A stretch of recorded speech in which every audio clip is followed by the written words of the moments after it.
Good evening, ladies and gentlemen. We are glad you are watching. Thank you so much for making time to join us on Tebe TV and your favorite show, Open Forum Political Discussion. I'm happy that you're out there following each and every one of our broadcasts and offering all the support you can offer. Well, it is that time again when we dive into the latest development on our political front. Today, the DP gives a commitment that beaten in the election, he's ready to concede defeat. Is he genuine about it? Is reality dawning to him? Why the change of tone at this point in time after crying foul, foul, and rigging allegations, even as he crosses over to the UK after his tour in the US? How do you look at this and how do you evaluate the same? Of course, one of the greatest hurdle ahead of every political party right now is party nominations. The wins, the fallouts, the disgruntled voices, the undertones. Well, I would that we be ahead of them by looking into the nominations headaches for political parties, even as we anticipate the general elections in a few months to come. Welcome to the show, wherever you are around the world. And of course, Kenya Kwanza Alliance and Oka in dilemma. Anticlimax, it appears. What do you think? What's cooking in all these organizations and all these formations? It is about what you think and what is right and what is not right. So you're free to come and join me in studio, even as we critically look at this. The link to use is right now in the comment section. You click on it and allows StreamYard to have full control over your camera as well as your audio. Then you will be able to get into the studio and we get talking. I want to salute all of you that are coming in fast and furious, ready for tonight's show. I'm so glad that you are out there following faithfully and always there. Salome Mbone, thank you so much. Unasema niko ndani. Karibu kabisa. Hilary Weritab Ole Kalit, asante sana. Unasema hiyo ni yako Buddha. Sio mimi nimesema. Ni DP amesema, sio mimi. Lakini tutaendelea kuchunguza, tujadiliane. Chizo, karibu. Unasema mwizi, check out. God bless you. Thank you so much. Those of you that are joining. Alex Carone, karibu kwa show. Alafu kuna huyu anaitwa Delvin R. Terra, watching from Nyeri. Asante sana, karibu kwa show. Kuna Jaber Nyaseme tuned. Thank you so much. Onzongo Shikuku Marika, karibu kwa show. I salute you. I'm glad you are watching. Thank you so much. Bakis Mohammed, habari ni nzuri. Okay, asante sana, nashukuru. Elder Justus, karibu kwa show. Kuna huyu anaitwa nane, Vexa Styler Jr., asante sana. Jackson Perimo, karibu kwa show. Kuna huyu anaitwa Mr. Jackton.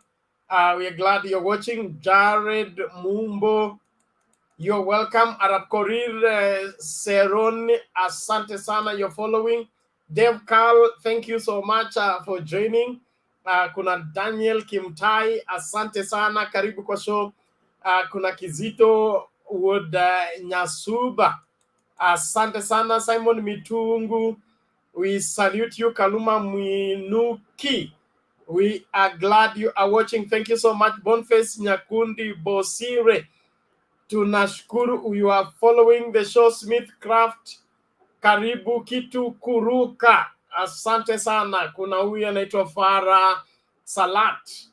Haya, bas, kuna Havi, thank you so much. Gilbert Shikuku, karibu kwa show. Kuna huyu anaitwa Rajab Abdallah, asante sana. The link to use to get into the studio is right now in the comment section. Click on it, ingia hapa ndani tuanze kujadiliana. DP anasema ako tayari kukubali matokeo ya uchaguzi na kukubali kushindwa kama atashindwa. Je, wewe unaona nini katika madai haya ama katika usemi huu? Yuko tayari ku concede defeat ama ni kujitia moyo kwa sababu kabanwa? Unaonaje haya maneno? Karibu kila moja. Alan Wanjala, karibu kwa show. Kuna huyu Samson Odhiambo watching from Kisumu, asante sana, karibu kwa show. I salute all of you that are coming in. Let's get talking. Yes, let's get talking. The very best for everybody. We encourage everybody to have their camera on. But if you can't have your camera on, we'll give you priority. You make your submission and leave so that we can have other people who are ready to stay on camera. Milan, how are you today? I'm fine, sir. How are you? I'm good. You're mute. Please unmute and give us your opening remarks, please. I'll want to pass. I'll be able to give my opening remarks after, I think, Murunga. I want to hear what Murunga has to say today. Sawa, basi tuende kwa Murunga due to public demand. Bwana Murunga, vipi? Mzuri sana. Wewe unapigiwa kura, basi karibu. Mimi nimetulia. We're just serving humanity from this angle called this region called Kajiado. Now, first things first. Nimekuwa nikifuatilia mjadala ule unaendelea pale UK ambapo the president ana address gathering. Fanya kampeni zake. Na mimi nashangaa sana. You know, when you look at the deputy president in UK, he looks like somebody who is very humble. Na matamshi mengine yale yeye utamka akiwa huku ni kama aliacha alipoabiri ndege kwenda Ulaya. So ile iliyobaki sasa ni kukejeli Rais Uhuru Kenyatta na kuattack serikali ambayo inamlipa mshahara na Wakenya wale wanaolipa ushuru ili apate malipo. Hilo ni jambo la aibu. We want people, leaders who are accountable, because when you look at the deputy president arguing on the basis of let me just say ignorance, remember he's going to address people in the UK. The people in the UK and the USA know that if you feel a government is not doing the right thing and is not doing anything in the name of is not doing anything that will serve the people, then what happens is you tender in your resignation.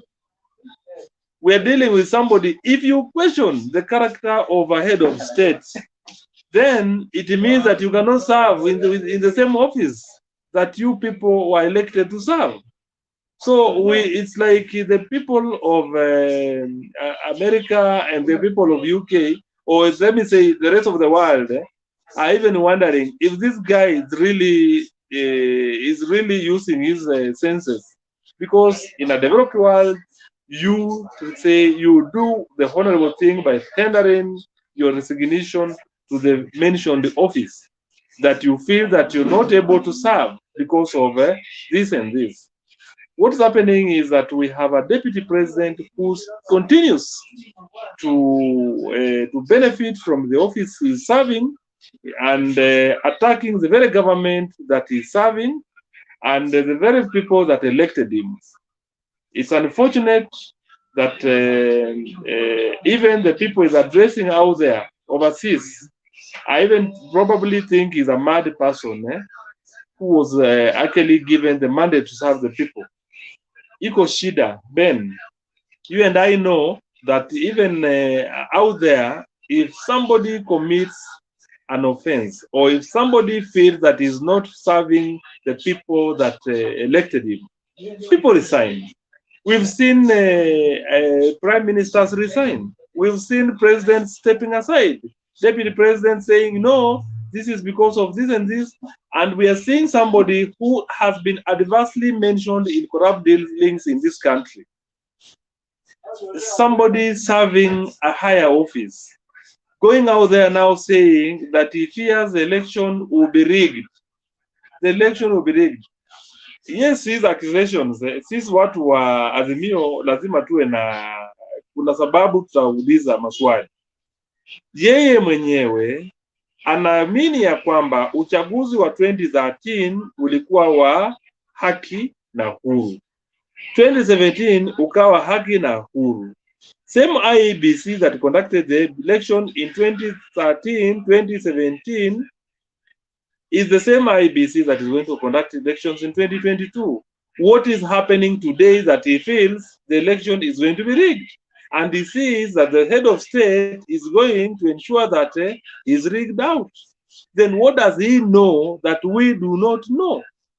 That's why we are saying that when he comes back, returns back to the country, let him be actually questioned by the same IEBC that purports to the same IEBC that conducted this election, that the deputy president feels they took someone's victory. Because that is what he's saying. He's saying, in quotes, tulinyang'anya huyu jamaa 2017. Sasa kwa vile yeye yuko, mbona sasa Uhuru Kenyatta anataka kumpa hii nafasi ya kuongoza?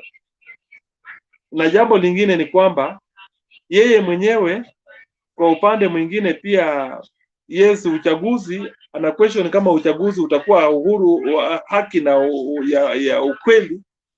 Kuna swali lingine yeye mwenyewe anafaa ajiulize iwapo kweli, kwa sababu ukiangalia anaposema rais anajaribu kufanya namna gani kuforce candidate wake Uhuru Kenyatta, he wants to be in power, to stay in power through Raila Odinga. But when you look at Raila Odinga, yes, he has used the tag, he has used his people, kusema ya kwamba Raila Odinga is a project, a state project.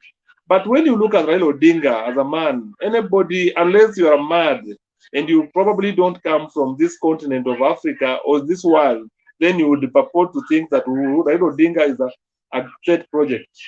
This is somebody who has been voted in, won elections, accepted to just go by what the oppressor has wanted him to do.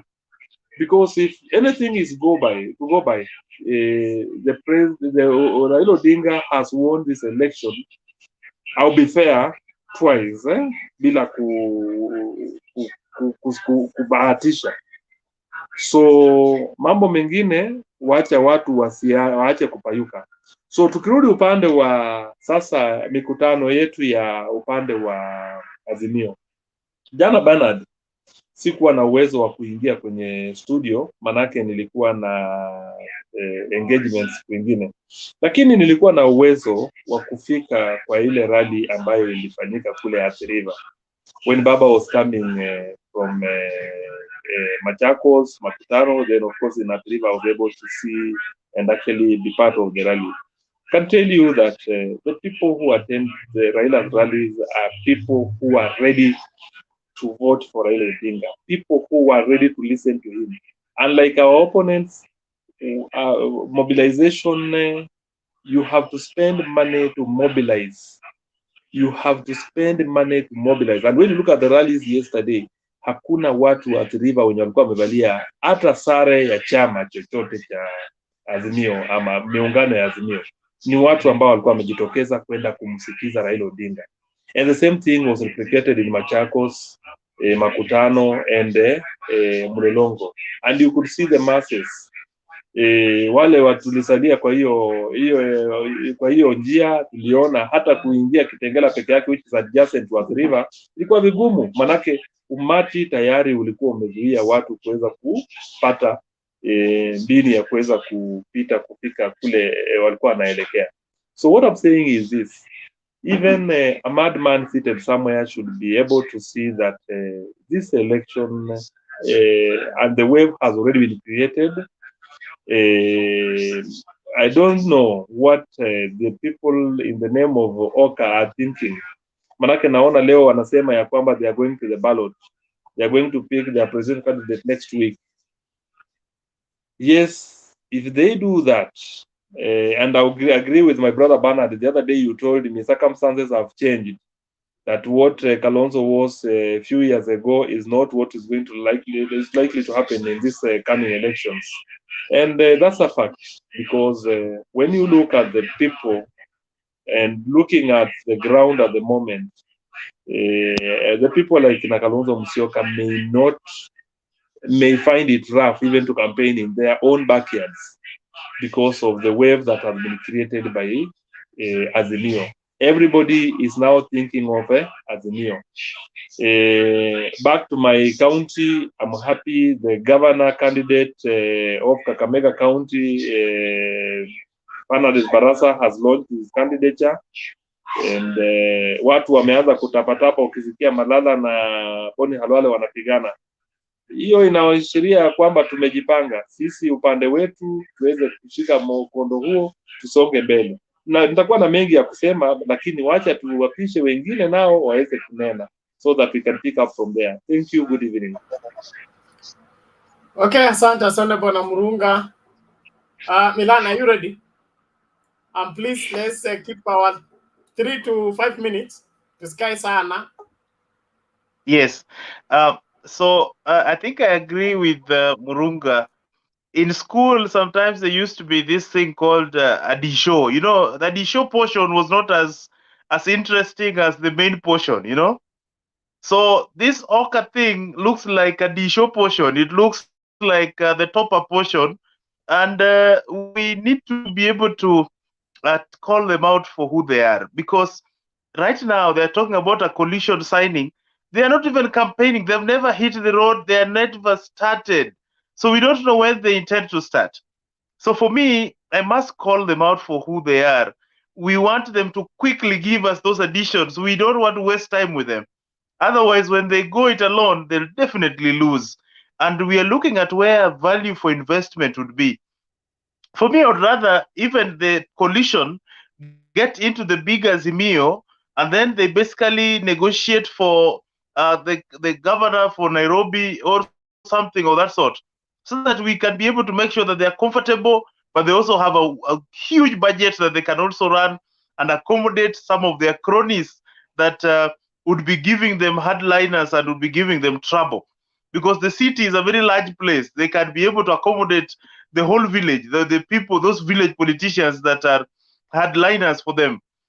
For me, that would be my take. They're wasting a lot of time wherever they are and traveling around, going to Uganda, or wherever place they have been. We want them to hit the road if they are men enough. But if they are not, we are also diplomatic and kind enough and extending the olive branch to be able to join us in this movement.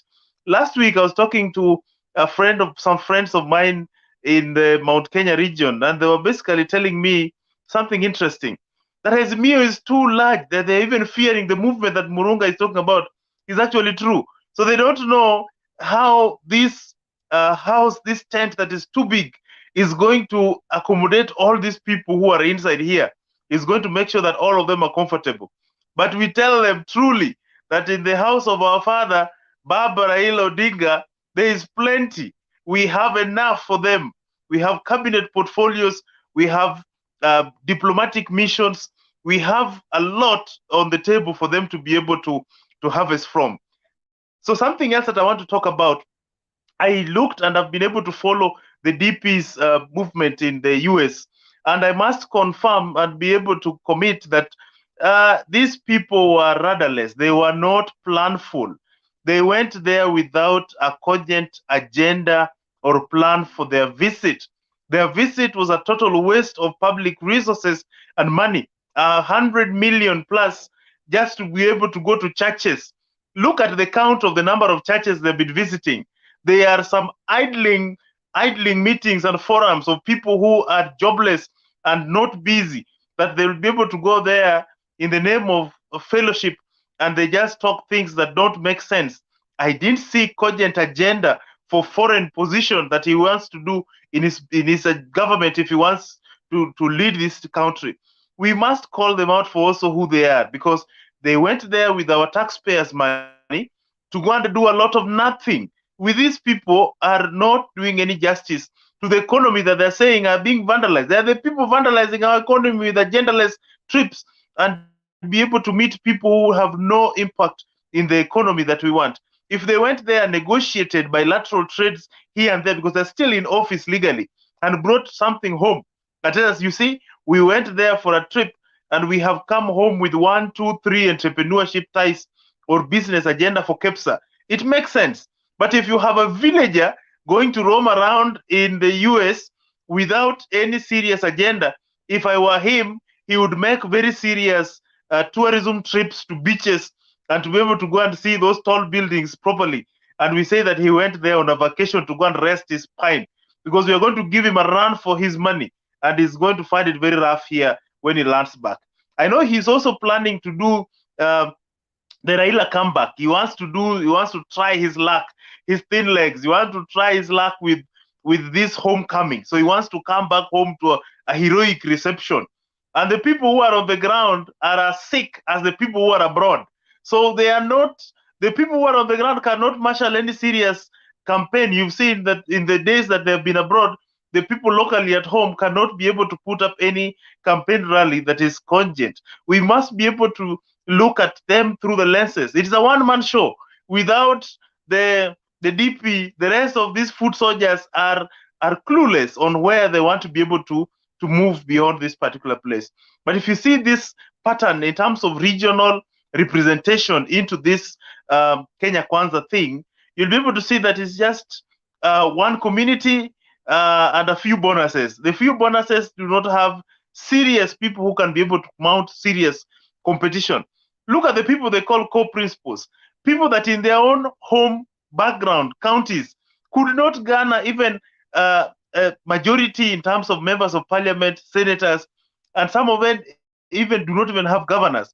You find somebody is a party leader and he is saying he's a regional kingpin. In his own home county, he has a governor who comes from a totally different affiliation. It means that these people cannot even convince their relatives and kin to be able to follow them in terms of the traction that we want in terms of the politics. So going forward, we must be able to make sure that as we continue to be able to convince our people, we are going to consistently speak about the agenda of Azimio. The agenda is very clear. In healthcare, you have the pillar of Baba Care, and you're talking about universal health coverage. When you're talking about issues administration, we are talking about non-disruptive economic blueprint that we'll be able to say that we must have continuity in leadership to be able to continue with functional agendas while we destroy those that are not functional. When you look at issues concerning education, we are talking about people going for free education from primary to tertiary level education.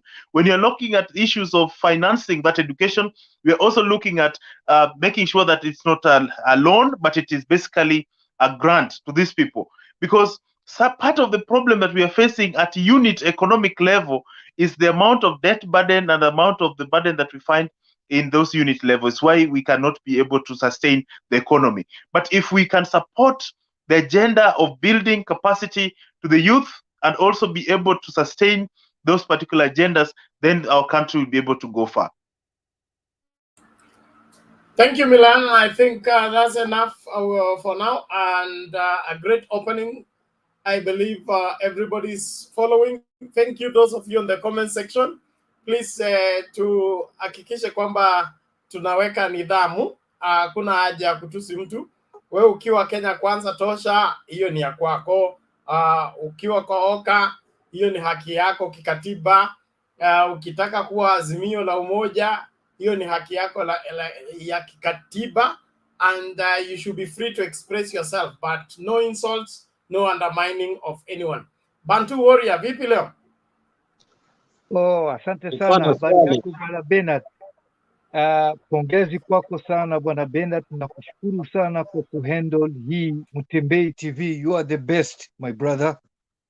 You are taking very care of everyone to give position, to give chances for many Kenyans in and abroad, and different people to express their views and ideas from different parties, UDA, Azimio, and the others, etc., etc. Na wasalimia sana Bwana Milan, Murunga, Domi, Queen of Africa, Mama Selina, Mr. Wangira, Rupia, the chairman Alex, as usual, Charles Adam. Asante sana kwa kuwa katika pamoja na hii tembeo. Mambo yangu ni mafupi sana, nikisema ni kulingamana na Dr. Ruto commits to concede,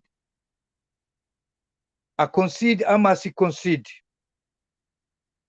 mambo yake imekwisha na ilikwisha zamani sana.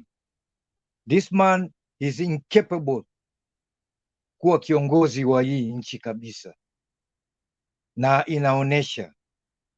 Kwa hivyo kitu mimi naomba sana, amani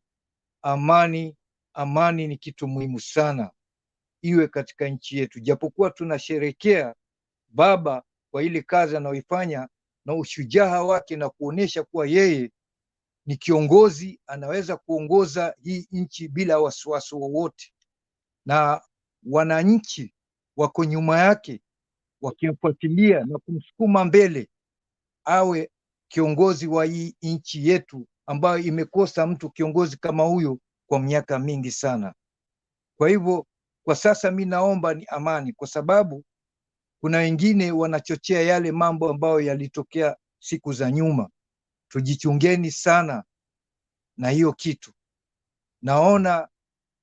Mimi naota mambo kama hayo yanaweza yakatokea wakati wote. Kwa hivyo mimi naomba tufurahie, lakini vile vile tuwe tunaangalia upande wote, tukijua this thing should not happen. We don't want to be like other countries. Ni hayo tu kwa sasa. Asanteni sana Bwana Bina. Asante Bantu Warrior kwa mchango wako, tunashukuru sana. Mama Selina, vipi lakini? Yes, thank you Bernard. Asante, naona wasee wamejiandaa na vijana.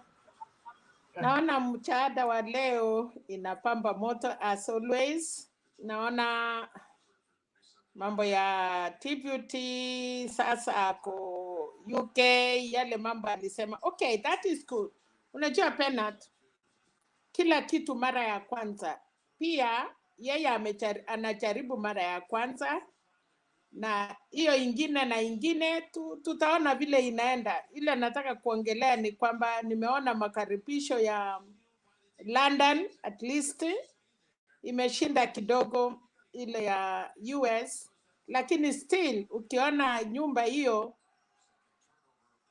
nilikuwa natarajia mkutano ya Deputy Rais ni kubwa sana kulingana na ile watu wameenda, but okay, unajua watu wana hustle kwenda makazi, ukiwacha kwenda job, na vile wamesema tunafanya 2-3, it is true.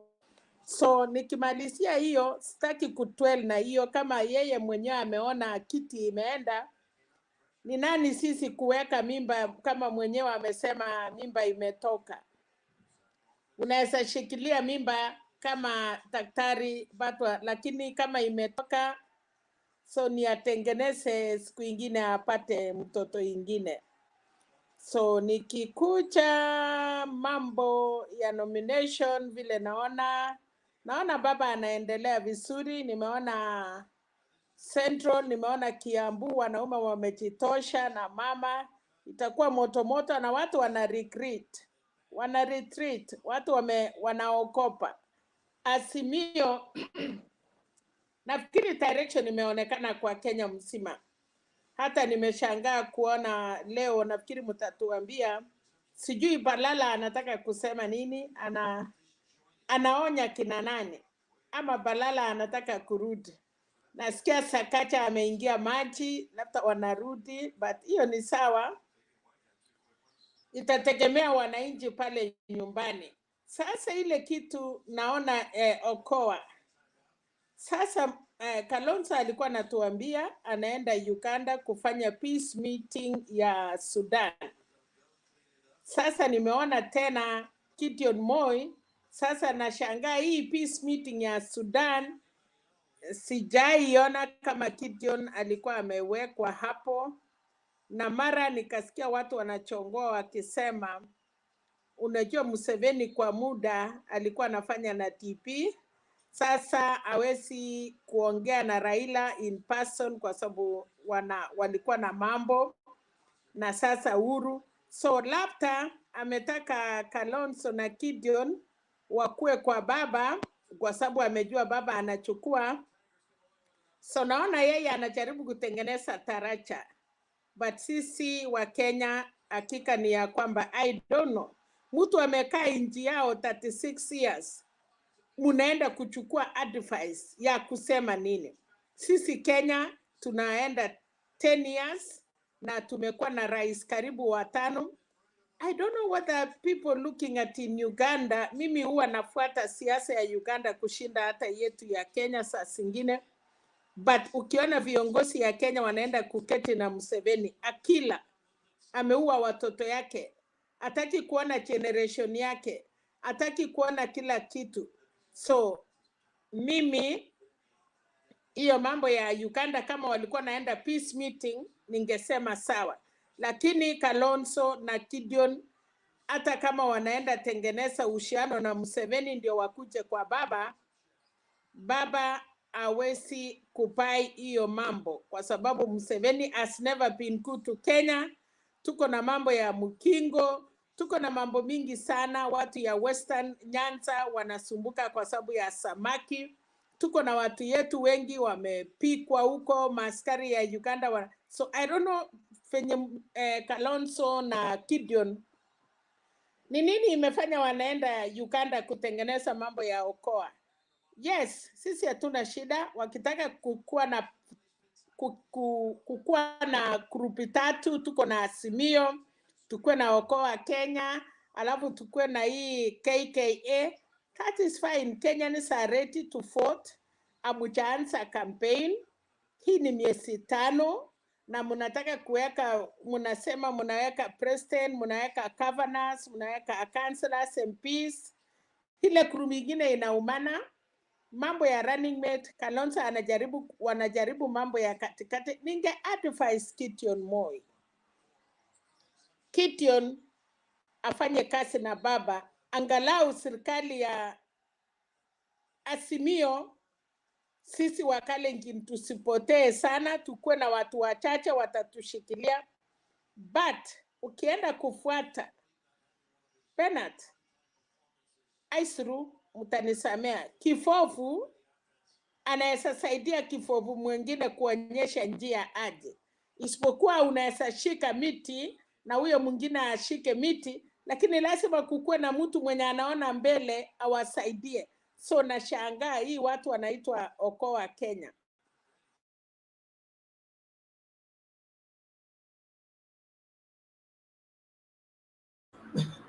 Yes, Mama Selina.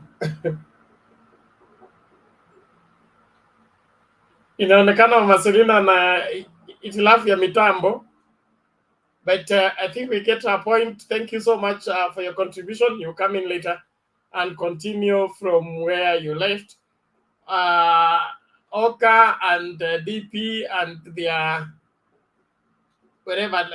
Let's listen to this before Domi comes in. Let's just listen to this.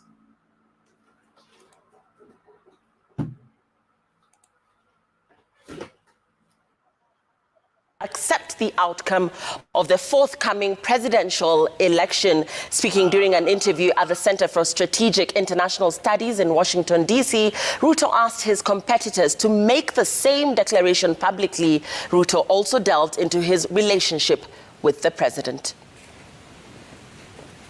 Are you willing to accept?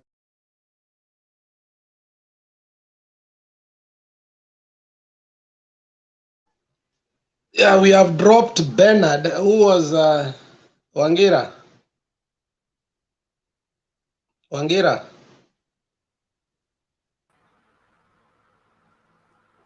Bernard, we dropped you. Sorry, there was a problem with my browser. I don't know. There are cookies that want to run this show for me without my permission. But let's try to get the video again before we proceed. Okay, okay.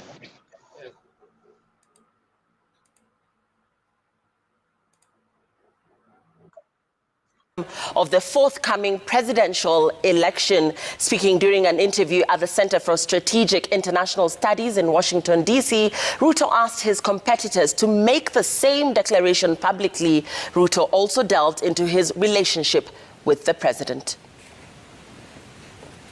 Are you willing to accept the outcome of the 2022 election, even if your opponent wins? Yes. A straight yes, with no qualifications. Finally, because that's what a Democrat is, you know, and that's the question I want all the other competitors to answer. Every presidential candidate must be made to commit that they will respect the will of the people and they will respect the outcome of the election. I have done it publicly.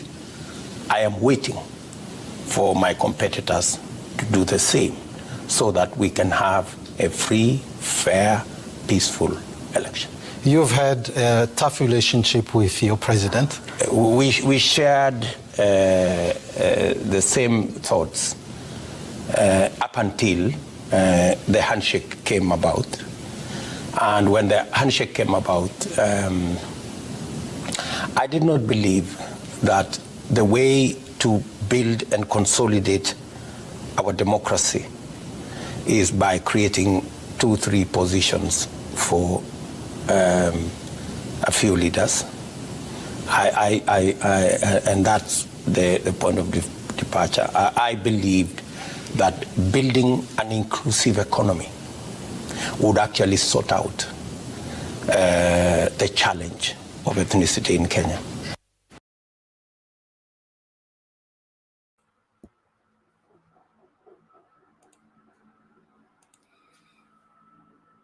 Okay, that is DP Ruto for you. Free and fair, unqualified results for the election, unconditional conceding of defeat.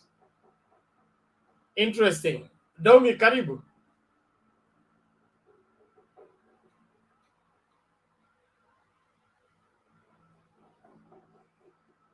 And the people behind the curtain, please, tunawangoa. Hello, mnanisikia? Yes, we can hear you. Go ahead. Are you getting me? Yes, go ahead. Okay, I'm Jambo. Okay, first of all, let me start with the video that we have seen about the deputy president. Now, I think the deputy president, first of all, is trying to untwist everybody just because he was asked that question of accepting whether the election, whether he concede or.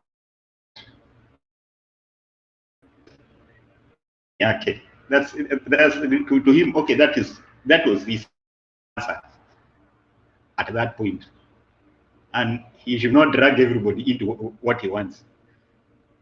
Of which, anyway, it's important that everybody accept if the election is free and fair. Okay, you have talked of the point of departure.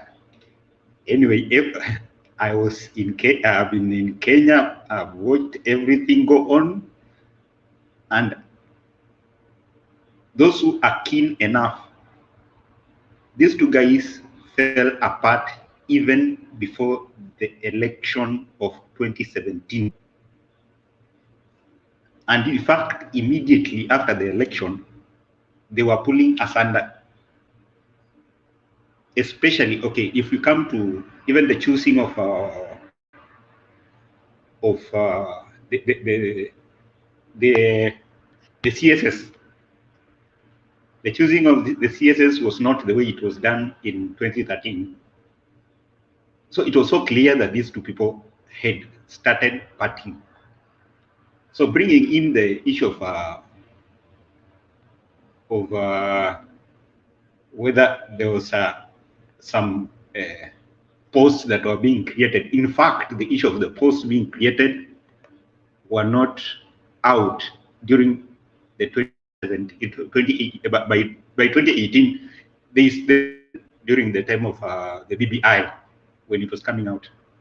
So that's neither here nor there. Okay, that's I may say that's a statement of conviction. The reality is the fallout of Ruto and the president came up when these two guys, when the deputy president start focused on the campaign instead of working as a president or as as the person in charge. Mr. President Uhuru, what would he have done? Do you stop your business? Do you stop everything in the government just because your deputy is campaigning? Definitely no. We can't stop the nation just because the deputy president wants to campaign. So to me, that's a flat lie.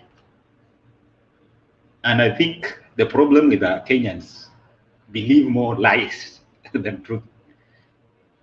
And another problem with the Kenyans, they do not sit to interrogate the statements that are being made by politicians. And that is why a good number of politicians take advantage of Kenyans, because they know that they will not interrogate, they will be lied to, and they will not sit to interrogate, but they just follow probably that euphoria. So I think what is happening in Kenya is that Ruto is like mastered the way of creating an affair, of creating a web, of which I thank, because the web is cooling down. It's not the way it was as it began. Talking of Kalonzo and the Oka, I think it comes out to bring a picture that Kalonzo has been duped and is being made by just a few people. Recently, this guy called this Moses Kuria. Moses Kuria was there with them. You see, it's being disrupted. Very poor. Okay, everybody knows Moses Kuria is more of a noise maker.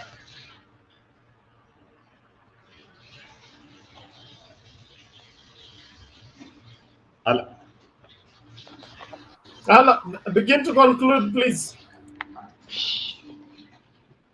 Hello. Go on. Okay. It's like he has dropped off. Sorry about that. Well, let's keep the conversation going. Mr. Wangira Karibu. How are you? How are you? How is everybody? They are looking fine. Okay, because I have 3 or 4 minutes, let me just start straight away.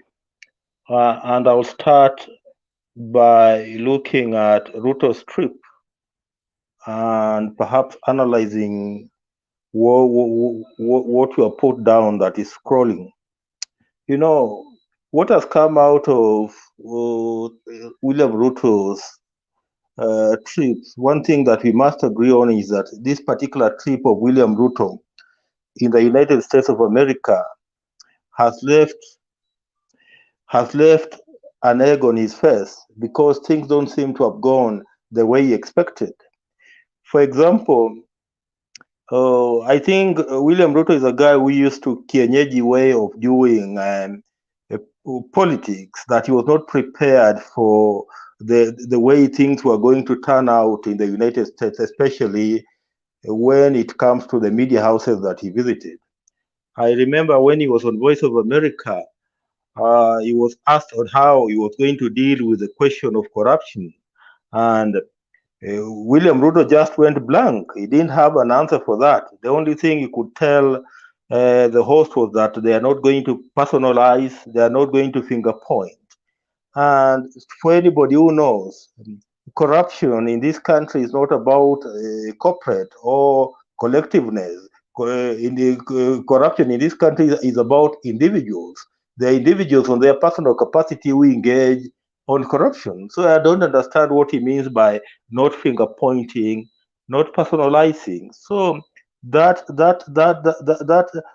trip really left an egg on his face. And again, if you were to ask an ordinary Kenyan, just like what my brother there was saying, after William Ruto having spent 107 million shillings in his trip, perhaps in the US, and now today, as I understand it, is in the United Kingdom. If you ask an ordinary Kenyan, would they think is the Ruto's achievement in the United States? They'll tell you nothing. You know, Ruto's trip in the United States has achieved nothing, nothing at all, because he could have told us that, you know, he has negotiated with investors here, or he has negotiated with lenders to give us cheaper credit, or people who can promote agriculture in this country. We didn't see such a talk. Instead, what we saw is William Ruto who ended up lamenting.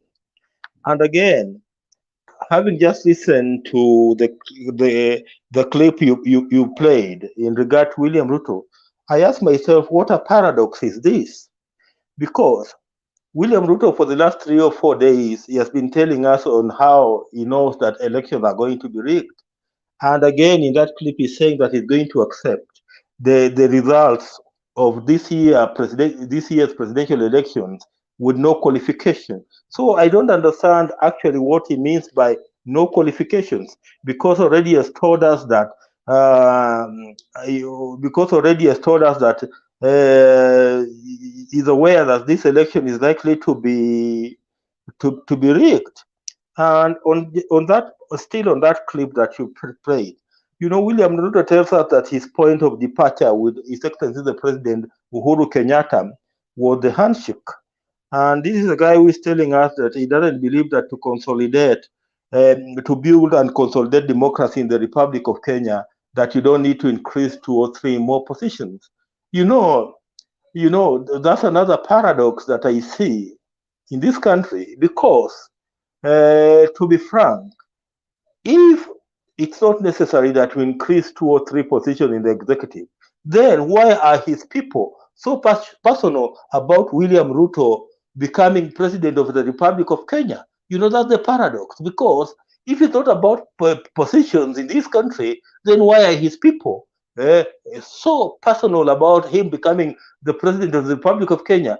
Just look at the people who keep on abusing us here on Mutembei TV, and you ask them why are they so personal that it's a do or die for William Ruto to become president. Why are they so personal? Oh, ask yourself. So, you know, that's a paradox. We must agree that we are in Kenya. Yeah. Kenya is an oh, okay. Okay.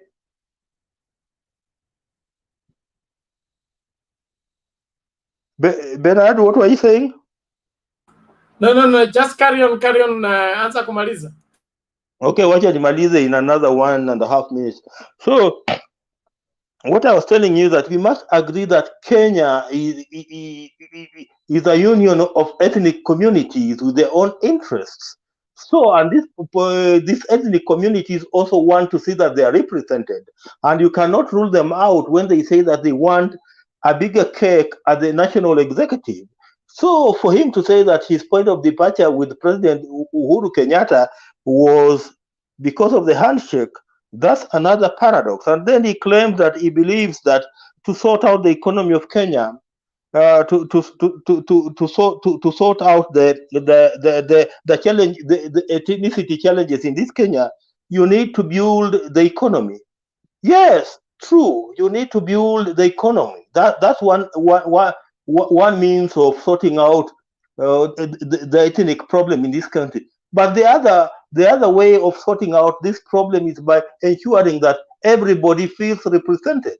Because so long as people don't feel represented, there shall be problems. Finally, just as I conclude in a half a minute, One Kenya Alliance, I've just watched news this evening that already now the agreement is ready and they are going to front a presidential candidate. They are going to front a presidential candidate. So I don't understand what it actually means by they are going to front a presidential candidate, or whether that would be means for them to negotiate with Azimio so that they can have a higher stake. Oh, anyway, let me leave it at that because I think my 3 minutes are over. I can come in later on. Asante, Bernard. Thank you, Mr. Wangira. We appreciate your continued support and contribution to the shaping of the opinion of this great country. And I would that we, there is this guy, what is his name? To get into the studio, you click on the link that is being shared on the comment section. Allows StreamYard to have full control over your camera and your audio. Like Francis, your device is not well connected, so you cannot be added to the studio until you let StreamYard control your camera and your audio. And then those calling this one Azimio platform, that link we are sharing it in the open, just like you are having you're commenting on that particular public section. So nothing is prearranged here. Everybody comes here and they air their views. If you feel that it is an Azimio section, come and wherever.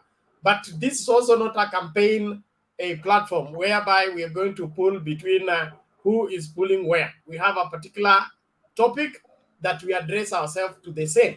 So if you come and you want to sell the agenda of Kenya Kwanza or the agenda of Oka and all that, you book for a special show for that particular selling. We will book you and have a show where you will sell your agenda for your party. But here we debate on the current topic that is available in view of the rest of the country and the rest of Kenyans, helping Kenyans to make an informed decision come August 9th, 2022 on who is eligible to lead them for the next 5 years. And that is at all levels. Now, DP here says that he will concede defeat without questioning anything.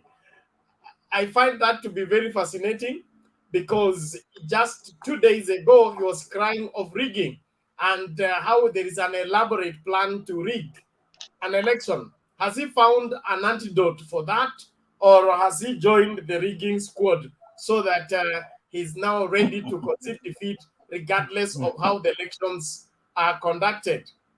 I find somebody here who is already beaten, and instead of him coming forthright and say he cannot stand the heat anymore, he wants to look for an escape route. Rupia, how are you? I'm fine, Bernard, and everyone on board. You have been gone too long. What's happening with you? Okay, I've been busy, and if I find time, I will always be joining.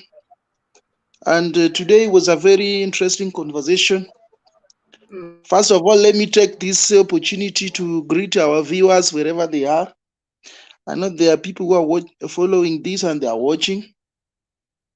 And secondly, I've actually heard a lot about the trip of the Deputy President to the United States and the United Kingdom.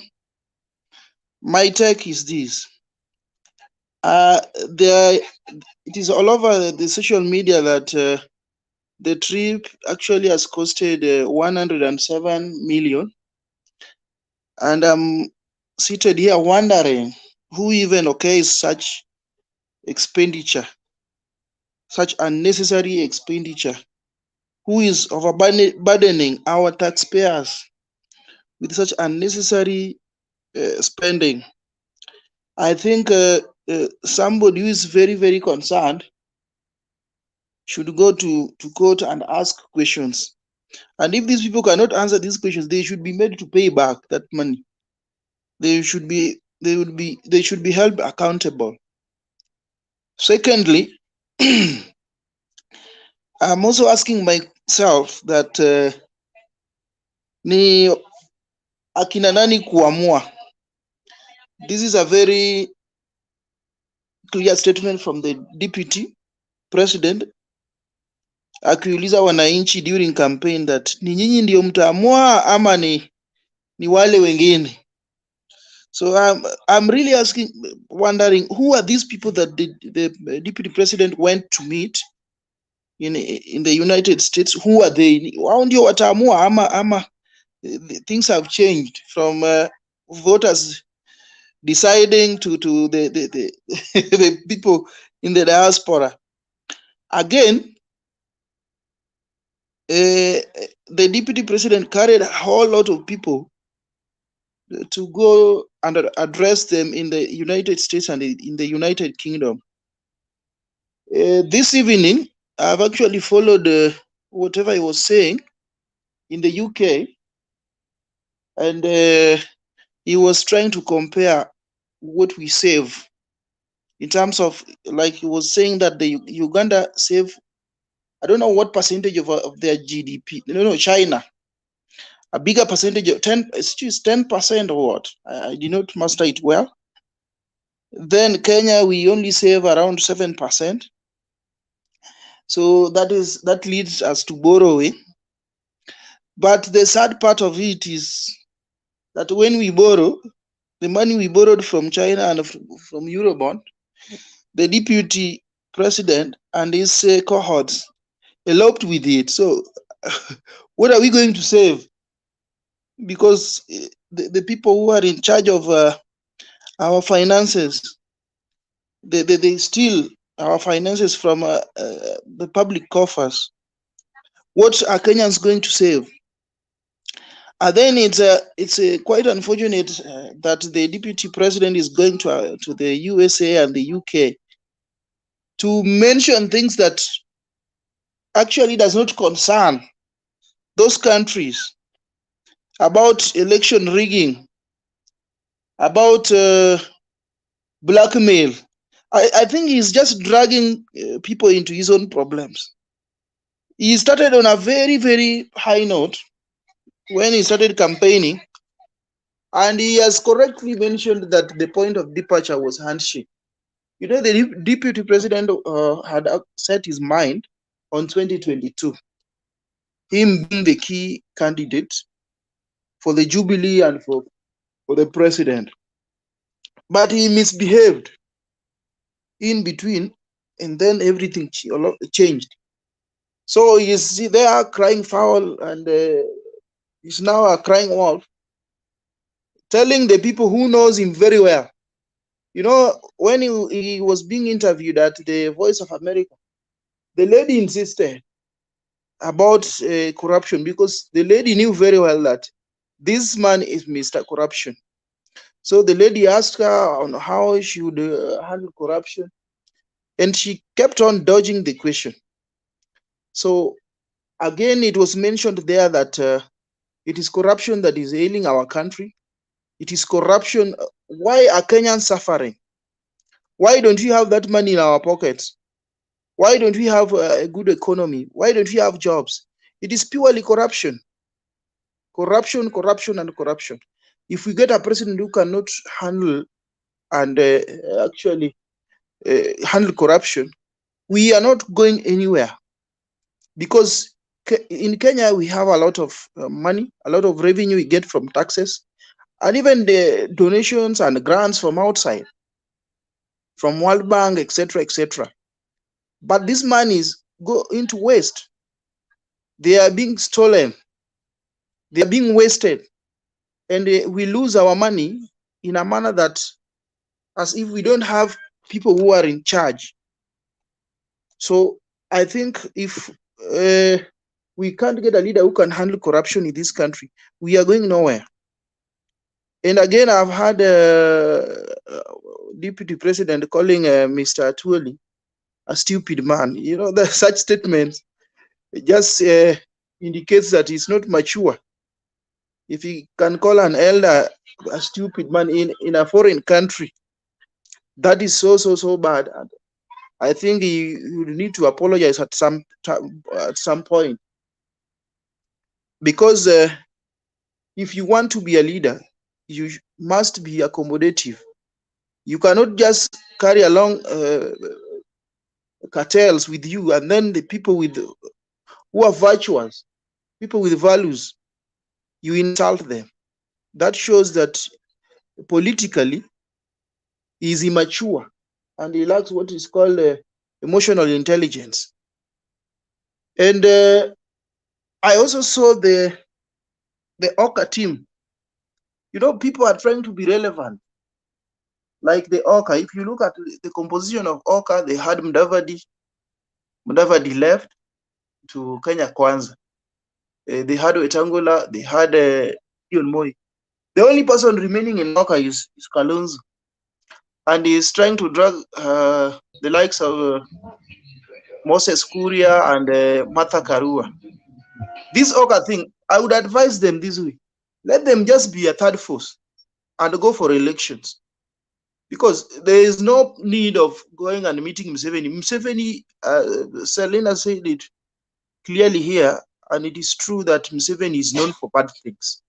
Museveni does not mean good for Kenya.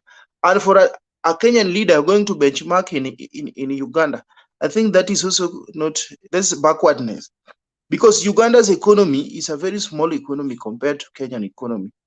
And Ugandans are far much behind Kenya. Kenya is ahead.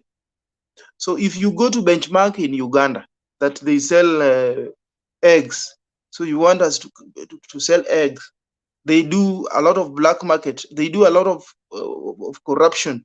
They have a very corrupt leader who has refused to leave power. And that is where somebody aspiring to be a president in this country can go and benchmark. My friend, it's sad by a lot. If Oka team are men enough, let them come out clearly and run. Let them be the third force that we have been waiting for, we have been anticipating. Let them come out and let them run, because they cannot keep us going around. After all, they are only negotiating for their own interests. They're not even negotiating for interest of their followers. They are negotiating for their own interest. Just the same way Musalia and Wetangula negotiated for their own interest. They were bought and they joined Oka. Right now they are suffering in Oka. Wetangula has been left alone to campaign around the country, and the turnout is very bad and very poor. Musalia is now the how do you call it? He's now the right-hand man of Ruto. I think he has replaced Farouk Kibet in some of the logistics that he's handling, and Farouk Kibet is now relaxing, and Musalia is taking up the duty of carrying the briefcase everywhere they are going, which a leader of Musalia's caliber should not even find himself in that position. It is quite unfortunate. Pia anza kukamilisha tafadhali, anza kutamatisha. Yeah, natamatisha. But what I want to mention here, that in Azimio, I think the direction is very clear. The outfit has shape, and it is outrightly clear that in 2022, Azimio is going to carry the day. In August, Azimio is going to carry the day. So the people who are dwindling, like Kalonzo Musyoka, like Gideon Moi, let them decide. Let them not be indecisive. You know, we have branded them a lot of names: indecisive, watermelon, different cedar. All these are their names. Let them decide on how they are going to approach August 9th, because time is also not on their side. Otherwise, thank you for that time.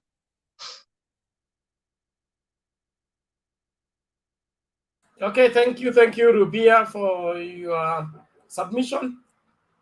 Naomba sasa tumsikilize Charles Adams before we get Alex. Na please, wale watu mnakaa nje ya curtain, nyuma ya curtain tunawang'oa because the screen is getting darker and darker, which is not good. Charles Adams, unmute the mic beside your name. Thanks, Mr. Bernard, for giving him this opportunity to talk. So mimi yangu kwanza kenye ningependa kusema, niliona hiyo trip ya Dr. William Ruto akiwa huko UK akianza kusema mara election yetu ya Kenya itaibiwa.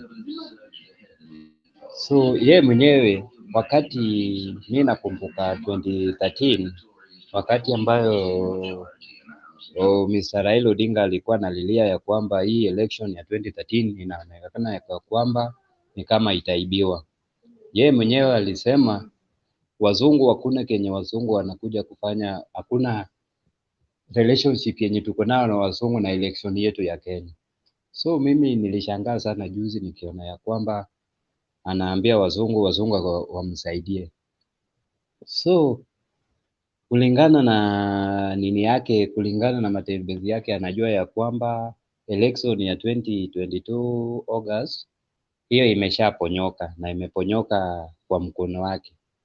So anajua ya kwamba kile ambayo yenye alifanya 2013 ambayo yenye jamaa mwenye walikuwa nayo sahihi ndiye ameshika sare, anajua ni kile ambayo yenye itatendeka hii mwaka. But sisi kwetu tunaomba tu amani, election ikuje iende, na tuna amani tu ndio tunaomba. Na hii safara ya Kalonzo Musyoka na Deni kwenda Uganda, mimi naona kama hiyo naye ni a joke, because Museveni is a dictator. How can you benchmark with a dictator ambayo nini ya Kenya? Wao wangeenda hata nchi nyingine. Ile nini ya Sudan ilikuwa nafanyika Sudan. So mimi I wondering why Kalonzo anaenda Uganda ati wanaenda for peace making. So mimi hiyo naye sioni kama itatusaidia hapa sisi kwetu kama Wakenya. So that's all what I can say. Okay, thank you Charles Adams. Alex, vipi? Salama sana Bernard, habari yako? Fiti, wewe toka nyuma ya curtain kwanza. Iko mtoto kando yangu hapa, wacha niongee bana. Unataka kuona mtoto yangu? Nitatuma sadaka ya mtoto, lakini kuleta yeye kwa screen nitakupiga fine. So chagua. Sadaka tutatuma, lakini iko tax ya sadaka. Sawa, toa maoni yako. Maoni yangu ya kwanza ni Ruto. Iko jamaa alikuja hapa akasema kuwa ati Ruto anaenda kanisani huko Amerika. Hapo nitamtetea Ruto kidogo, kwa sababu hapa hakuna mama mboga, hakuna bodaboda, hakuna marikiti, hakuna hakuna hiyo ujinga yote yenye unasimamisha tu barabara alafu unavamia watu. So mahali unaweza tu vamia watu ni kanisani.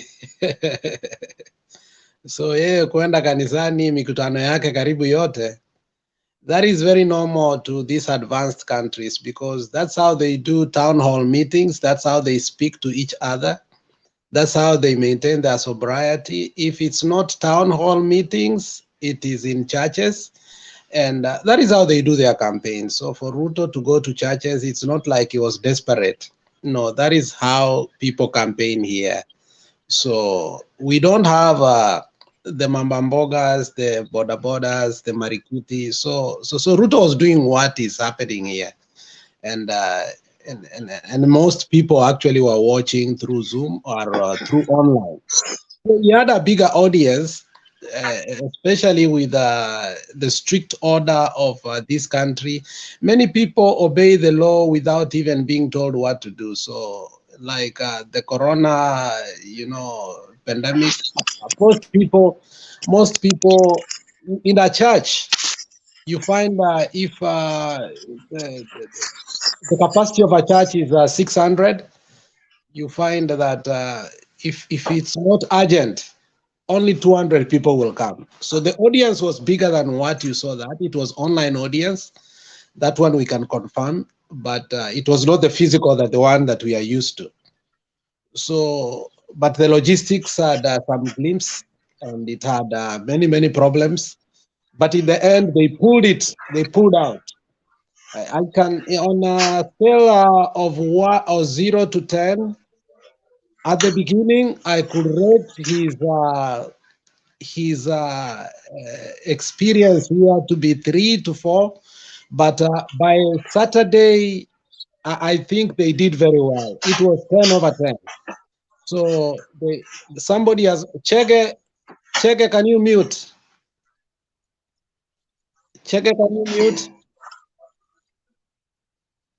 Yeah. So at the end of the day, the last day, I can confirm the DP's meeting was what it should have been from the very beginning. So he tried to pull out, but I can compare the DP's trip to his first trip as a DP, which was later tagged to be the Hustler Jet.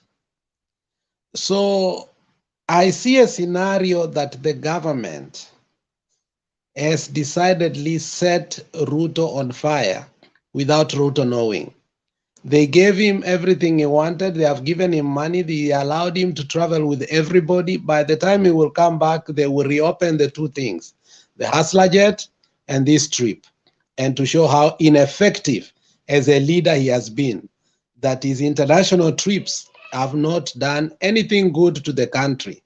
So I'm seeing this as a setup, and because I'm questioning how could you give. It's not 107 million. It's when you put the pegs and the money you pay people being out of the country, 70,000 a day. Remember, there's that 70,000 you are paid if you go out of the country a day. So if you put all that money 10 days and the people travel with the hotels and everything, I saw some estimates saying it might even go to 300 million.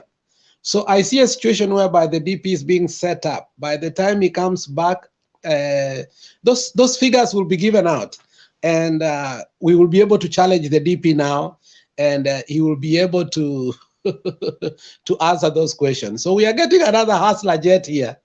So the Hustler Jet 2 is coming. That is what I'm seeing.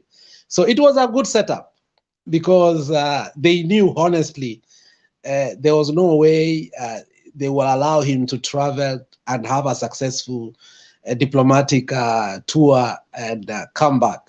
So it was a good setup. So I thank the people who allowed it to happen. Oka, I still insist Oka is a creation of State House. And I think the people of Kenya superseded the will of the State House.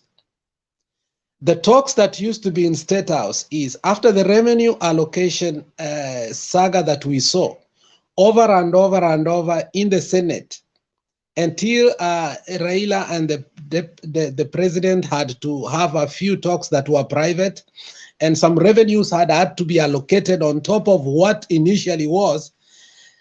There was an elite group which started calling itself Kenya, the Kenya Alliance, the Sakaja, the Mutula Kilonzo, and all that group. And it looks like at that time they were very popular because how they fought for all of us. and they misinterpreted the divisiveness that was there before, and the unity that we came to agree that Kenya is one, and the Kenya one started from there. From there, they thought that if they could have a political expediency experiment, and they started now to form a party in their own mind of that origin. So I believe that the State House had something to do with it, especially the behavior of Sakaja. Sakaja was very close to the president. So for Sakaja to have stuck his feet in the cement and not see the future of the Kenyans, it's because there was an agreement. But the people of Kenya came and superseded that plan. So Kalonzo lives still with that plan. He thinks that he can come back and destabilize what Azimio has already created. So what is worrying me is now association with Museveni. We cannot just rubbish Museveni as a dictator and we just say everything we want to say. Museveni has been critical in all these problems we have had, including the elections problems in Kenya. Museveni has been very critical in that. And you have seen even last election, Ruto even going there and campaigning for him. It was not a blank check that Ruto was given. So for us now again to see Kalonzo and all these leaders going there, we in Azimio should be careful and ask ourselves, what is cooking again? And what is this statement they are sending to us? There is a statement they are sending to us, and we must open our eyes. The only thing that is forcing the State House people, and I exclude the president from that, they are fearful that if Azimio comes in and the number one agenda is corruption, they will be involved in that. So anybody who is against corruption, like Raila, is a threat to most of these leaders who have become rich, and we don't know how they have become rich. So when you see these trips to Uganda, they are sending bad signals to us. But as I've always said, Bernard, here, our strength lies in our unity and the truth. As long as we continue being together and united, whatever they will try to hatch will not succeed. So I'm of the opinion that we should be very careful with the Kalonzo and his Oka, but at the same time, we must also see that the couriers are doing everything they can to disrupt the Azimio agenda in the Central Province. I still insist, we are not doing well in Mount Kenya, and more should be done. And if we just depend that when Baba only goes there for a rally and we see so many people, I think we are going to be disappointed. So in terms of statistics up to today, I think we are 50-50. Ruto has his silent people. We have also gained a lot. So for us to break the plateau, we must go beyond the rallies we are having. We must now start campaigning house to house and having a dialogue in town hall meetings, in churches, inside people's homes, not only matangas, but we must have personal conversations so that people can understand. But otherwise, if we start having only rallies, I am sure that Ruto also knows how psychologically to buy people from us. So we must also change strategy. Thank you, Bernard. Okay, asante Bwana Alex for that one very rich observation. Paul Krista, sasa.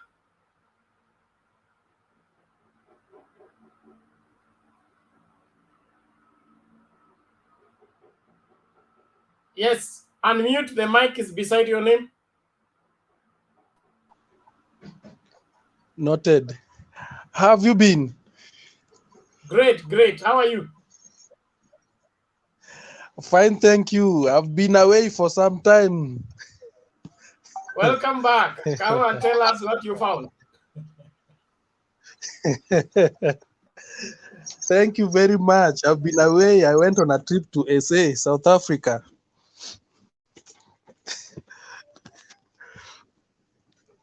Okay, without much ado, let's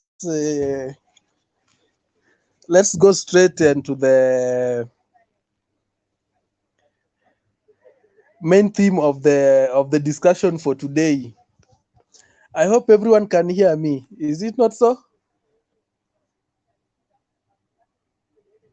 Can You're everyone okay. hear Go me? ahead, please. Go ahead. Go ahead. We can hear you. Okay, thank you. Okay, now, first and foremost, the latest trend is about the trip of our beloved Deputy President to South Africa. Today, I understand he has traveled to United Kingdom. So just based on the previous discussion, the interview that was being done by the host, I must comment that this time round, at least Ruto, our deputy president, was in much position and very much composed and calm, with a lot of respect to the journalists out there. I think that also should be carried to our local journalists, so that with the due respect, the way he was answering the question, even if he didn't answer the right question which was asked, I think that is something which is recommendable. However, on the part that deals with the corruption,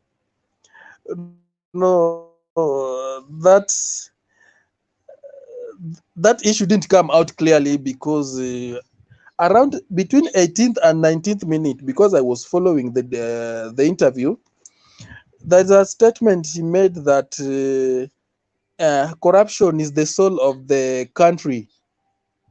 I failed to understand why he said so, and he didn't answer it as it was requested. The only place things that will be done, not basically how to tackle the corruption, of which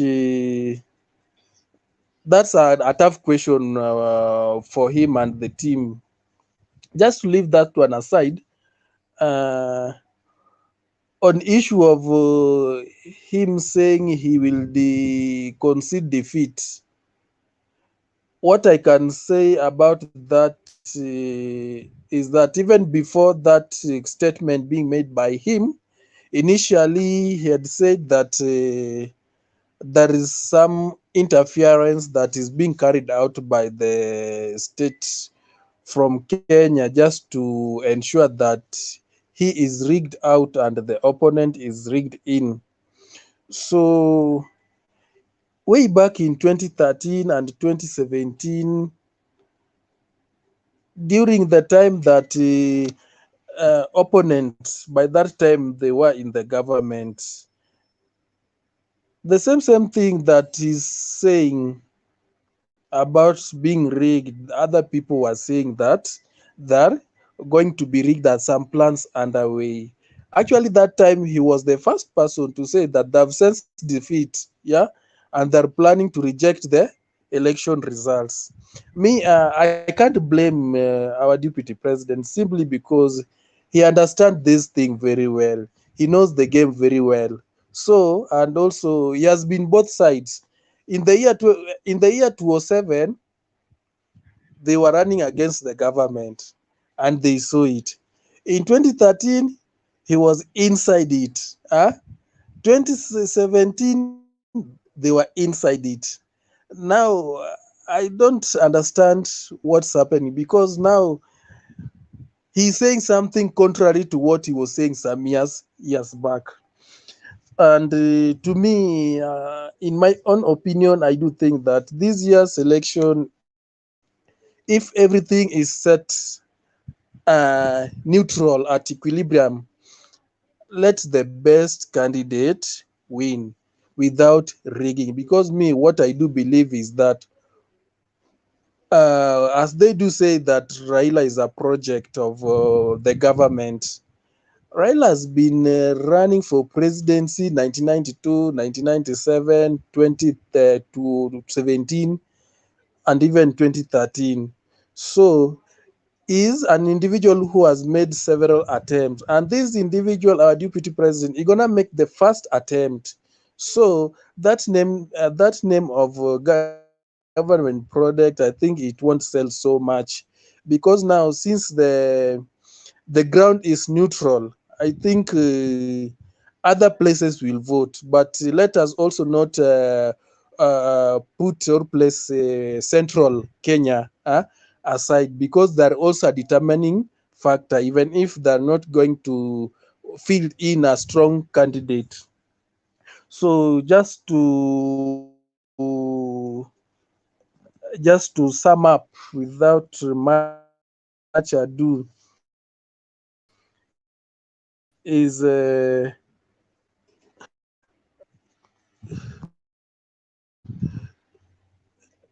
hello. Yes, malizia tafadhali. I'm back. To wrap up, just to wrap up, in this election, what I do think is that with the coming of the third force, the Kalonzo team, I mean the Oka, I think with the three horses, the final run, there should be a very, very clear win, of which with a very big margin, so that even the runners up cannot even file a complaint that there is a reading. I don't have much to say. I only have those to submit. Thank you very much. Okay, asante Bwana Paul. Naomba sasa Mama Selina ulidondoka kabla umalize maoni yako. Naomba umalizie ndio tumlete Ruben alafu Mr. Guru. Okay, patia Ruben alafu nitaingia baadaye. Okay, sawa. Ruben vipi? Ruben ako poa. Hey, long time. Where did you go to? Pia wewe unasikiza ground? No, I'm campaigning for Baba. Asante. I'm just around Eh, and I'm at home. mm, At the same time, I'm listening to the ground. Kama vile ndugu yangu amesema some few minutes ago, ni kwamba you should not sit comfortably and believe that kuitisha rallies na kwenda rallies na kuwa na huge turnout means a lot of votes. No. Azimio must go out and do some proper campaigns. People are listening and most of them are undermanned. Ile kufikiria ya kwamba by simply the president proclaiming his support for Raila Odinga around Mount Kenya will work out, I don't think so. Lazima kampeni zifanyike, lazima door to door campaigns zifanywe, na ni lazima resources zikuwe unleashed, kwa sababu this guy has really penetrated and if he's not careful, things may not turn out to be as we are thinking. Number two, hizo stories ziko US na our deputy president, he could be playing a reverse psychology to Azimio and the government. In fact, we must all understand that William Ruto is very generous. That's my thinking. He's very generous. He could be playing reverse psychology to the government and Raila Odinga or Azimio team. that IEBC and the team that are involved in elections are pro-government, are pro-Azimio. But it could turn out to be the other way around. Complaining and doing all that just to capture our minds and feel that the electoral system and the government is on our side. We should not forget that William Ruto still is the Deputy President of the Republic of Kenya and he is got insiders in the government. It's not just as simple as we think of him.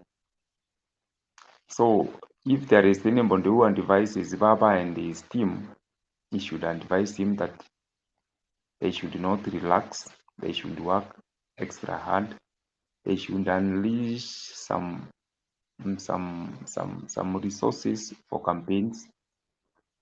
People are listening and they are receptive of what we are telling them. Number two, about Oka and their team going to Uganda. I don't think whether we should waste a lot of time on them because those two are an issue. That is Senator Gideon Moi and Kalonzo Musyoka, our former vice president. To me, they are an issue. The people who call shots in Ukambani right now and the resources owners are the governors. Those are facts. So as much as we are not willing to scatter anybody's vote because Kalonzo commands some sizable number of votes, I don't think whether Kalonzo are runoff. I don't think so.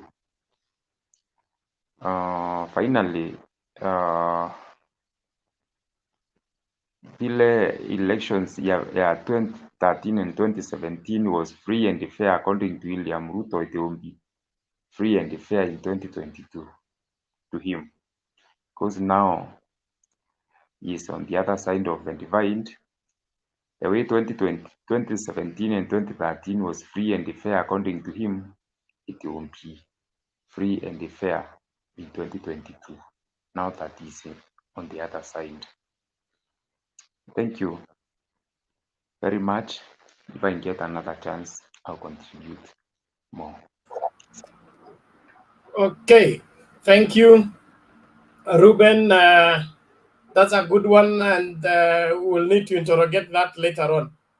So, Mama Selina, ama tuende kwa Guru kwanza. Enda kwa Guru kwanza. Haya, Mr. Guru, karibu. Yes, Bernard. Yes. Habari? Salama, namna gani wewe? Mzuri sana. Guru, wewe ni Mmasai? Mimi sina kabila, mimi ni Mkenya.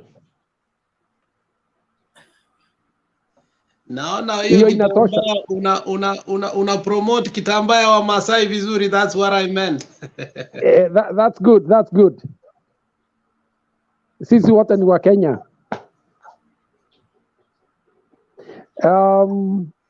Naona leo makamu wa rais amesema he is going to concede defeat. What options does he have? Hiyo ndio swali ningetaka kuuliza. What options?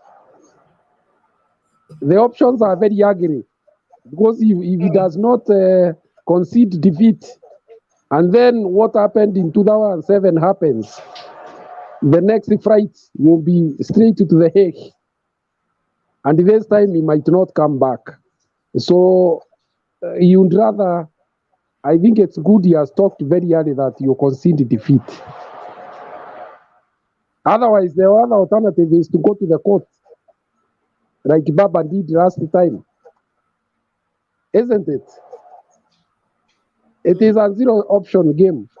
If you are defeated, you concede defeat, or you go to the court of law. Hakuna kupambana huku nje kwa streets. Hapana, hiyo haiwezekani. This is a constitutional democracy. Sasa, but it's also an indication that he is now sobering up and they seeing the reality that is about to happen. Kwamba atapoteza. And, you know, you have to start psychologically preparing yourself so that the shock is not, it does not bear so hard on you and the supporters. So I think that was a moment of being visited by the Holy Spirit for him to have come to that realization that he should prepare his supporters, that victory does not seem to be coming in sight. Nominations. This time, nominations will be a do or die affair. More so because the political parties act that is there right now does not seem to give much space. Although I heard like there will be a 10-day space for those who might not get the party's ticket.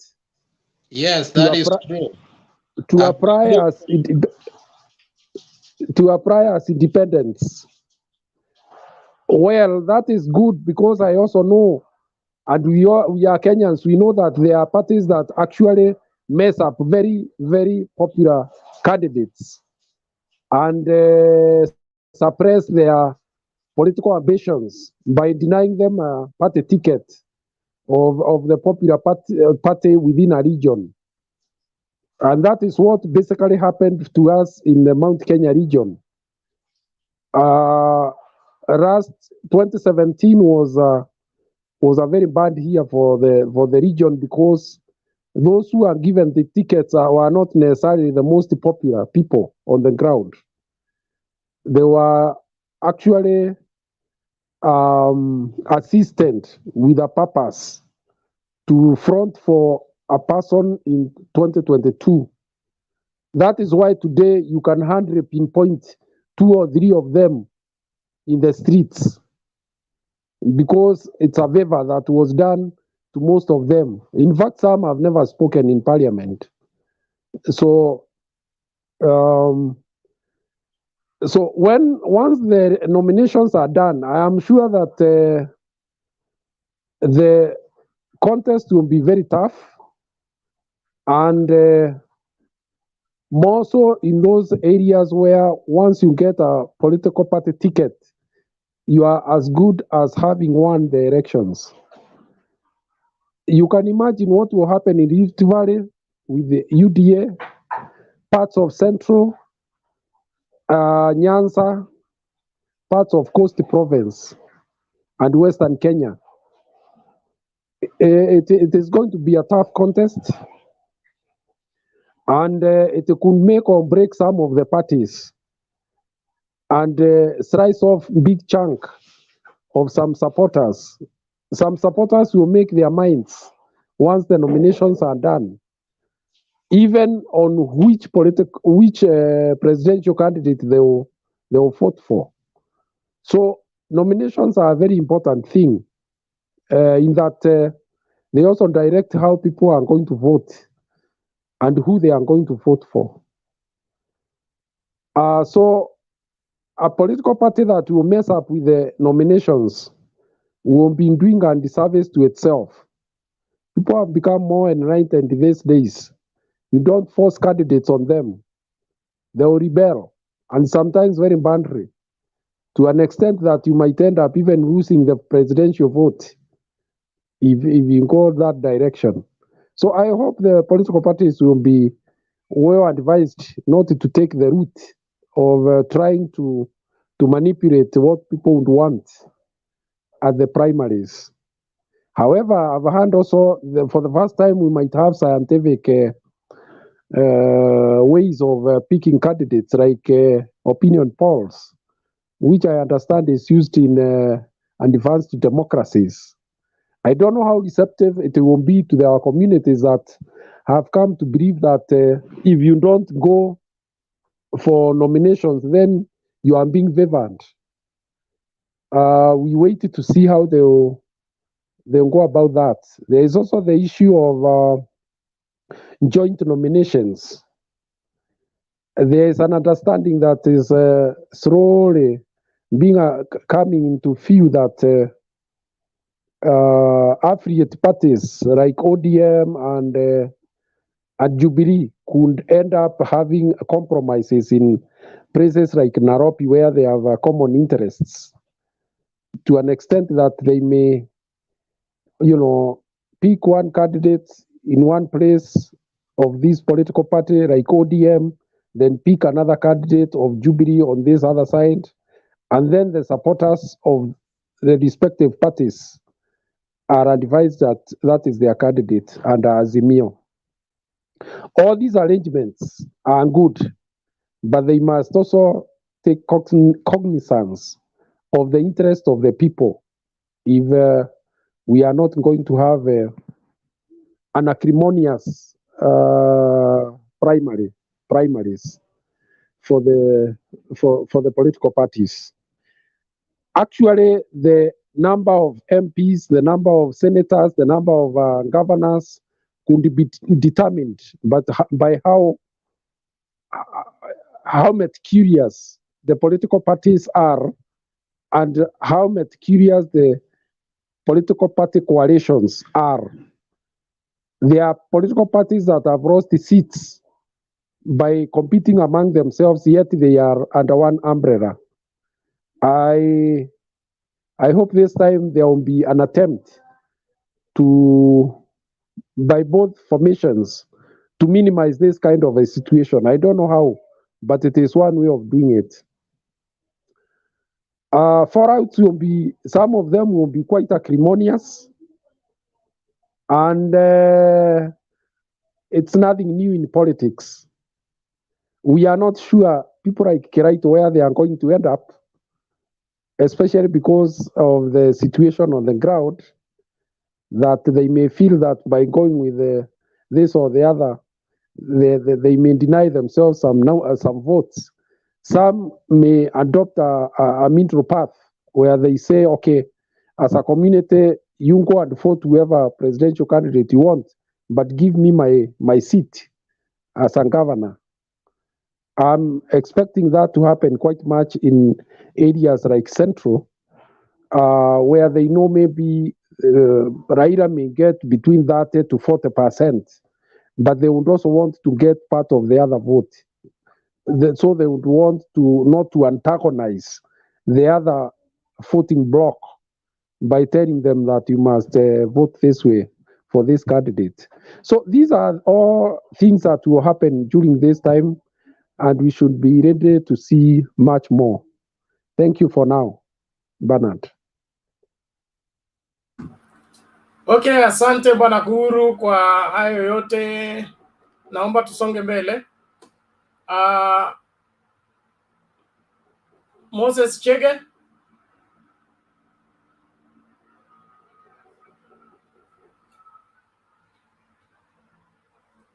Moses Chege, are you there?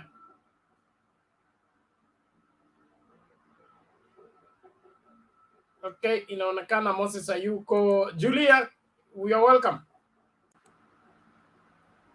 Thank you, Bernard. Hello, everyone.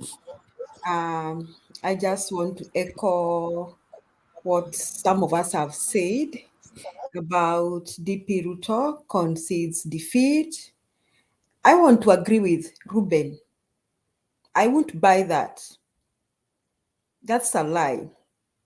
And we should not be so naive as to buy that. And when he was saying it's going to be rigged, I will also not buy that. I think he's behaving like some of the pickpockets we have seen in Nairobi. They pick people and they see another person. They say, "Uyo mwizi, ndio uyo mwizi, ndio uyo mwizi." So you people, you are chasing the wrong person. And the person saying, "Ndio uyo mwizi, ndiye mwizi." So one, I won't buy his story of rigging. And I hope Chebukati watches or gets views of people, of Kenyans from such shows. I don't understand why he has not even talked about it, like the way he cornered Sabina Chege. I expect him also to act the same way and invite DP to a meeting to explain why in the first place he talked about rigging when he was in the US, and he should give details and evidences why he suspected there was going to be rigging. And now the sudden change of heart, I wouldn't also buy that. In fact, Azimio people and the president should be very careful that the person who is saying ndio huyo mwizi is most likely the person planning to do a massive rigging. And the rigging, I have realized that rigging now is very hard to be done in polling stations. So it may be a technical issue. So it may be something that Kenyans may not even be able to understand. So it may be something high tech. We all know that people can hack even into your sites. We know people can hack even to your M-Pesa account. I think we're in the era of technology. And I think even Kenyans now know that anything can be hacked. Now, every now and then, here we have so many challenges. Even sometimes my laptop has been hacked, like someone has been able to access my laptop. And many times people try to access our phones. I think you're aware that people can access, I mean, there's a lot of stuff going on, I mean, with technology. So I will not buy anything DP is saying. I will not buy that he's saying he's going to concede defeat. He doesn't mean that. He's just playing with our minds. So I will not buy this. And I hope Uhuru Kenyatta will not buy this. And I hope Azimio will not buy this. In fact, they should be wary. They should be wary. They should be even, Chebukati needs to up his game. Rest, we can't trust him. He needs to up his game. So I hope when DP comes home, I hope he will be Chebukati's guest to explain all the things he said in the US. And even as he explains, I hope the president is thinking the way I am thinking, that I will not buy these small allegations and these small statements that he's going to concede defeat. So I agree with Ruben. I will not buy that at all. And I think Baba should up his game, when it comes to the election. Because if they can't cheat at the polling stations, I think something to do with technology, I think Baba needs to be prepared in that. The other thing about party nominations, I think is going to be a big deal, but I'm happy that the nominees have a 10 days window, which they can go to independent candidates. I'm for that idea of independent candidates. I totally support that people should be given room to go as independent candidates. However, I hope as Azimio team, I hope the Jubilee and ODM are looking at a master plan. And if I were them, I would say talk about zoning, like where they should look at 2017, where ODM won, all the seats that ODM won, like in Nairobi and Coast Province. I think Jubilee should give ODM to front their person. And the places Jubilee won, even in Nairobi, I think ODM should give Jubilee a chance to front their person. And they should just swallow their pride and do that.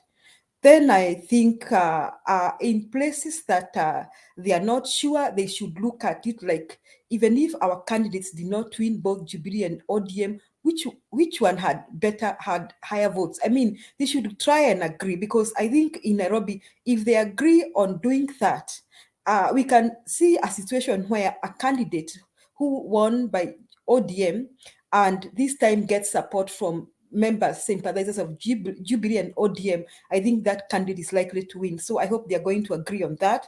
And I think they're going to swallow their pride and do that. So I agree on on zoning, but at the same time, this thing of independent candidate is good because it's going to eliminate these parties that are kind of bulldozing their preferred candidates. We are likely to have those kind of candidates. Now, lastly, I think it's Alex who talked about campaigning. I mean, door-to-door campaign. I want to agree with Alex. Now, it's high time, especially in Central Province. I mean, in Mount Kenya region, not just in Mount Kenya region. You know, I think we need to realize, I think as Mio people, maybe we are really kind of loud. I don't want to see a picture. I look at it like this. I don't want to discuss what happened in 2017, and I do not even want to discuss whom I think won and lost, because that is very controversial. But I always used to see Baba with large crowds. And I always used to ask myself why those large crowds never translated into votes. And I thought having large crowds is good, but I think the voters don't go to those meetings. I have never attended any political meeting, and I have always voted. And I have always been this kind of a person who has already made up her mind whom she wants to vote for. So most voters really don't go for those political meetings. And another thing, those youngsters that go for those political meetings, some of them don't even have IDs, and many of them are drunkards. So it happens that by the time elections come, they don't even have their IDs. So chances that a third of those people you see in those political meetings don't vote, chances are very high. So who are the voters? The voters are in their homes. The voters are in the churches. So I think Jubilee now needs to do a door-to-door campaign in a door-to-door campaign, especially in Mount Kenya region. Now, those people who will open doors for them will pay attention to what they are saying, and most likely they are going to change their mind. Now, they also need to put some up their game so that Baba has more members of parliament, because it will be a very dangerous game if UDA gets many members of parliament, because I think they are going to sabotage everything Baba is going to be doing. So I think now, I believe what I'm thinking is what Azimio team is thinking, that they need to up their game to ensure they have as many members of parliament as they can. And now my last questions. I see somebody like Akure here. I think he's in the US. And I really want people in Mount Kenya region to really call themselves a meeting. They need to call themselves a meeting and ask themselves why they are still backing William Samoei Ruto. And they should take out a pen and a notebook and write at least 3 good reasons why they think he's the best person to be the president of this country. And I will ask a question to these people in Mount Kenya region. I want to ask you, all of us here know clearly what is ailing this country is not bottom up or trickle down or side trickle down or sideways or anything. We know clearly is what is ailing this country is corruption. That is why our DP could not respond accurately to the questions he was asked in the US. He could not respond. At one time he was tongue-tied, and his body language, you could see he was stressed because of those questions. Now, we all know that. Even the people supporting UDA, they know that. Now, I want to ask the people from Central Kenya, na pengine niwaulize kwa Kiswahili, ni picha gani mnataka kuonyesha the rest of the country? Are you trying to tell the rest of the country that it's okay to steal, it's okay to loot, it's okay to loot government money? Are you trying to tell us that it's okay to be corrupt? Now, are you also trying to tell the rest of the country that we from Mount Kenya region, we are where we are because we have looted? I think most of us, or 99%, have had to work over 12 hours. If you go to Central, people know how to work. People wake up before the cock crows. People do so much to earn a living. People do so much to improve their standard of living. So I am an evidence that we do not have to steal, to loot, to be corrupt, to get where we are. So for once, my fellow brethren from Mount Kenya region and somebody Gakure who is sending chats, for once, let us prove to Kenya that we believe that people can improve their livelihood by doing the right thing. Show me your friends and I'll tell you who you are. Bad company ruins good morals. That's what the Bible says. So if you are okay with somebody looting public money and public coffers, then I begin to think whether ndugu zangu na dada zangu kutoka Mount Kenya region kwamba pengine mwangojea mtu akikuwa kiongozi, he'll help you loot more. That's the picture we are giving. That by the 5 years, this nation will be the poorest nation in Africa because he will help you loot more. That's the picture you are giving the whole country and the whole world and the whole of Africa. So let us prove that we in Central Kenya, in Mount Kenya, we know how to toil with our own hands and we believe in earning from our sweat. We do not believe in looting public coffers. Thank you, Mr. Bernard. Okay, thank you, Julia. I see their hands up. Before I bring in Guru to ask his question, I would just want to comment on the issue of crowds don't translate into votes. That is also debatable, especially looking at the last 3 elections, consecutive elections, where it is clear that the rigging process ensures that your numbers are shrinked so that the loser becomes the winner. So, like, for example, in 2017, most of the, what are they called, the returning officers were shocked by the numbers they were seeing on the screen based on what they announced at the polling stations, that the Baba's numbers were not reflecting on the screen. There was other numbers that were being whatever shown just to ensure that the other person wins and the other one loses. So we have crowds that translate into votes. There is what is called mob psychology also. And Kenyans always want to vote for the winning team. They don't want to lose their vote because they feel like voting for anybody is losing your vote. So they look for which team is probable to win. That's where they take their vote. About the mountain and the campaign, I trust the president and Baba, being experienced politicians, know what they are doing. And we should not underestimate Uhuru's influence over the mountain. I still believe that Uhuru has a sizable number of votes that he can influence in the mountain, regardless of the poisonous campaign that may have gone ahead. And 5 months is a long time. Things can turn around. Yes, Mr. Guru. Yes, I heard some statements from Julia, and I want to caution her that she was doing well until that point that she started kind of profiling the community and assigning bad motives on the same. I think voting is really a personal affair. Although, of course, people influence each other to vote in a certain direction. I do not think that the central people have a bad motive in electing a certain person. I don't think that, and it would be tragic if they are supporting, or those who are supporting the deputy president think that he is going to facilitate them to steal from the government.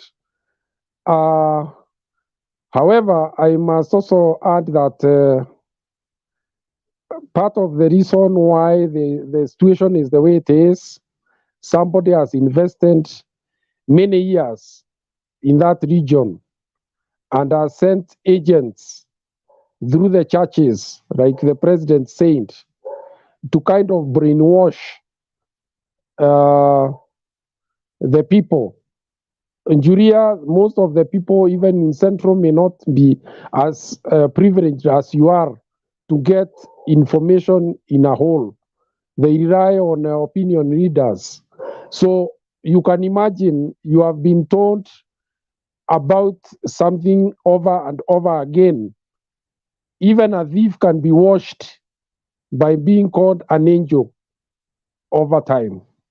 So I think, like Bernard has said, 5 months is a long time, and I believe once the people start being exposed to the alternative information and what they aspire to get in the future and who they can trust, I believe a sizable number will obviously see the logic and make the right decision. Asante. Okay, Ruben.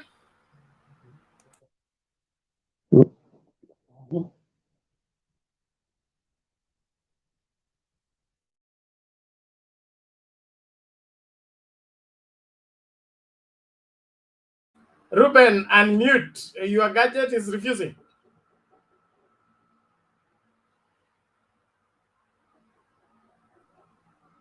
Thank you, Bernard. First of all, I just wanted to correct what Madam Julia had said, but part of it, Mr. Guru has done it. Honorable William Ruto penetrated Mount Kenya through churches.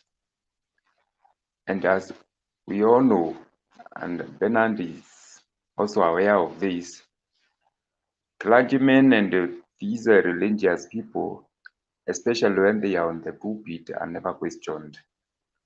And sometimes we take what the pastors and other religious people say to be true to the end.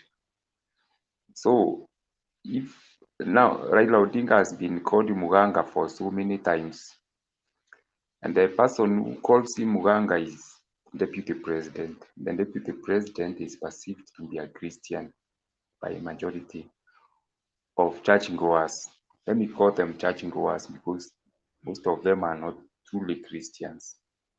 So this guy has contributed to construction of so many churches, and now through that, majority of pastors are supporting the deputy president, and those pastors are never questioned by anybody. Very few people questions the authorities and the authority of their pastors. Now, when the pastor says this is the direction and he's speaking from the pulpit and he's alleging that God has spoken to him that they are going to vote a man of God, what do you expect from these gullible and less informed followers? They will do exactly like that.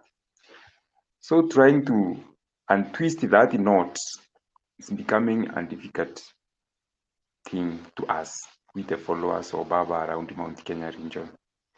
I'm speaking this because I've asked these questions so many times. Nauliza watu, nini hiyo Ruto aliwafanyia nzuri mpaka mkaona mkampenda? They start wana mention ministry and education, nawaambia alikuwa ameajiriwa na Raila. Ministry ya agriculture namwambia alikuwa ameajiriwa na Raila.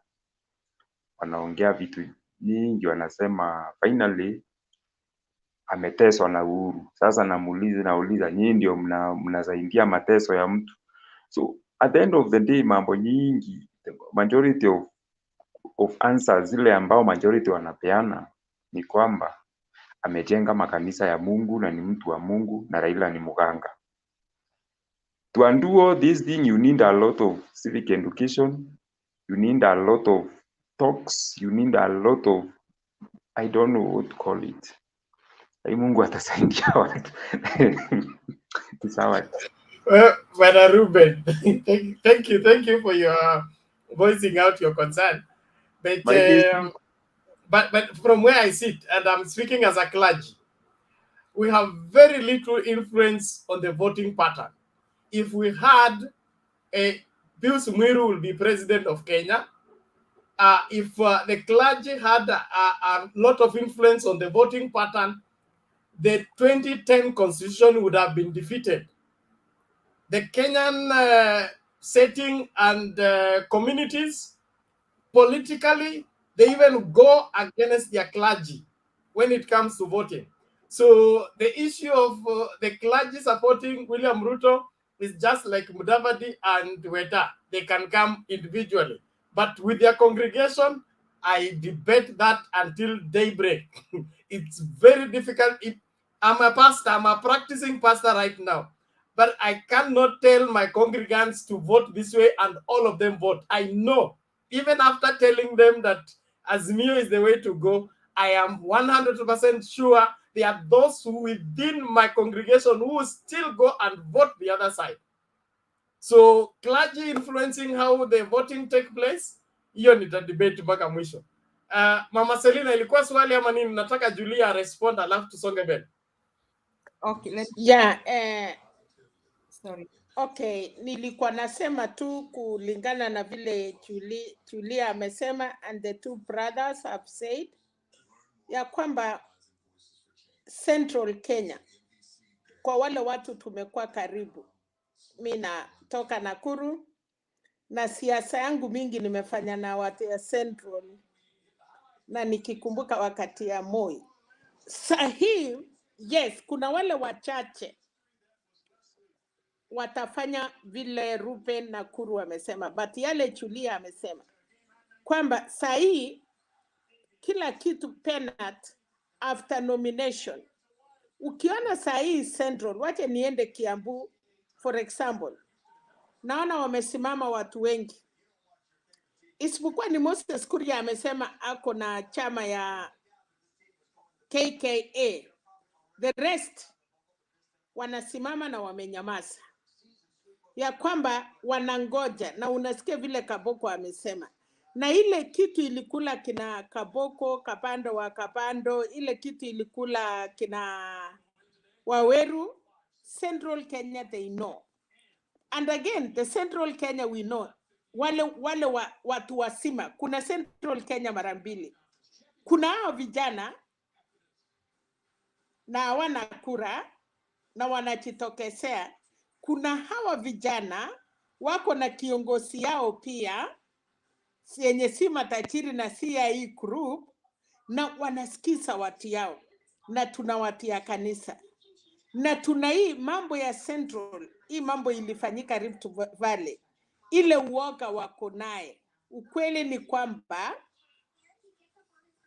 walichenga makanisa, walimaliza, lakini siku ya kura, I'm telling you the truth, watu watashangaa na Central. Kuenda Central 4 years haimaanishi kitu. Moi alikuwa na watu ya Central miaka ngapi? Na hakuna kitu hakufanya Central. And end of the day, ikifika kura, you could not get it. Hiyo nataka kusupport, lakini sitaki kutacha machina kwa sababu wanajua watu ya Central wenyewe wanajua mahali wanachiweka wakati imefika. And again, Uhuru Kenyatta kama rais na viongozi ya Central, they know, wanajua nini inaendelea. But kila kitu penat, hii yote tunasema ni yaki. Alex amesema tuende vijijini, hatuwezi kwa nao, wacha tuingie, wacha baba afanye mkutano on 12, wacha parliament ifunjwe. Hapo ndio tutajua direction ya Kenya kulingana na vile watu wanasimama. Alafu ya pili, kama watu watatu na wametoka Azimio na wanashindana, and the end of the day mmoja ya Azimio ana win, ujue hiyo kiti imeenda. Ile nilikuwa nasema ndiye nimalize penalty, ulikuwa umenipatia nafasi kidogo nimaliziane, ni ya kwamba that force isitusumbue. Wacha waende Uganda wakule, labda ile pesa ama wametumwa wachukue hiyo pesa. Hii Kenya iko na vituko. Lakini kwangu mimi, wakati tulifanya mambo ya PBI, tulikuwa tunaambiwa Central Huru has no say, na Central Musima tulikuwa tunajua wanaenda kuangusha PPI. The little we know, Central Kenya wote walipigia BBI. Na kwa sahi mambo ya BBI wanajua itarudi. Na wanatuambia 1 man, 1 vote, 1 shilling. Wanatuambia mambo ya constituencies. I'm telling you, watu wana macho na wanaona. Hii ni mambo tu tunapelekwa na ni mzuri tunasema hapa tunajifunza siasa. Wengine ni wakongwe wa siasa, wengine tunakujia kwa siasa kwa sahi, but kura ya Central haisemwi sahi March, kura ya Central mwisho. Mimi pangu mwezi wa 6 tukimalizia, kwa sababu 3 weeks in Central ni sawa kupiga kura. Hii miaka ingine yote mtatembea, mtakuja, mtarudi, but decision ya Central ile imefanya miaka yote. Who are these people? Wanakuja the last minute na kubadilisha kura ya Central. They are still there, batu wako wachaenda nje, so wacha tungoja. Kuna watu watalia. Ninajua kama Rift Valley watakuwa position mahali, lakini Rift Valley, Turkana, Pokot sitakawanywa. Alafu kura sababa, wacha tuulisane ukweli. Nilikuwa nafikiria kura zake zitapunguka kwa sababu ya Ukambani, lakini kuonekana na vile mambo inasimama kwa sahi Penat, Baba stands with 6 million votes. Ni kura ngapi atahitaji? Ni kidogo sana. Hii kuru bingine sasa wanakuja kama Western hakuna, Coast hakuna, yote imekuwa block. So wacha tuhesabu kura ya Baba tukianzia 6 million. Kama tunasema 40% Central atapata kwa sababu ya Uhuru. Rift Valley yetu inakawanywa, Turkana iko kivyao, Pokot wako kivyao, Masai wako kivyao, watu ya Nakuru, Molo, kura karibu 600 ama kura ngapi iko nje. Please tuambiane ukweli. Na sasa tuko na third force wenye watarokota. Ile kitu najua maybe third force wanangoja ni nomination ya kwamba ile watu watachukuliwa na Azimio na hatachukuliwa na KK wataenda Okoa Kenya. I think that is what Kalonzo is trying to do. Instead of people kwenda kwa briefcase parties ama watu waende independent, lakini pia nataka niwaambie watachichunga kwa sababu sahi mahali mambo itaenda na hakuna pesa inapeanwa itakuwa ngumu sana. So wacha niwachie wengine, lakini kura ya Central tukiongea hapa tunasema, but I'm almost nakubaliana na Julia. Kura ya Central si mchezo, na Rupen anajua na Kuru anajua. The last days ya Central ni kama nduru inapikwa jioni, alafu kesho yake wanakuambia tumefunga hoteli, wanakuambia biashara tulimaliza, now we are going for the right person. Thank you. Thank you, Mama Selina. That is a good one. And, Correction. I agree with you on the issue of the central vote cannot be decided now, but at the 11th hour, they are very good in leading you until you believe they are with you. And when they turn, you will be so shocked you won't say anything. Julia, you can make your brief response so that we move to the next person. Guru Ngoja. Correction.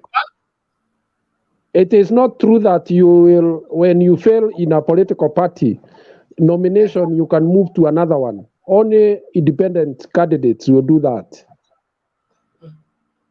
Okay, yes. Whatever Mama Selina said, Oka is wameachwa na train, so let them do their best. Even if they do the third force and work out their candle all night, all day, sioni wakifanya anything significant. The best thing for them to do is let them join either of the sides. It will do them much better than what they are trying to insist. And like we know what Oka is right now, Oka is Kalonzo and Kalonzo is Oka. The other people have already declared their stand on Azmio. So let Kalonzo run around with Oka. He will end up where he ended up in wherever in his previous attempts. Julia, make your response, please. Okay, thank you, Bernard. Thank you, Ruben and Guru. That was a very good response about the situation in Central and the church thing.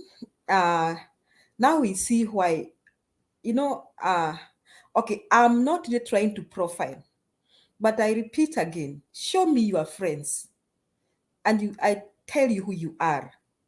Now, kwa nini Mutahi Ngunyi alisema ati watu wa Mlima Kenya wanasema huyu ni mwizi wetu? Kwa nini? Kwa nini watu wengine wakafikiria mimi nasema huyu ni mwizi wangu ama huyu ni mwizi wetu?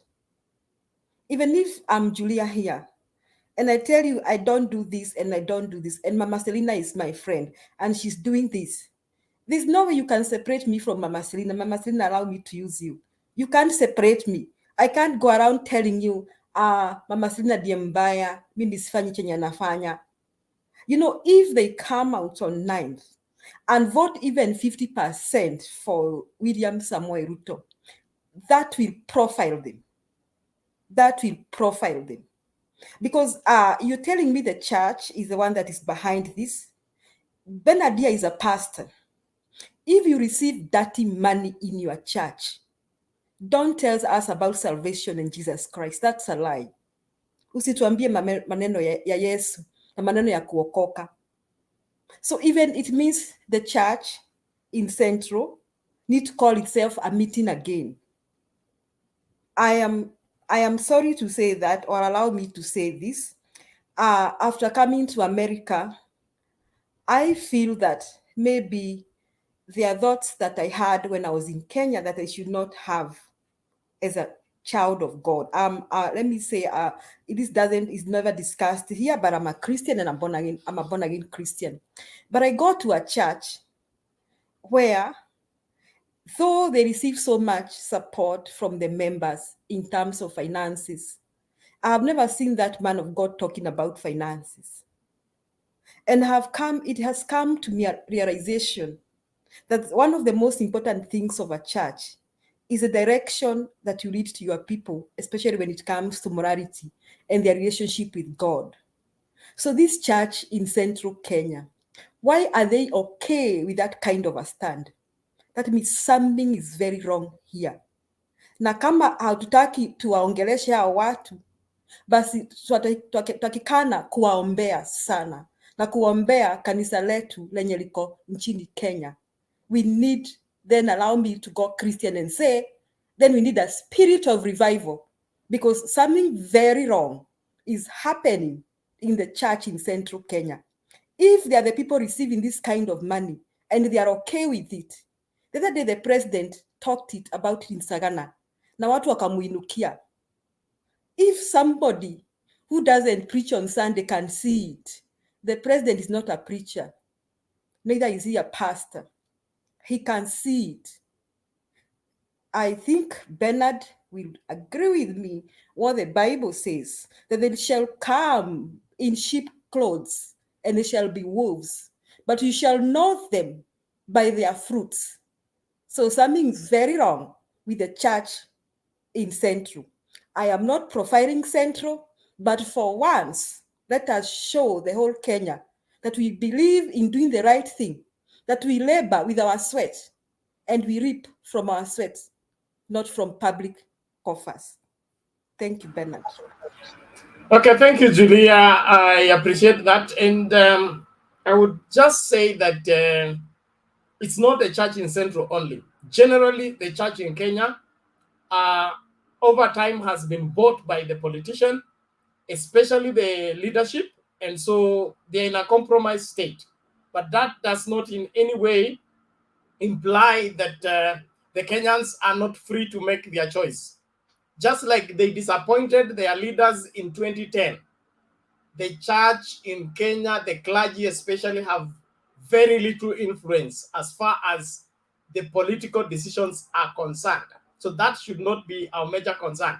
Our really major concern would be Kenyans sober enough to make a decisive decision that will help the country make progress. In my opinion, they are. They are free enough, free even from the influence of their pastors. Very few congregations follow their pastor blindly. Very few, especially those that are put under the spell with this prophecy thing and all that. But they are the few numbers, not the majority. The majority of Kenyans, when it comes to politics, they go against their spiritual persuasion. That one I can bank any day, anywhere. I can dig in for the Kenyan people. Just like the bishops led the 2010 campaign against the 2010 constitution and went countrywide, supported by William Ruto, and they couldn't get a third of the votes.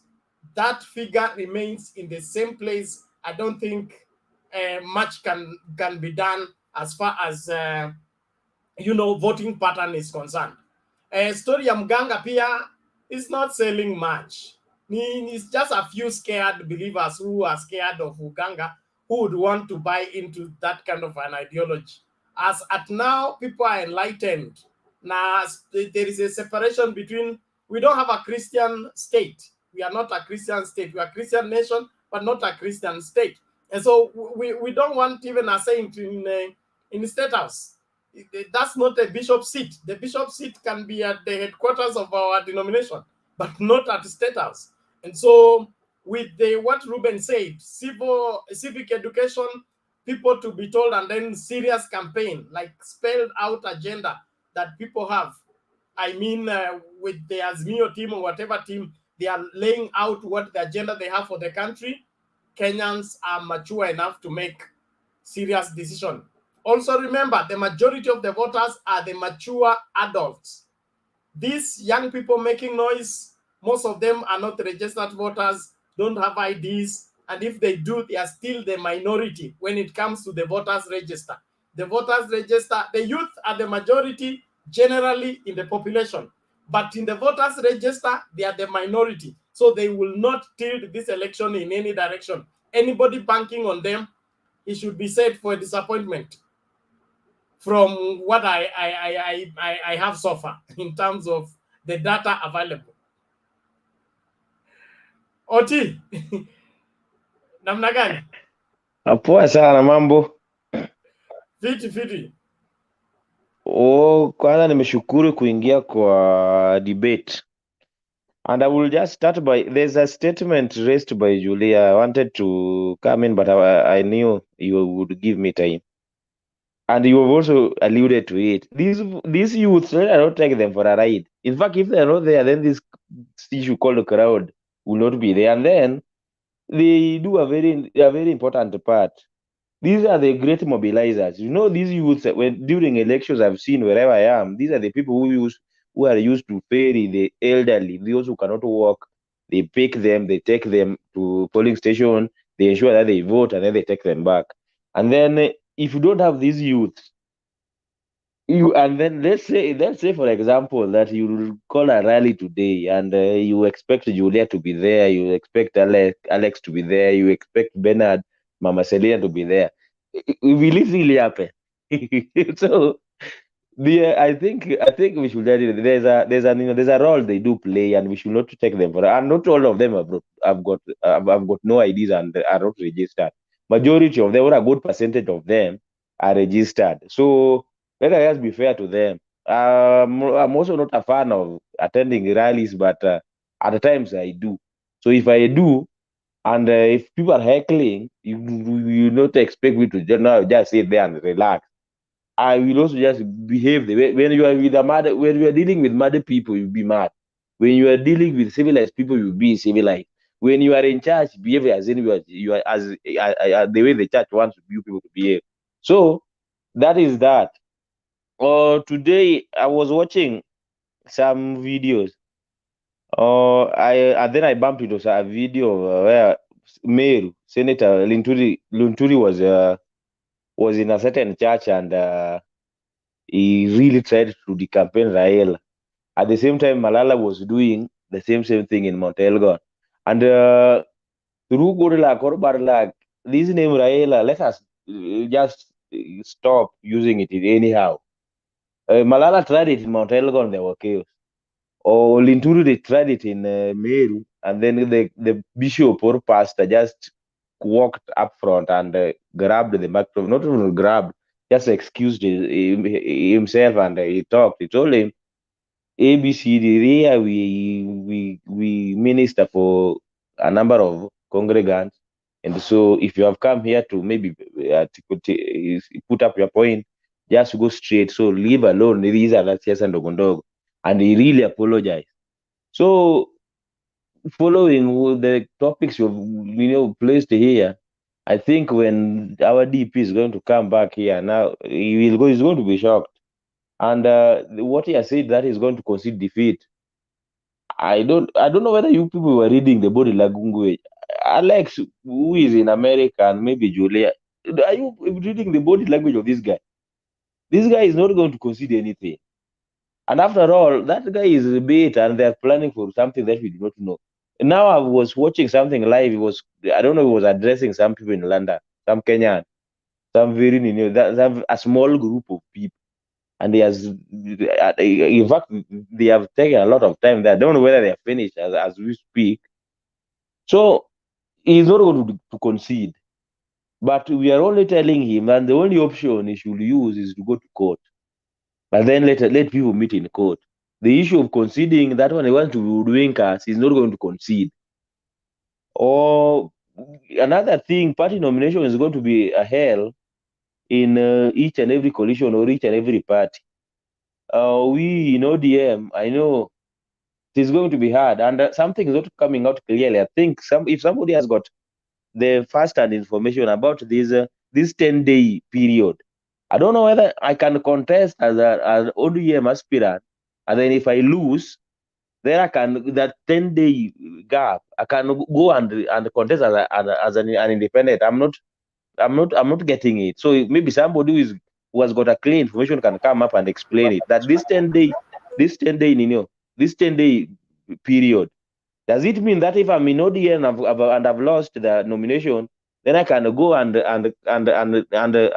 maybe resign from ODM, and then I go as an independent candidate or whichever way. Then another thing yes, is that is the case. If you contest on ODM and lose the nominations, you have a 10-day period by the Registrar of Political Parties to resign from your political party and then apply to contest as an independent. But it has to be within those 10 days. 10 days. Yes. Okay, then I'm then I'm seeing a situation. There's something that is going to happen here, because like where I come from, the gubernatorial post is then I don't know whether ODM is going to renew, because if they do a mistake that they give it to candidate that is not popular in the ground, then it is going to be a very big headache. But I just believe that this time around we are going to make it right, and then we are not going to have those, let those who will not get the nomination, let them be convinced that the process was fair, verifiable, and credible. Or the issue of Kalonzo, I was watching the news. They have decided to go it up to the ballot, but I'm insinuating a situation where I don't know whether Jirongo and Gideon Muya are going to. Okay, I don't know whether Oka is going to hold till the end. I'm seeing a situation where Oka is going to remain with Kalonzo. And Martha Karua might follow Moses Kuria. Gideon ni mtu wa baba. Jirongo has got nowhere to go apart from to come to Raila for protection. So I'm seeing a situation where Kalonzo is going to go it alone, and then is praying that maybe there should be a rerun so that he can do what he did to Raila during the Kibaki reign. I'm really praying that if our brothers and sisters from Mount Kenya can really preach peace and propaganda ya mganga, because I was talking to somebody from Mountain and I was then asking, what has Raila done to you people that we were told that Raila is ni mganga, ni Ruto? So I was like, You people do not have wagangas in your area, or what are you trying to say? And Raila ameroga nani? Wewe umeona mtu ameroga? Aliposema Kibaki tosha, na Kibaki akaenda akapata accident.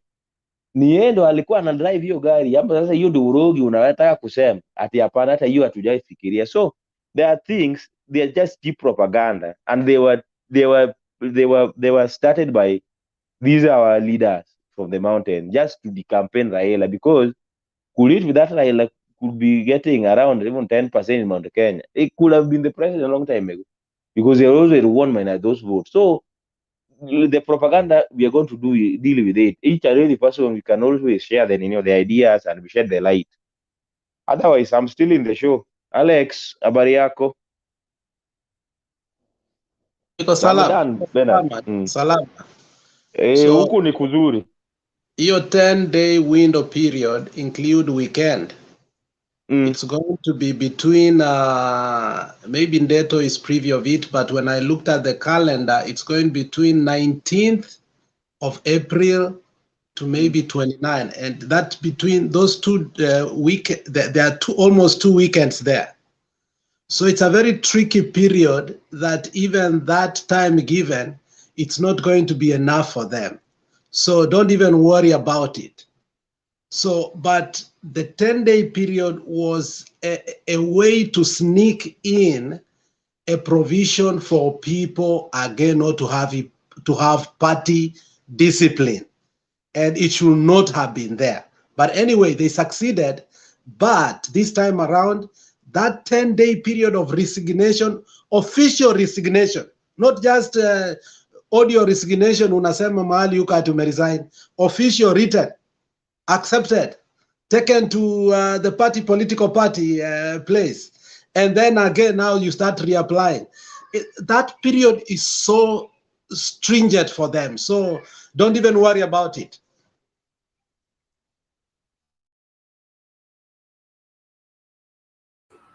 Okay, thank you, Alex. I want you to chair for a while. I'm coming back. It is Ndeto, Kamau, Kenya, in that order. Are you fearing to listen from the UDA ambassador? You should listen to Ndeto before you go. I'm Agent Ndeto. Yeah, I know Bernard, sometimes he fears. How are you, Bernard? A politician called Ndeto. Why should I fear you in the first place? You UDA guys. You know, you never accept the truth. What is the truth? So let me explain. So thank you so much for welcoming me in the show. And Alex, I can see you guys, you have been really sailing on the platform. I have missed maybe to be in the live show for quite some time, but I have been following. I sometimes heard there were some things which were not going well. Some guys come here to corner others, which is not a good behavior. But let me get direct to the business. So I can see the topic is so nice, and it is about if William Samoei Ruto will commit to concede defeat. This is something very clear, and he has been explaining, and maybe he has expressed that he will concede defeat in very many occasions. I've heard him talking that, even on a live situation. So the ODM or the Azimio team should not worry. You know, the other day they were talking about that Ruto is not an international figure. I wonder what you will say today, because he is all over. He has been in the United States. He flew to Europe. So I see now, you know, you are talking about the ICC stuff. I don't know why, when he is already out of the country, he is not maybe like held accountable for some things. So that shows the leader we are dealing with is an international figure. So, and we should not like have any doubts on his credibility. because he is one of the leaders I have watched for some times. He has supported Raila Amolo Odinga, he has supported Uhuru Kenyatta, and it is their turn now to give or to pay good with good, not good with evil. So let me go also to my point number 2 on I've had a number of panelists talking about the voting patterns change. So far as Serena Sego, who is my good friend, she is saying that already Baba has 6 million votes. And I know she is putting a reference on what was in 2017, because Baba, I think, had 6.5. So I would like to inform you that much has changed, especially in the various regions. One of it is Western. As far as the Azimio supporters would not like to accept the fact that the shift of Musalia and Wetangula, plus Malala and other politicians, like even Barasa, this Didymus Barasa, you know, their shift towards the KKA, we cannot say that it has no impact. And I will demonstrate to you how Ruto will win the next coming election. For instance, in Rift Valley, we have like 5.3 million votes. And I know the Narok part, the Maasai, and some other parts may not vote for him, yet they are along the Rift Valley. But one thing I would like to tell you, last election, Turkana was a Baba zone. But we see nowadays Nanok has won or has followed his suit in the Kenya Kwanza team. So in a way, if Ruto in 2017, he came to the ballot with about 3 million votes that supported Uhuru Kenyatta through Jubilee. In a way, if we assume that he maintains his votes, then he also gets some other very few amount of votes, maybe from Narok, not from Narok, but maybe somewhere from Turkana. Also in Masailand, I've seen like the Kajiado North. Even last time, if you check, despite Kajiado, the whole of Kajiado voting for Raila, Kajiado North voted for Jubilee. So in a way, you will see what we need along Rift Valley region. It's about 3 million votes out of the 5.3 votes. In the central region, I've heard some of you maybe saying how Baba has kept on increasing when it comes to the percentage. I don't know, shifting from what to what. You know, I was awaiting to see the side where Moses Kuria will shift. And it is so clear that despite that today, Oka team, they are so confused. Every day they have a breaking news. You know, the other day I heard Karonzo has joined Azimio. Today I also heard that they are going to have a presidential candidate, you know. And but what I can tell you is that some people like, I saw Kabogo, I also saw Moses Kuria, they have already vested their interest in the Kenya Kwanza. As well, someone like Muturi and Kionjuri, they have said they are going to run independently. They are not going to join those parties. But I can tell you, those are people who will not get votes because their influence is not felt on the ground. So I can tell you that out of the 3.2 million votes in the central region, maybe basing on the previous updates, I can tell you something to do with 2.7. They are going to vote for Ruto. So also, when you get to Western, in a way, you may say that DAP is so much on the ground. But what I would like to tell you in areas like Kakamega, in areas also like Baringo, in areas also like, Vihiga. Those are areas where we are going to have like a shift in the voting pattern. You cannot say because... Baringo is not in Western, Deto. Deto, you are Sorry. a politician. But Baringo Sorry. is not in Western. Yes, sorry, it was just a mistake. I meant something to do with the Kakamega. Then we are also talking about Vihiga, You meant Bungoma, but your civic education is one thing. And you're a politician. And Uda is doing well. Just relax, Alex. I know you are very proficient when it comes to civic education. That is what you majored in the tertiary level. I know. So, and I really acknowledge your correction. So, this is my point, that so far as we say that those are regions where Baba was voted for with an overwhelming majority, like Kakamega. So, we are going to experience a shift. It may not be a so big shift, but it's just a slight shift. We only need some like 1 million vote from Western, maybe out of, I think it is 1.8 or what, and that is something we are guaranteed. Come to coast, like the other time, in Mombasa, Nyali voted for an independent candidate.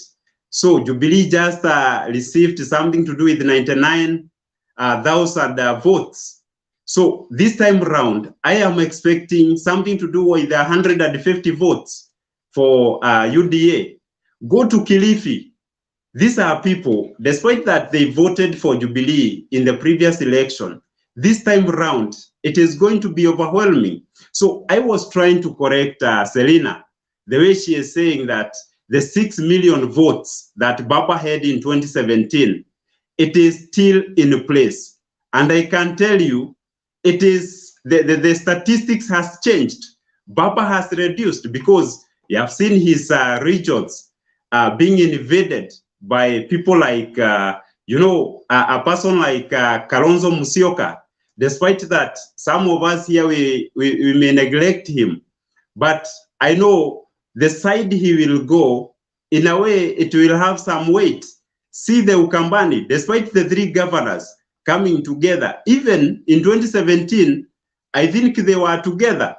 And still Kalonzo Musyoka being voted for as the deputy president, in a way, he had some impact. And you people from Azimio, I am saying that, can you pray that this guy may not join Kenya Kwanza? Because if he comes into Kenya Kwanza, because I can see he could be a project of someone.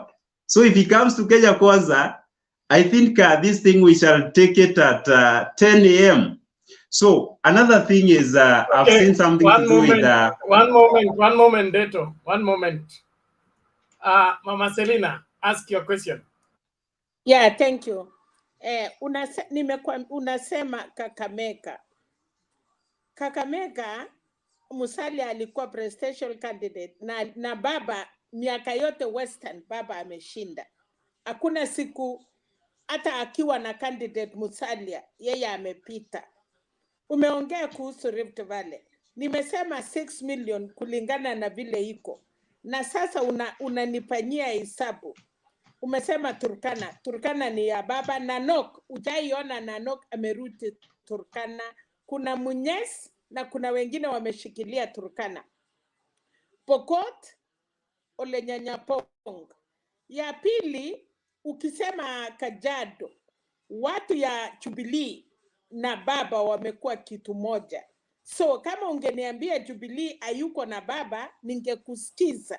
So kura chache za Uhuru za Jubilee, ile imewekwa white, ile imewekwa ndege, hawa ni kura ya Baba. Sasa ukisema hivyo, hesabu yako itaenda vizuri. Sasa unaniambia Ruto ako na 3 million. Umekubali Rift Valley atakuwa na 2.5. Kwa sababu tumetoa hizo ingine. No, 3 million. Umesema Central umepatia 2.5. na kura za Central ya Uhuru siku hiyo ilikuwa 6 million. So the rest hii kura ingine imeenda wapi? Imeenda kwa Azimio. Ukweli ni kwamba tunataka kufanya hesabu bila nimefurahi vile umesema Mama Selina, nimesema yangu na nikakuuliza tangu tulianza sijaona kura za baba inapunguka, na ile kura baba Battle Crown baba anapigania na nje tunapata hata 10% ni Central. Umesema Kilifi, umaiona Aisha Chumwa tena anaongea. Ule mtu anaitwa Kingi alianza chama. Saila aliona mambo imekuwa ngumu, amesema ako Azimio. So hiyo mambo yote unataka tuambia haya, hii kijana yako hii anaitwa alikuwa na kura kidogo Mombasa. Hali ayuko huko. Hii watu yote unajaribu kutuambia walikuwa na kura, they are not even in the crown. So na sasa ukisema hivyo nani atawapatia kura? Kama hiyo ya Kilifi imetelesa imeenda. Ukisema Kakamega hapo kuna Oparanya. Na unasikia Western yote wamesema Mudavadi alinunuliwa na sasa Watangula wakakuwa pamoja. So Western DPA unaona Nyanza Western tusiongee, hiyo imekuwa seal. So mahali mnachezea Rift Valley na ni karibu 5 constituencies. Nimesikia swali yako Serena. Let me answer your question. Ngoja. You know you are explaining. Nilikunyamasia. Sasa wacha nimalize. Hata umenikata. Sasa hiyo yote umesema saa hii. Tukikuta hapo kidogo Central. Hiyo ni kura tunasema ni Battle Crown. Mkipatia baba 10%, mkipatia baba 20%, amewin. Hiyo tu penalty. Mwenye nilikuwa naongea na yeye aliniita china yangu mara 3, ametoroka. Yuko hapa. Now Neto you can respond. Okay, thank you so much, Bernard. I think something that Serena is not much updated on is that Central Kenya, we have 5 counties. That's why I've talked about 3.2 million. There is Kiambu, Kirinyaga, Murang'a, Nyandarua, and Nyeri. Because you realize the Beru and Tharaka Nithi, in a way they are on the eastern region. Also Nakuru, which has been counted previously as Mount Kenya region, it is along the Rift Valley. That's why I've given more votes along Rift Valley, which is 5.2, and Central, it is something to do with 3.2. So, and also when you go to Eastern, there are some other counties which are still in the Central, but they are counted as the Eastern region. So, what I am saying is this. So don't be so happy to feel like out of the 6 million, you thought, Serena, that they are the votes in the Central region. I'm saying 2.7 for Ruto. Then you think that the other 3.3 is for Raila. No, it is only that I am so much updated about the structuring of our 8 regions. So when it comes to you have talked about Kakamega. Let me tell you something. So far as you are talking about... Neto, just one moment, please. I want us to understand what you are saying, okay? You say in Central, Ruto will get 2.7. How are you going to prevent the other 3 from going to Azimio? Because you are so affirmative that after you get 2.7, these other ones will not go to Azimio. Where will they go? The reason I'm saying this, Bernard, is because previously I thought Oka will come out so strong. And if you check well, Martha Karua was there. Then we also had someone like Mwangi Kionjori, who are people who were very close. Even the caucus 3, you saw who they were. I thought also Kuria will get also to the Oka team. But previously we have seen Kalonzo negotiating over something that they agreed on 2017. So in a way... Neto, please. can you be concise and just answer the question? Why you go? Oh, why do you want to create confusion? I'm trying to animate A my point. specific question requires a specific answer. You don't have to bring all this Oka together. That's creating confusion to the viewers. Let me ask you, let me answer you, Bernard. What I mean is this. You will not see Mother Karua in Azimio. You will also not see Moses Kuria in Azimio. You will also not see Mwangi Kiojuri in Azimio. There is no problem, Neto. There is no problem whether Kiunjuri, Mother Karua joins Azimio, okay? You began by giving us the data of how the voting is going to be based on the figures you are throwing around. So our question is geared towards those figures, okay? Exactly. As far as I'm concerned, Azimio has a way of making inroads with or without these key leaders joining, okay? The ground and the political circumstance is not the same as it was in 2017. There has been a change. The item of aggression is not the same, okay? Their two adversaries are now friends. So the circumstance has changed, and that means the voting pattern will change. Now, based on your figures, you say 2.7 will go to William Ruto. What happens to the other 3? Will they stay in the House? Will they be not voting? Because according to you, they will not vote for Azimio. So they will vote for Oka, or they will vote for who? We want you to answer that. Bernard, what I mean is this. I do not mean the last 3 million votes, they will not be on the ballot.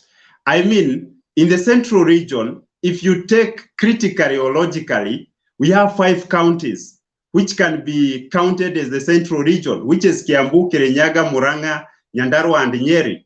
But when you come to the central, the Rift Valley region, you will find a county like Nakuru, which has been for some time being counted along the Rift, the central region. This time round, it is in calibration on the Rift Valley region. When you go to Meru and Tharaka Nithi, which are also part of the central, in a way they are on the eastern region. So that's why I'm saying the counties I'm concentrating in the central region, it is the factual counties, which are 5. And that is what is summing up to 3.2 million.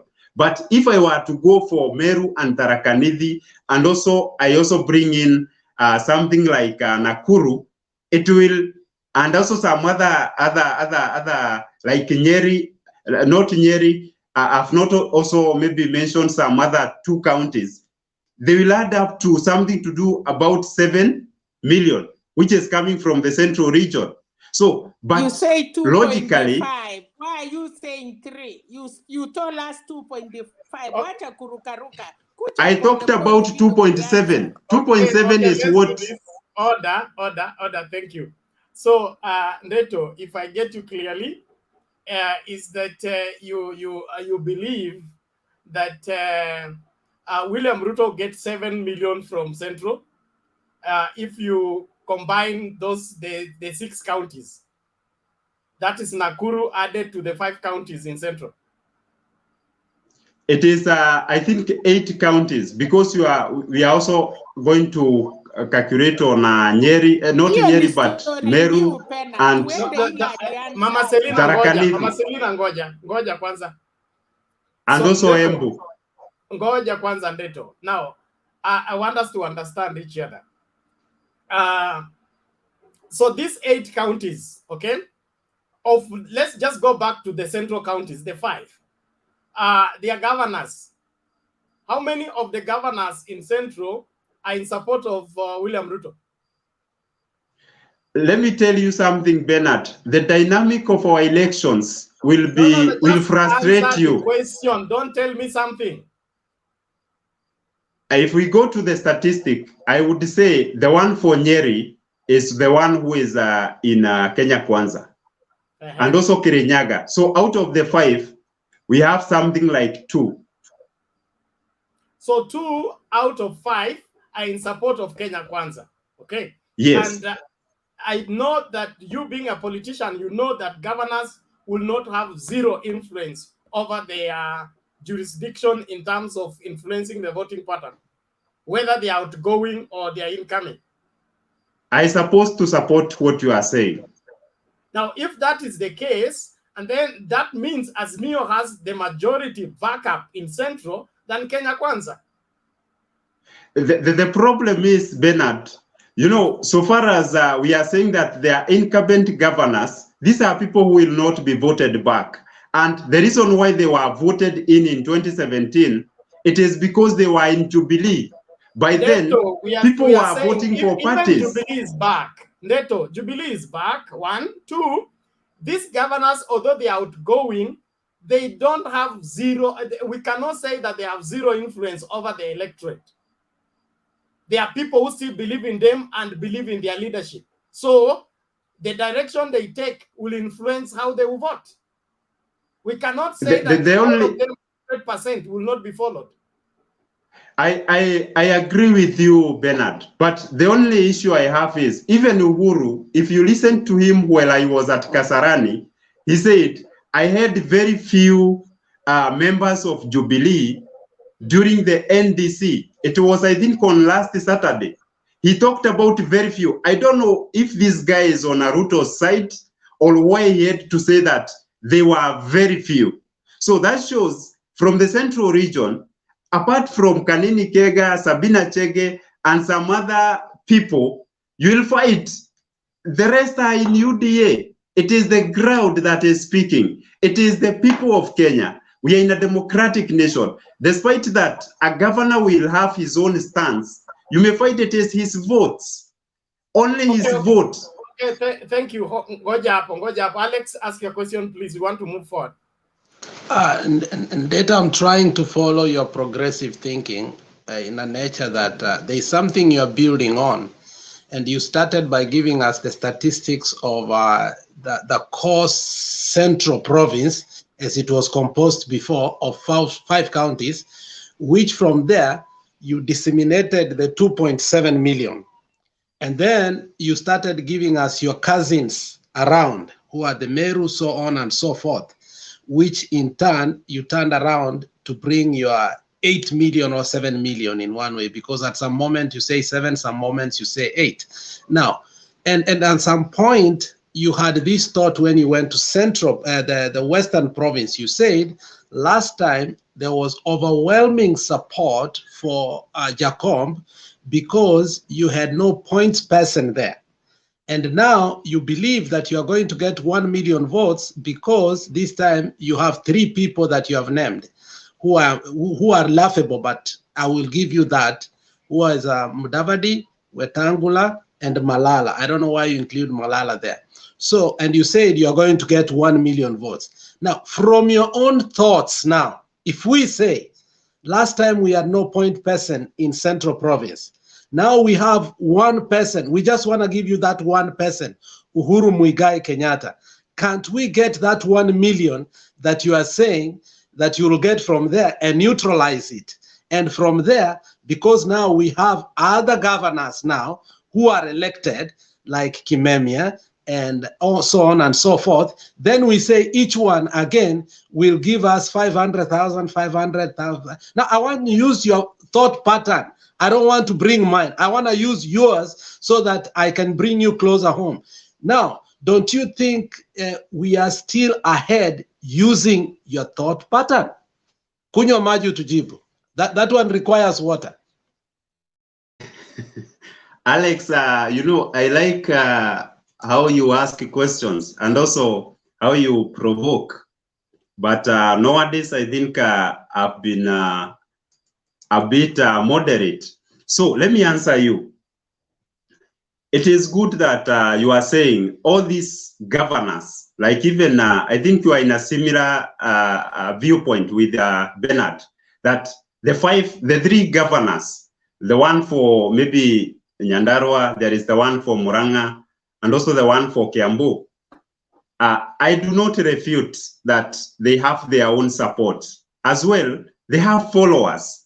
But what I will tell you is if you check those people who are in the Jubilee NDC, in a way, it is so ironical that some of the members of parliament, they did not show up, despite that they have not given their green light, whether they are in Jubilee or they are going to buy in a UDA, but they were not present.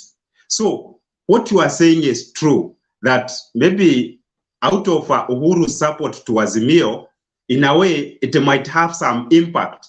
But where are these people coming from, or where are these votes coming from? Is it in Muranga? Because I've seen maybe Sabina Chege, who is the women representative there. But don't forget that there is also this other. No, we said we're gonna use your own analogy. Where you are getting these 1 million votes you told us that you will get from Western, the ones that we have not disputed you, because that is your analogy. You said through Mudavadi, Malala, and Wetangula, you are going to get 1 million votes. Now, using your own analogy, how you are going to get that votes for 1 million? What makes you think we cannot get those votes again from you people? So you are better off placed to get votes from us, and we are sitting there waiting to lose? So this is the reason. This is the reason. Neto, one moment. Just to add on what Alex saying. If Mudavadi, Weta, and Malala can bring 1 million, how many millions can Uhuru bring to Azimio? It is laughable, Bernard.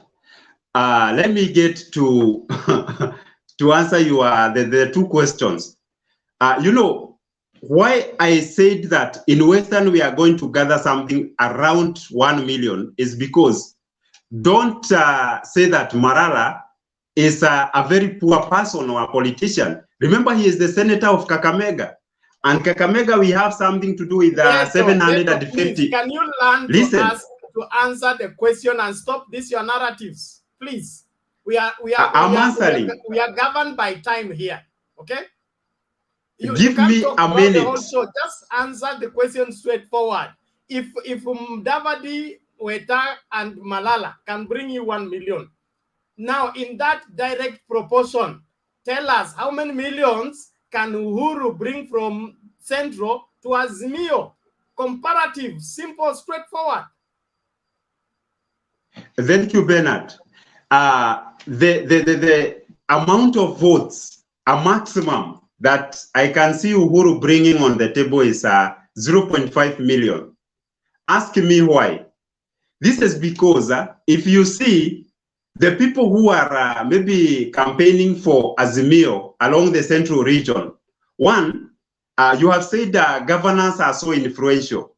It is good, but when you come to Kiambu, maybe despite someone like Senator Wamatangi and also the governor Nyoro, maybe being on the side of the Azimio, you can check on the MPs. How many of them are supporting maybe the Azimio part?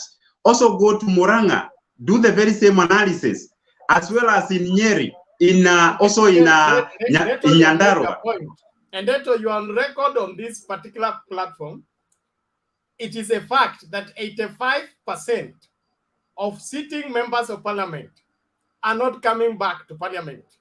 So if you're using members of parliament as your support base and you are measuring road of the kind of influence and support you have in Central, then please do yourself a favor by calculating 85% of that 7-point-something million, cut it off and know that it's not coming. Then whatever figure you end up with, that is the figure. Now, let's listen out to this before we proceed.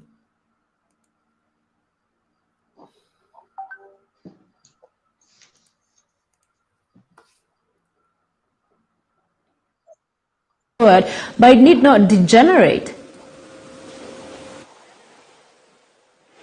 Sophia, my two brothers there want us to be conmen.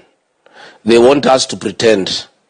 They want us to be nice and not speak truthfully. First and foremost, none of us insults President Uhuru Kenyatta. We have a lot of respect for him. But we tell him the truth. Many people confuse the truth with insults. When we say the economy is down, it is true it is down. When we say his government has mismanaged the economy, it is the truth, it's not an insult. I would like to tell my friend Martin, we were together at the University of Nairobi, and when it was a very good university, we are good friends, and he knows we are very truthful people. When somebody tells you that you support me in 2017, I'll support you in 2022. In 2022, he doesn't support you and he wants to run again. How do you describe such a person? That is a con man. Let us not pretend. Let us be very truthful. When Uhuru Kenyatta cheated William Ruto that supported me for 10 years, I'll support you for 10 years.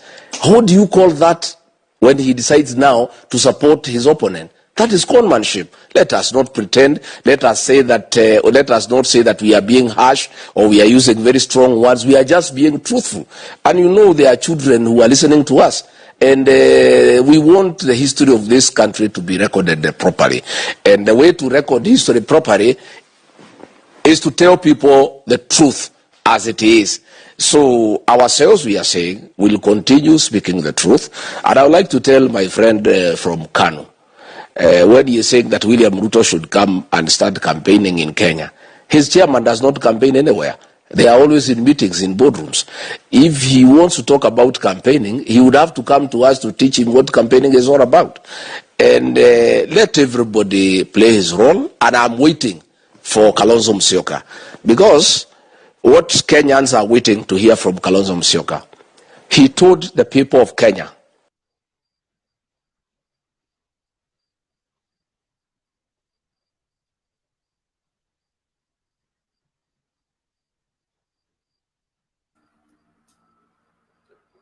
I think I should bring in Mr. Kamau. Thank you, Bernard. I had not completed. May you give me 30 seconds? He has taken too much time. Eh? It is only that I've been asked a lot of questions. So I'm asking, I'm requesting for... Neto, you will fight another time. Hold on. Let's hear from others, then we'll come to you later. Thank you, Mr. Bernard. I excused myself on the issue of being in the background, and I hope you have approved my request. You are safe. Approved? Make submission. You are safe. Make submission. First of all, I want to educate Deto for free, because I think he's really beating around the bush or going around without a clear statement that can help him to be understood. Because English is very simple. You just need to put your words together and your numbers right so that people can understand what you're saying. You're leaving us more confused than you found us. I wish you said, let us take the numbers that supported Uhuruto from the greater Mount Kenya. What I mean, the 10 counties, whether they're in central or eastern or Rift Valley, because you know, even like Laikipia is there. Use that number, say it's 7 million, and then say from the 7 million, how many votes are going to be for Ruto and how many votes are going to be for Raila? It is very simple. Rather than beating around the bush saying central, 3 million, Laikipia, I think that makes people more confused than they are. This is the truth, and I'll tell you the truth. Because the lead Ruto has in Mount Kenya is basically noise, but no numbers. Mount Kenya, there is no wave for Ruto. People are sober and they'll make the decision come the last minute. The most and the single most influential person in Mount Kenya is none other than President Uhuru Kenyatta. Mother Karua influence is in Kirinyaga, and he might not even get the governor. Kuria is not here, not there, is everywhere. Therefore, people don't trust a person who cannot make a decision. His influence is in Gatondo and in Githurai roundabout. Mr. Kionjuri is in Laikipia. He cannot even make to be an MP. I don't think he's going to make to be an MP. We have to wait until we do an election so that you know that the people of Mount Kenya will not be able to push wheelbarrows for the next 10 years.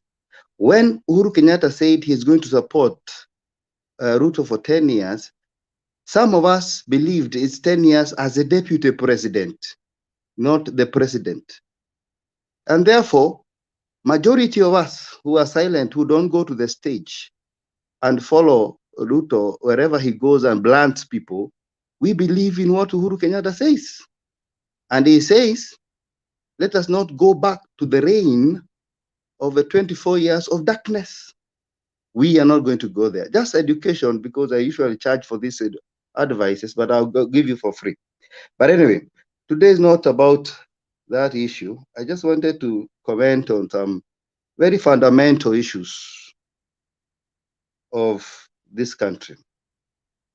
First of all, I want to say, because I have to really campaign for my man, and that is Raila Odinga. I've never voted for him, but because of Uhuru Kenyatta now, he has my vote. In fact, I'll take it to him. I don't know whether he's in Bondo or he is in Langata, but I'll take it to him Akana Mbaka 9th of August. But the point I want to say is this.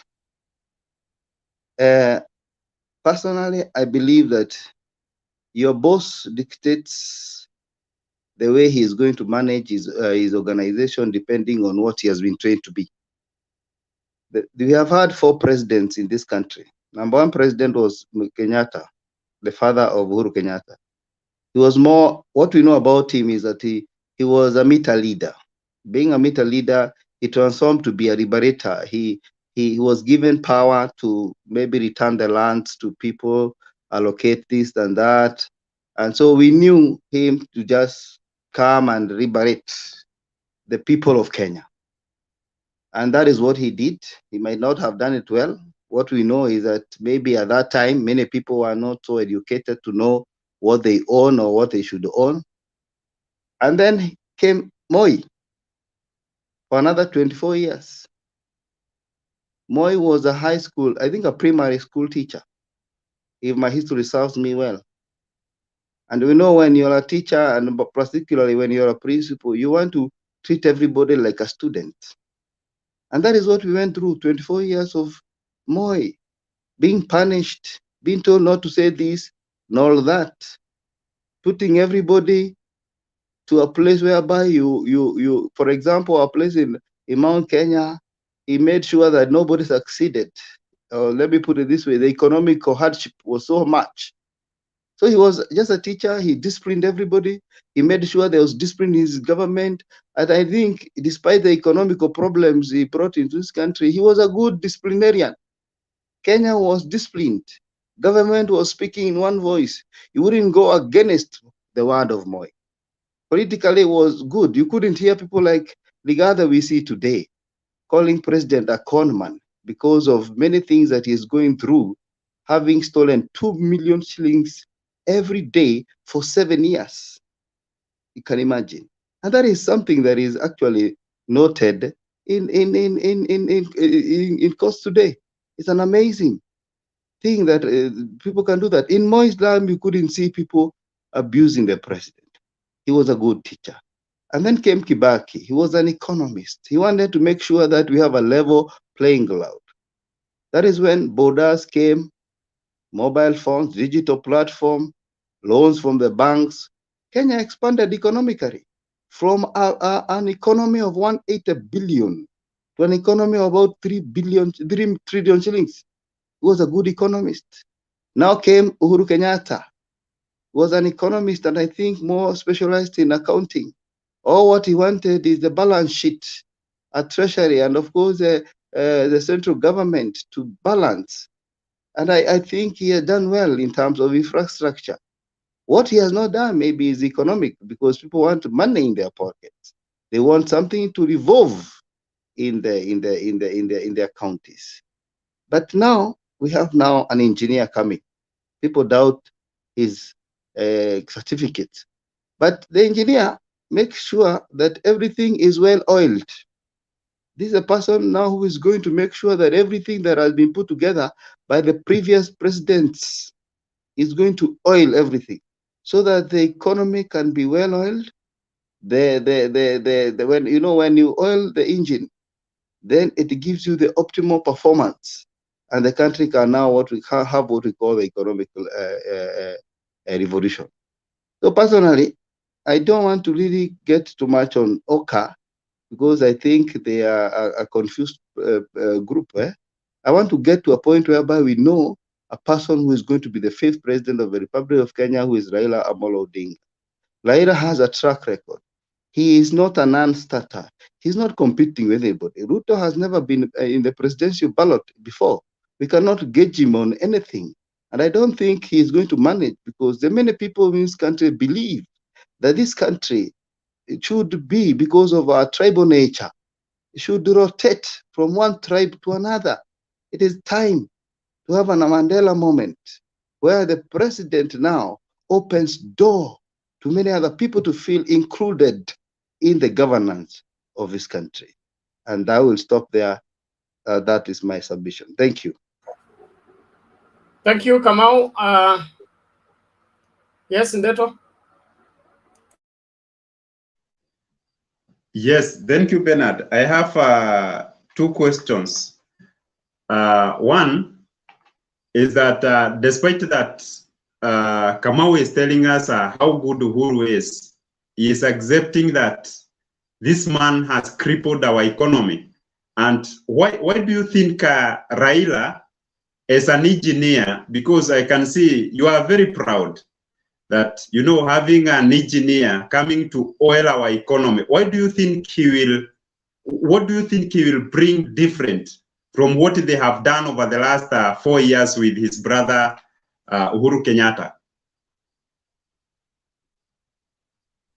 I don't think Raila has been in the government. What he has been is just support the president in terms of legislative things in parliament, because there was an attempted plan by the UDA to sabotage the economy of Kenya using his proteges in parliament. So president went for help and said, because I need to do some things, please help me to register some things.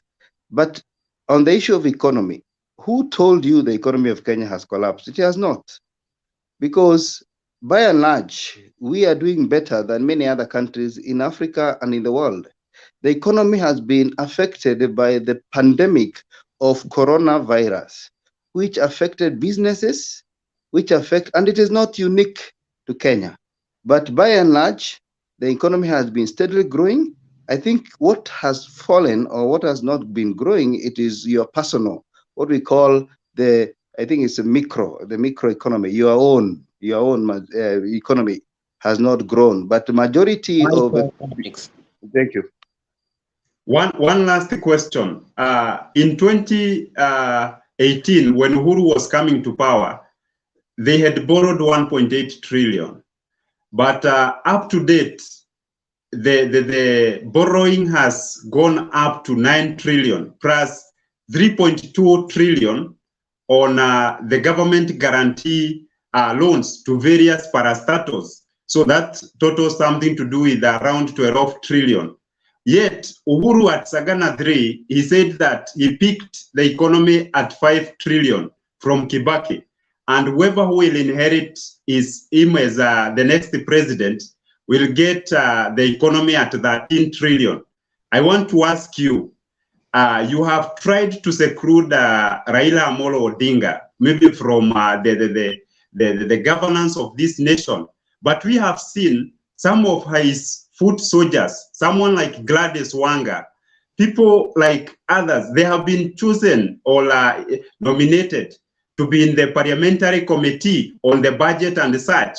So what do you think, why are you secluding Raila Amolo Odinga from this mess that has come up maybe out of this poor governance of the Jubilee administration since 2018? My friend, I want to continue. Before you answer him, Neto, get your facts right. You need to differentiate between debt ceiling and the GDP. And there was that problem with many of the UDA people. The president spoke of the GDP. you are talking of debt ceiling, and then you are starting in 2018 when they took over. That was 2013. When you're asking question, get your facts right on your fingertips, because we don't want to answer questions that are not right here. Your question is not right. Are you asking about GDP or are you asking about debt ceiling? I know what I am asking about, Alex. When the GDP, or the best economy is when the GDP and the loan borrowed is at 50-50. That is, we were not when doing you fight, derivations here and Neto. You mixed the two, and you want to mix us so that you can answer. Yes, you said when they came to power in 2018 and they came to power in 2013. Then you said the debt was 1.8, and then you started mixing the debt and the GDP. The president said he's leaving a GDP that is higher than Kibaki. My point is, the borrowing at 2018 was at 1.8 trillion. But the GDP, not in whatever it was, again. Get your facts right. It was not in 2018. It was in 2013. Listen, Okay, no, I am talking about, go to the KNBS. Go to the KNBS. Subiri, Neto, sikiliza. If you want to make a healthy debate, like you've been advised, get your facts right, okay? If the borrowing was 1.8 trillion in 2018, okay, how were they able to borrow 6 trillion, is I think in 2015 or 20, wherever? What I think, Bernard, you are misleading Kenyans, because Kibaki left this economy so healthy. In fact, there was 90% of the local projects. Your statistics that are misleading. Let me talk something, Bernard. When Kibaki was leaving power, 90% of the amount that used to be used for development project, it used to be borrowed locally. So he left the economy when it was very healthy. But answer the question, when did Kibaki leave office? In 2012. In 2012? Yes. Then you're saying the borrowing was 1.8 at 10%. Less than 10%. In 2018? Yes. Not 2018. I'm talking about in 2012 when Kibaki was leaving the economy, the borrowing was at something to do with less than 10% is what that was borrowed to do local development. Know what he's asking. Bernard, we will not answer a question that is statistically wrong. He's not asking questions that are right here. He is saying when Kibaki left power in 2018, and he wants us to answer. I have already told him that he is wrong in his questions. He is confusing us. We cannot answer questions that are not right here. If you want us to answer right questions, no, listen. Neto, relax. Okay, relax. order. Thank you. No, wait, Bernard. Yes. We don't want to look like we don't want the UDA people here. I'm trying to help Neto that his statistics are wrong. And he must answer a question that is right for us to answer it. Because we don't want him to confuse us when we are already coming back to rebut him. He's now sidewaying and going, what I'm saying, what I meant, what it should be. No, Neto, rephrase your question right. When you have it, ask it. We are here. We will answer it. But don't insist on an answer on a wrong question. Okay, Bernard, thank you. That's clear enough. Bernard, please. There is something I would like to put clear. We have said that when Kibaki was leaving power, the GDP was at 5 trillion, right? According to the reliable source, that is the incumbent president. And I am saying, out of the 5 trillion, which is the GDP, the amount that Kibaki borrowed, by then, he was able to support the local project and also other income, something to do with local growth, with 92% of the money was coming from the local government, because there were things like the circles. You remember something like cooperatives, and such, there was a lot of local borrowing. But when the Jubilee administration picked on from the 5 trillion, where Kibaki had borrowed only, I think, 7% from the western side. By 2018,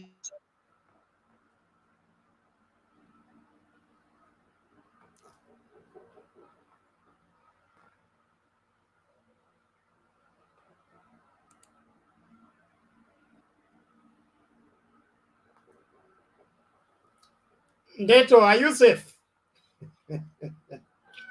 Mr. Kamau, you can respond quickly before Neto's internet allows him to talk. Actually, I couldn't have put it better. Alex has really elaborated vizuri. Let Deto go and do his research and put his facts right, and then come and argue. And let him not accuse Raila of having borrowed. He is not in government. He has never been in government. It is Uhuruto. We want to get of those two, get rid of them, 2 of them, and then we try something else. Mambo ya kutuambia baba amekopa, that is wakina Duale and Kimani Ichung'wah, we know that. So aweke right his facts. As Alex says, let him differentiate between GDP and of course borrowing. Thank you. Bernard, I've sent you a clip of Ruto saying why borrowing is right. When he was questioned about it and he defended it, and he should listen to it, then come back and ask us those questions, because that's the right person we should ask about borrowing. Okay, thank you, Alex. We will play that as soon as it's ready. Kenywa, please come in. Okay, thank you very much, Mr. Bernard. I think everybody can hear me. Yes, we can get you. Go ahead. Okay, thank you so much. I greet everyone in the panel. I think the best thing first I could say, I'm really much worried about we Mount Kenya, my brothers and sisters from Mount Kenya, and I'm so much worried about it's only in Mount Kenya someone can come from another place and poison us not to listen our leader.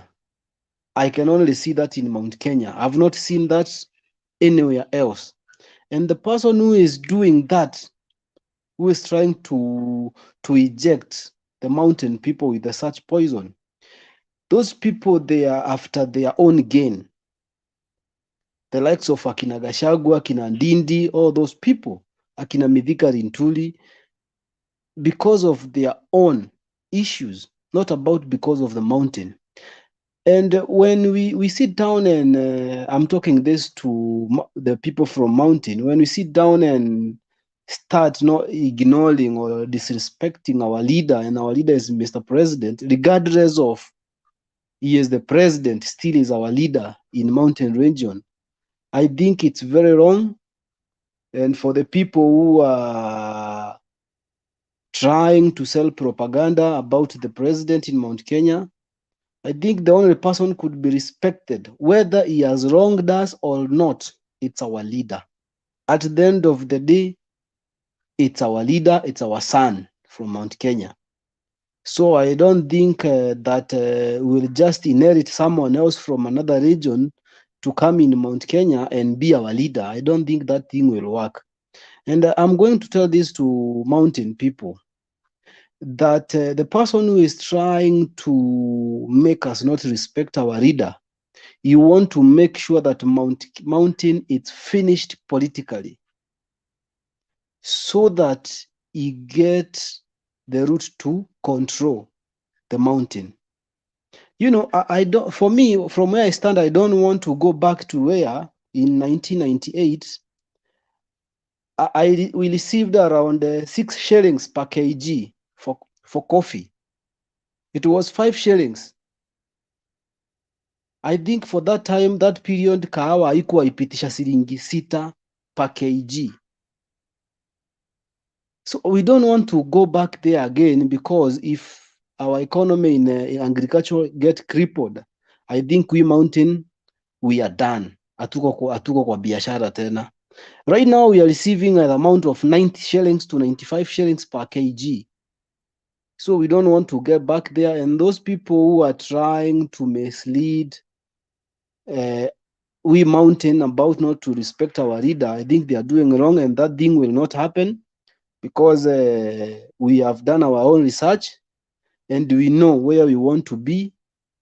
And let people not expect. And I'm addressing this to Deto that the statistic is giving us it an imagination.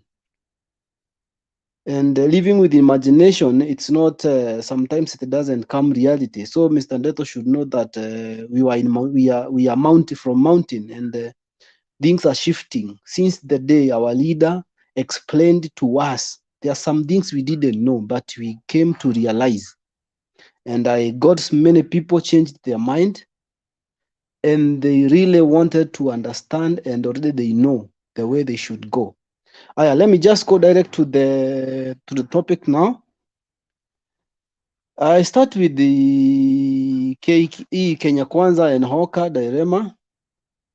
I think if I stated clear, it's that Oka, Mr. Kalonzo, he is a little bit confused on which way to go because he is scared of going to Kenya Kwanza because it seems to look like Azimio, it's in the government, and most likely people normally think that where the government is, there is always a winning team.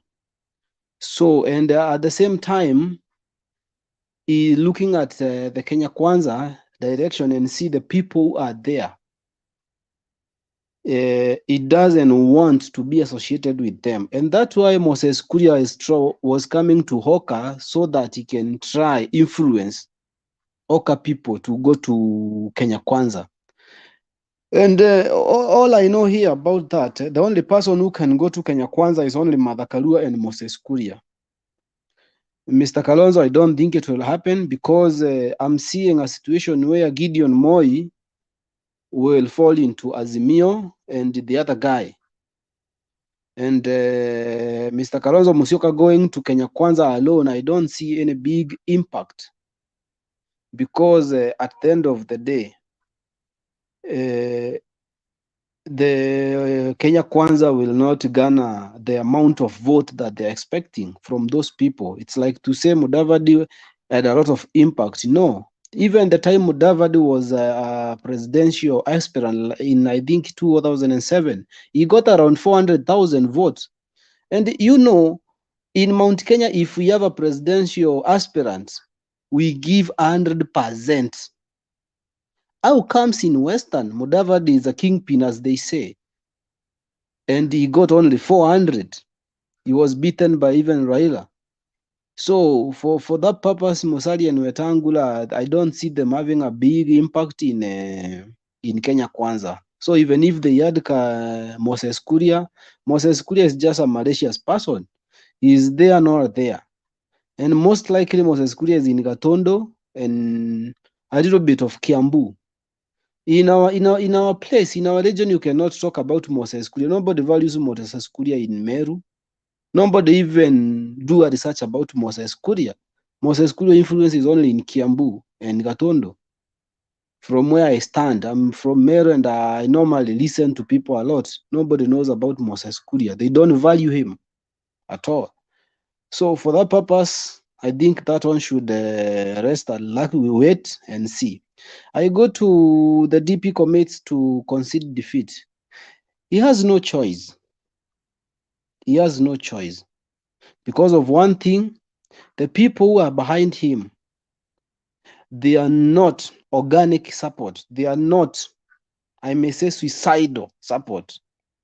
They are the people who will run away. If DP doesn't win, nobody will be in the side. They will run away because no one of them can go to dispute like the way the Baba people does.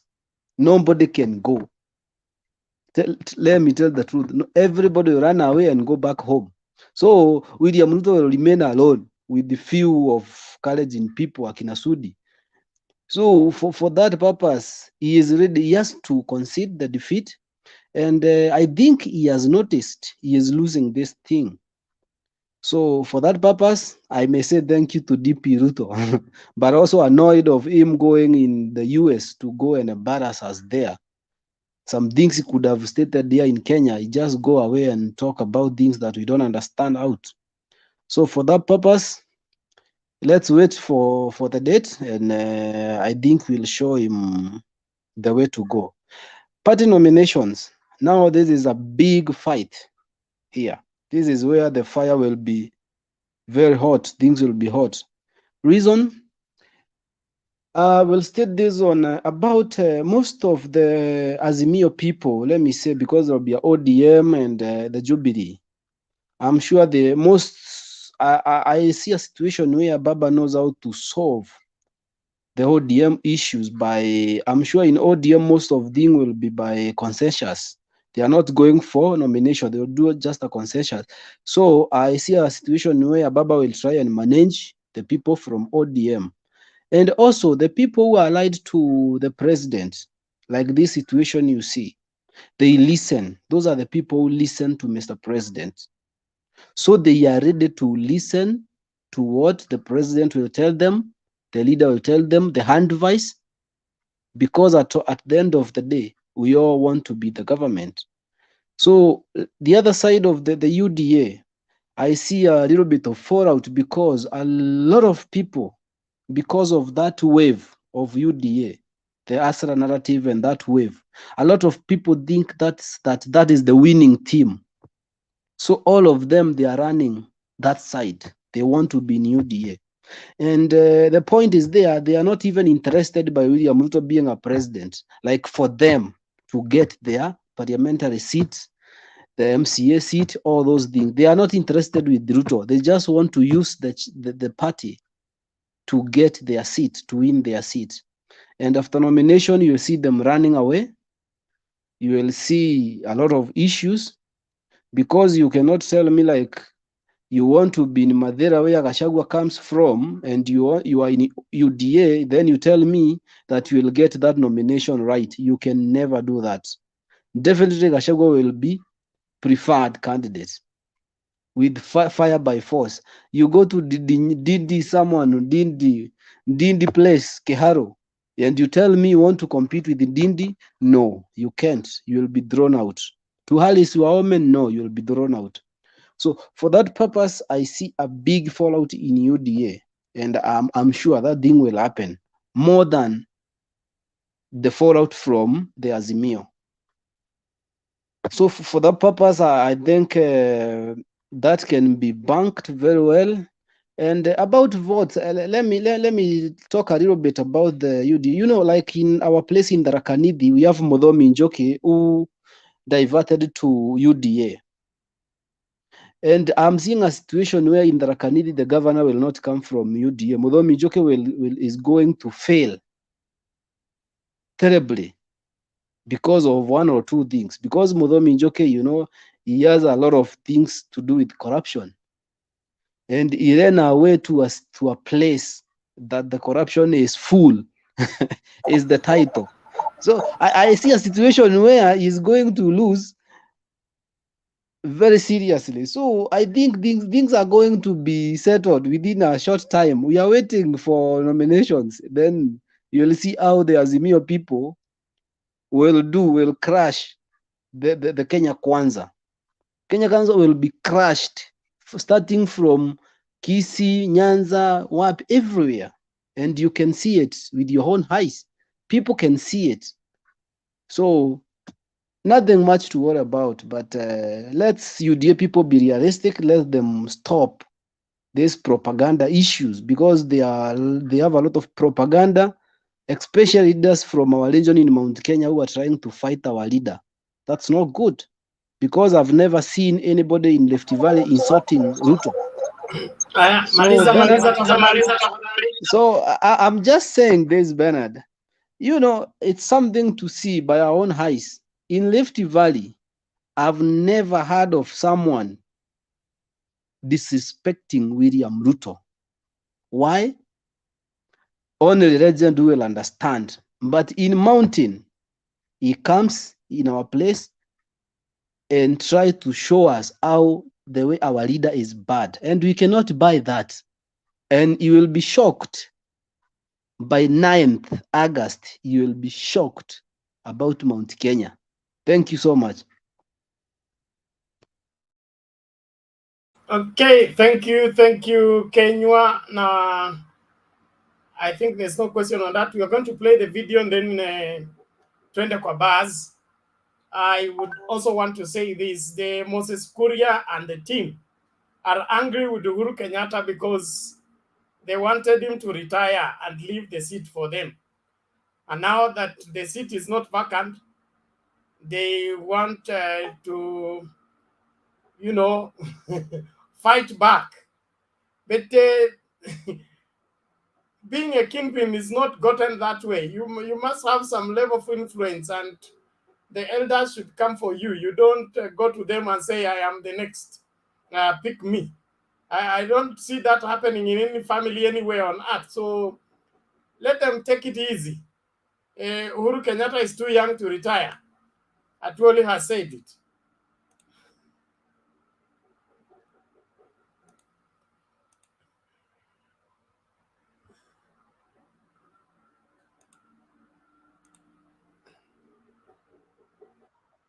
In his second visit to Central Region in a span of 3 weeks, the Deputy President commissioned the construction of Kiawara-Ngaringiro Road and Kiawara-Nairutia Road in Kieni constituency at a cost of 2.5 billion shillings. It will be constructed in 2.5 years. Local leaders and the Deputy President defended the country's growing national debt, with the local MP defying the International Monetary Fund advice to Parliament against the increasing appetite for loans, which places the country in a tricky debt situation. Mimi nitakuwa mstari wa mbele kuunga mkono mswada wowote ambao utaletwa kule mbungeni kuhakikisha kwamba serikali imepewa fedha za kutosha ili tufanye maneno ya maendeleo. Tukienda kukopa, tunakopa kama tumepima vizuri ya kwamba hizi pesa zitatumika kujenga reli, kujenga barabara, kuweka damu kama hii tunataka kujenga hapa Karimenu, kuhakikisha kwamba watoto wetu wanasoma, stima imeunganisha, na pia tumepima ya kwamba tuko na uwezo wa kulipa. Local leaders calling on the government to complete stalled projects in the area. Na inasemekana ya kwamba kuna ofisi ambayo itakuwa tayari.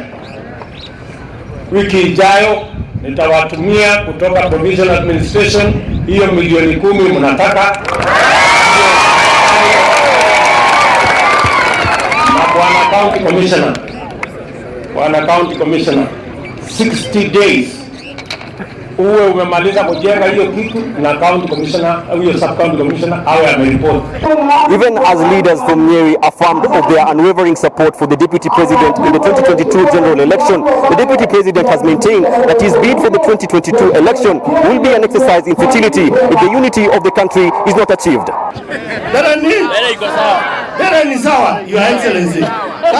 Hapo na sisi tutakuwa nyuma yako. Tumeomba Your Excellency tusiambiwe tunyamaze tunaposema William Ruto will be our president in 2022. Jameni, kama mtu amekushikilia mara 3, si lazima hata wewe umshikilie. Tunaangalia kule 2022. 2022 ni ya maana kama tutakuwa tumeunganisha Kenya. Nyeri Town Member of Parliament Ngunjiri Wambogo was the only leader from the county's 6 constituencies missing from the Deputy President's visit. The Deputy President also toured Madira constituency, where he commissioned the construction of Kagochi Karatina University Road. Melita Oletenges, NTV, Nyeri County.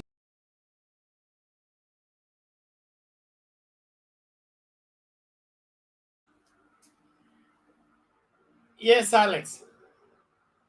You know, and you find DP Ruto in Carnegie and Voice of America complaining that we have borrowed. You know, an insult to himself, not even to us, because for us we know it. And what we are saying is, don't indoctrinate people that we have borrowed over. And he said it, we, not Uhuru, we. It was a collective responsibility. He cannot divorce himself from it. We are not saying that the borrowing was good. We can't defend it. They defended it. At that time, we said it wasn't good. But what we are saying is he defended it. It was we. He can't divorce himself. And he said we have the capacity to pay it back. Let him stick to that. Let him not lie to the people who come in panel here, like Ndeto. And that's why Ndeto should have been here to listen to this, because that is what they are using to lie to people who are not capable to have basic Wi-Fi and data to go back to the archives and listen, as we are privileged to. So those of us who are privileged must come out and tell these people, stop lying. It was a collective responsibility. You borrowed, you said you are capable to do what? To refund the money back. But if things were not done in the right way, take some sense of responsibility. That is the most honorable thing, because the seat you are seeking needs accountability of the lowest order, not even the highest, at least of lowest order. Baz, you can come in now. Thank you very much, Bernard. It's good to see you, Alex. Baz, how are you? I'm fine, my brother. Yeah. I was on the backside and I listened to Julia, who said we should have 3 things that we should tell the people why they should vote William Ruto as president. And I think I don't have 3, I have several. And there is one major. I have got no love for William Ruto. Neither do I have hate for Raila Odinga.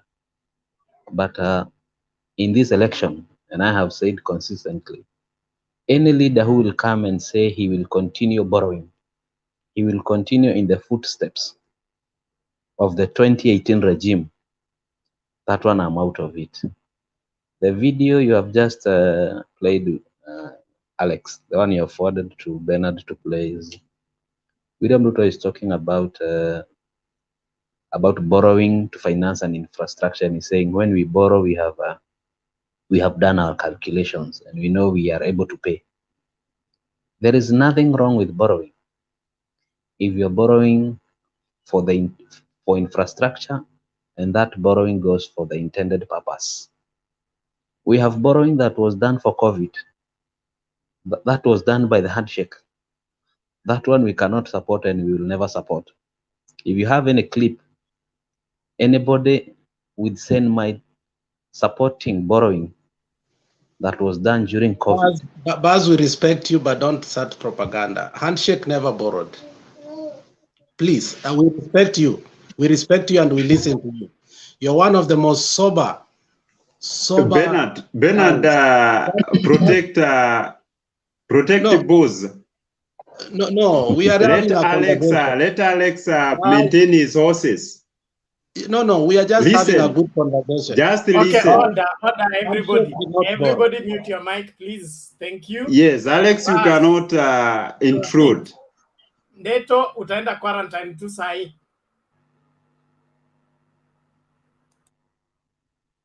Baz, go ahead. Yes. Yes, I was saying before I was interrupted by Alex, though it was not a bad interruption.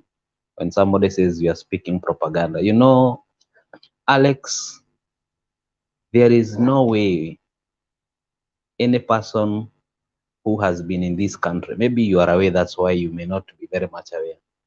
Handshake is in government. We cannot divorce it. We don't need to have a person to have a position. But no, that person... Baz, you started very well. You said handshake borrowed for COVID, okay? Substantiate it. Say they borrowed this amount from so and so to help COVID. You don't just say government borrowed for COVID. I mean, we have also borrowed for the express road. We borrowed for the SGR. We borrowed for the superhighway. Give us figures, or at least a general perspective of the borrowing that was done for the sake of COVID. Bernard, just protect Baz. Put me on the background because I will interrupt him. But I like the way he does his head and neck like Gachagua. So just protect Baz. Put me on. Where Alex? No, Bernard. Bernard, let me help Buzz a bit. Hapana, Ndeto, The Bwana supplement. direct. Buzz, prosecute your case. Thank you. You know, some comments can make somebody laugh. Just stay there, Alex, and let me continue with where I'd left. From 2018, when the DP talks about the borrowing post-handshake, we all know, for example, that the railway line was originally scheduled to terminate in Nairobi. The feasibility study and anything else supports that concept of the railway line coming up to Nairobi and terminating at that point. The borrowing to take it where it was taken, which was done post-handshake. We all remember the handshake partners flying to China to negotiate for more loans. We cannot forget that. Those are the borrowings that have taken this country to the drain. Give us data that supports the value of that channel from Nairobi through the bush all the way to Naivasha. The value of that investment. There is no value. 80% of the containers that exit Mombasa terminate in Nairobi. Very few move past Nairobi to the neighboring countries, as we are being told. This you can be able to see even by the number of trucks on the road.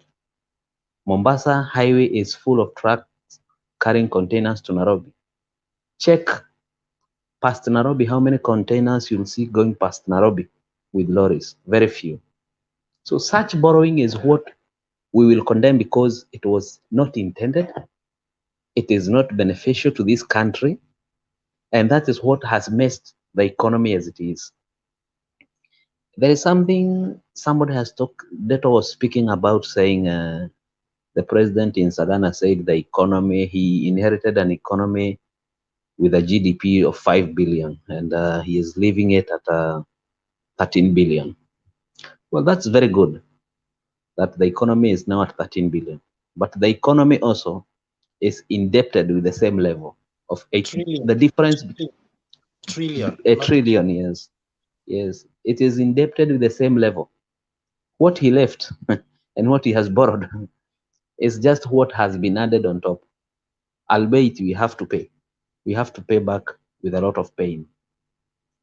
So I think the economy, nobody can lie to us that the economy is in a good shape. It is very, very bad. Handshake has, I would support the DP when he says handshake has come and altered the arithmetics of growth of this country. That is true. We have had 3 years of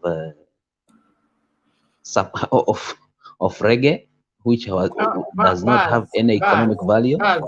Buzz, you are a very sober guy. I want you not just to give us sweeping statements, give us substance, okay?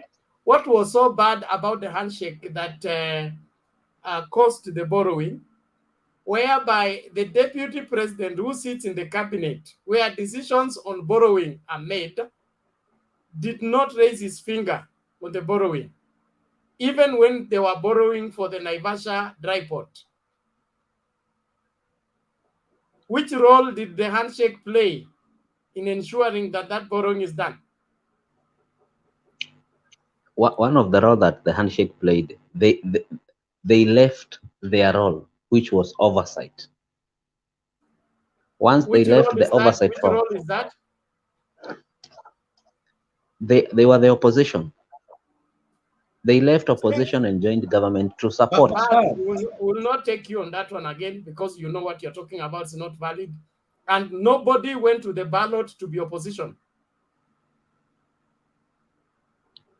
We voted in, you went and voted in Uhuru Ruto because you wanted them to perform, and they have performed for 10 years and delivered us where we are. You cannot blame that the watchman did not watch me, that is why I stole. Okay, Bernard, let me go to the topic of today. That was just joining on what had been discussed previously by those who had contributed before me. I think Oka dilemma they're not. I would go with what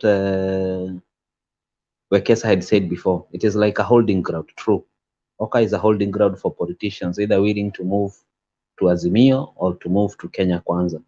And I think we are going to see that split. They will either go either way. But I would love that they would go all the way to the ballot. It would be very beneficial in this election to have a third force to stir things up. I'm looking for it to go. I would wish we went for a rerun so that we can have another chance to correct the mistakes and the euphoria we're going to have in the first election. It would be a very good rerun, knowing that we'll already have a sitting parliament and a president who is incapacitated. That is the only way that the DP will ascend to power. And we are praying and hoping that the game plan of Oka going That's all the the way to the only election way. holds. Thank you. Order. What do you mean a president that is incapacitated? Bernard, He has conceded that the DP will lose in the first round. So why ask him a lot of questions? Bernard, when immediately after the election, you remember the Maraga ruling when during the rerun of last election, the president no longer has the same powers as he has today during those 60 days. So by then, there will be like a level playing ground. There will be a new parliament. There will be a president who is exiting and who cannot exercise his full mandates. There will be a cabinet that is just a suspense cabinet. Now, Baz, if you say incapacitated, you what would the word incapacitated? Does it what I mean, limited capacity to function? Yes, he has limited capacity to function. He cannot hire or fire anybody at that period. I agree with you, but you can't use the word incapacitated. Incapacitated means he's paralyzed, unable to function. He has healthy issues. He can't think well. That's what incapacitation means. In quotes. Put it in quotes. Then again, Bernard, let's look at the... it is very good that the DP has committed to concede the defeat. That is very democratic, and I commend him for being a gentleman and taking that Kenyanness to say that Kenya will continue. A leader who accepts to concede defeat is somebody who says, let's move on. Let us close that chapter. Let's move on as a country. And I think that's very commendable. Thank you, Bernard. Baz, before I let you go, how can you concede defeat when 2 days ago you complained about an elaborate plan to rig you out? So have you accepted to be rigged out? What do you mean? I mean, what is the DP taking us for? 2 days ago, he's on television, he's crying, there is a rig, the rigging is against him. Then a day after, he says he's ready to concede defeat. I say unconditional, okay? That means whether it's rigged or rigged in, he's ready to concede defeat. What is happening here? I think, Bernard, when the DP says he is ready to concede defeat, he actually means he is ready to concede defeat if he is beaten fair and square, which is very good. We should commend the people who come, who can take such a position. Okay. Those are the silent ones. Let me play that clip again.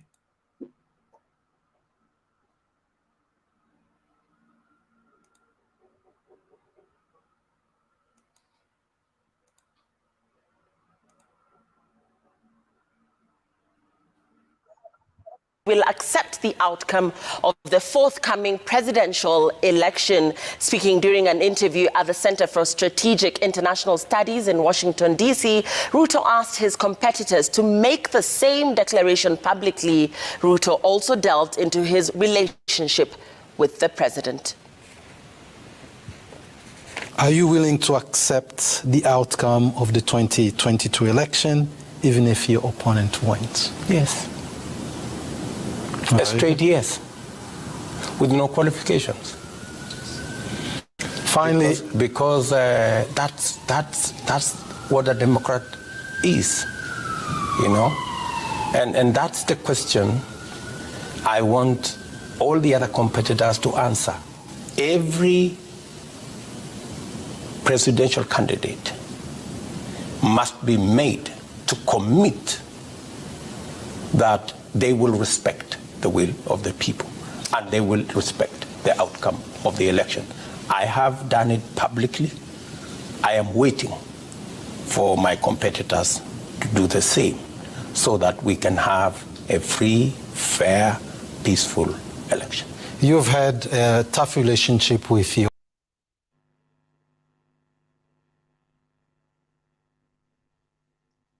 Yes, Bernard. Yes. I think you have had the man. No, unqualified. What do you mean by, what do you understand by unqualified? What unqualified? I think he has said he is ready to accept defeat and accept the will of the people. The will of the people means if the election have been free and fair, that's when the will of the people will be exercised. And he is ready to respect that. We want to hear that from Azimio saying they will concede defeat if they lose. They have no business. They are, let me not speak for them. Alex, what they is don't. It?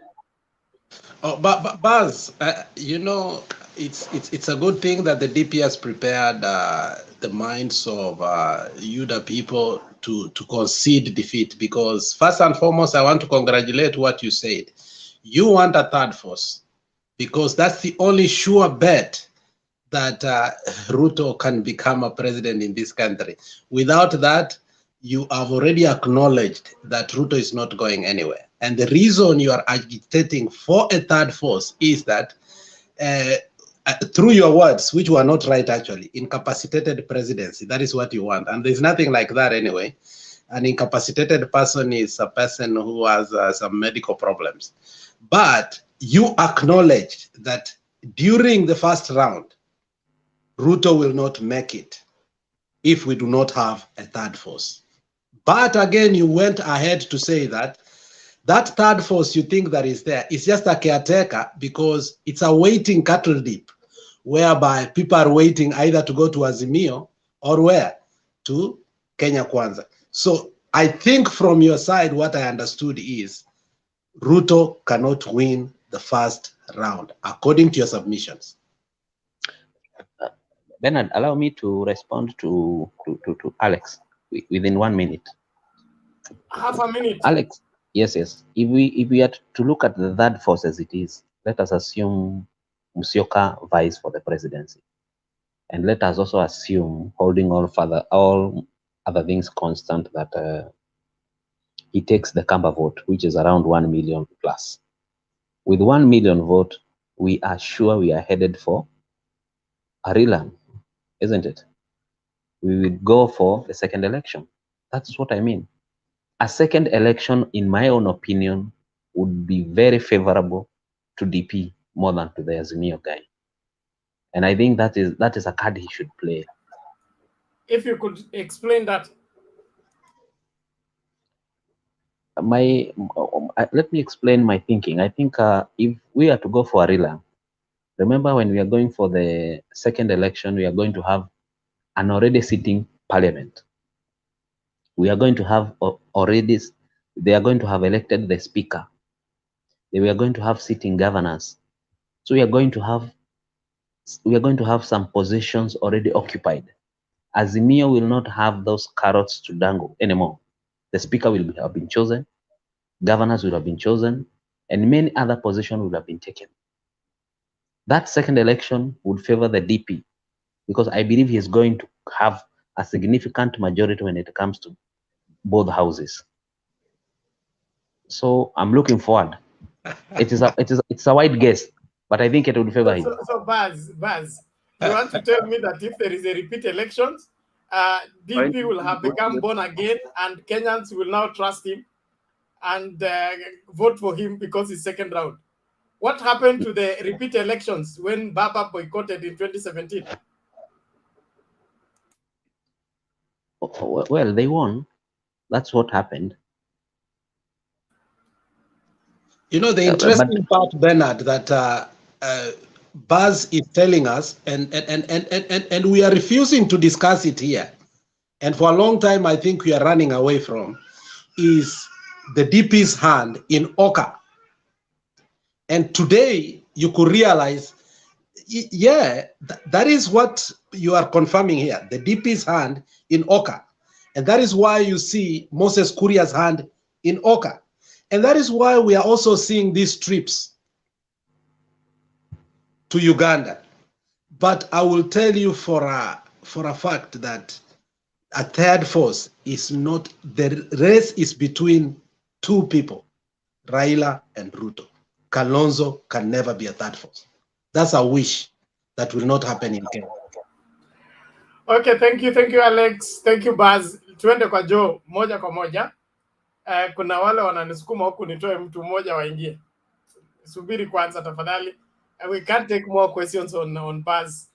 No, can I go out? Can I go out and somebody else to come in, or you might have a network? If you can, please do. It's a submission and you can give a chance to somebody, please.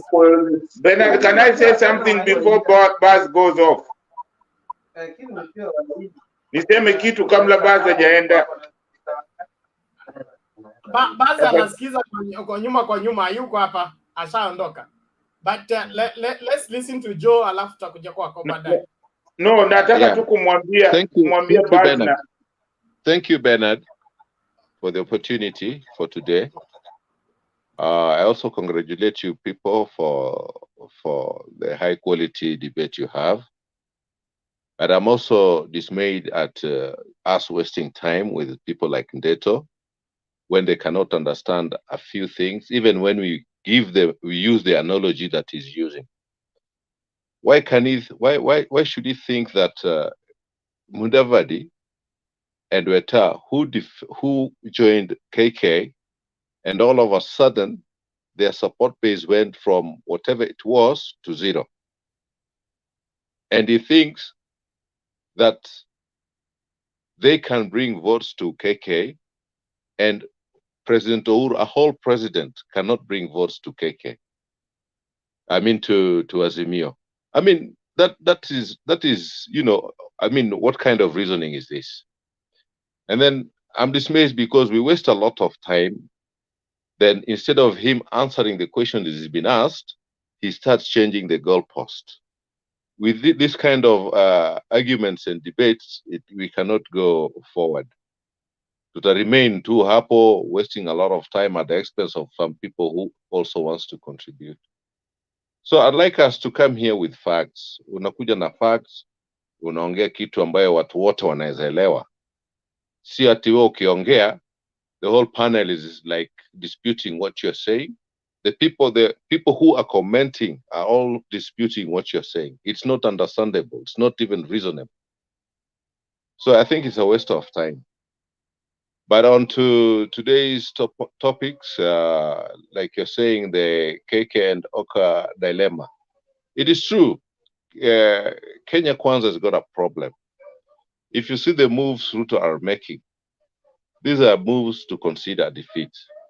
Definitely, and it's anybody can predict. I predicted this last year in October, that by March, April, Ruto party is going to be a village party. This move somebody who is making, you see, like, how can a whole DP travel to US, go to the servants' quarters, I mean State House servant quarters, and then try to post it that he's gone to State House? I mean, even if you're coding people here, you think you can con us that much? It's not fair, actually. A whole DP. Unaenda kwa servant quarter ya State House. Wale masweepers wanakaa huko, sijui watu gani wanakaa huko. And then you post, your communication guy posted to Menda State House, talking with undisclosed people. I think people can be mentioned, but the talks can remain disclosed. But here is a place where the people that he held talks with are not mentioned.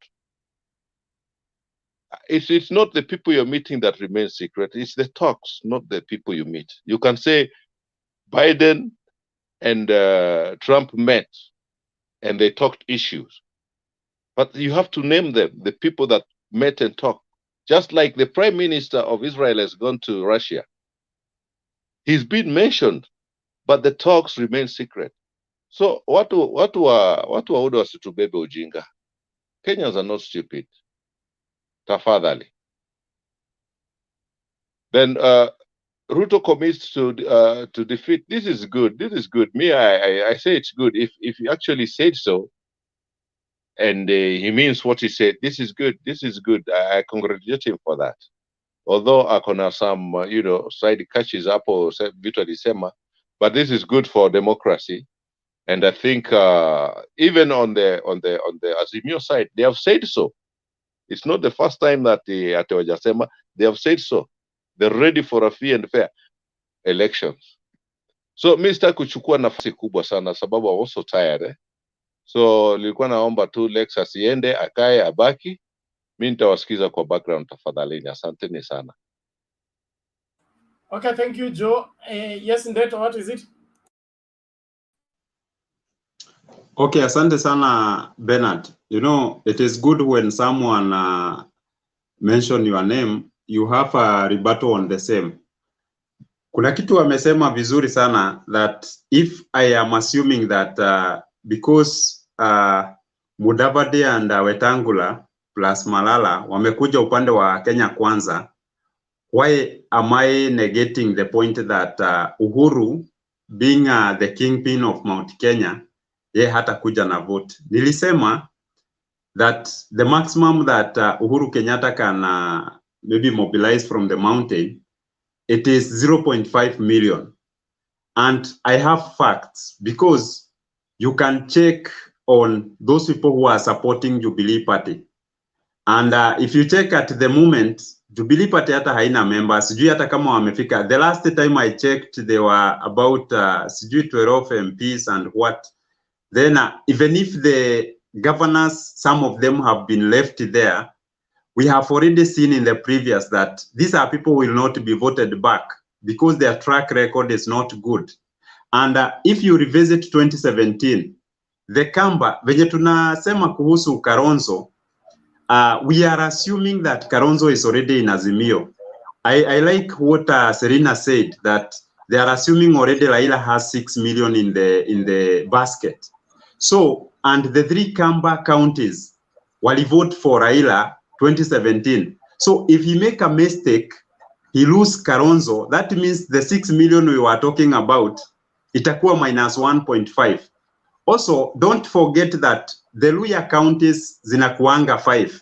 Ndeto, There is what we call Bugoma, there is Kakamega, Ndeto, Busia, please. and...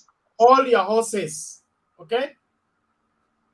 What makes you think that Uhuru Kenyatta can only command 500,000 from the mountain when 6 million voted for him in the last elections? Where are you basing your data from? Let me answer you.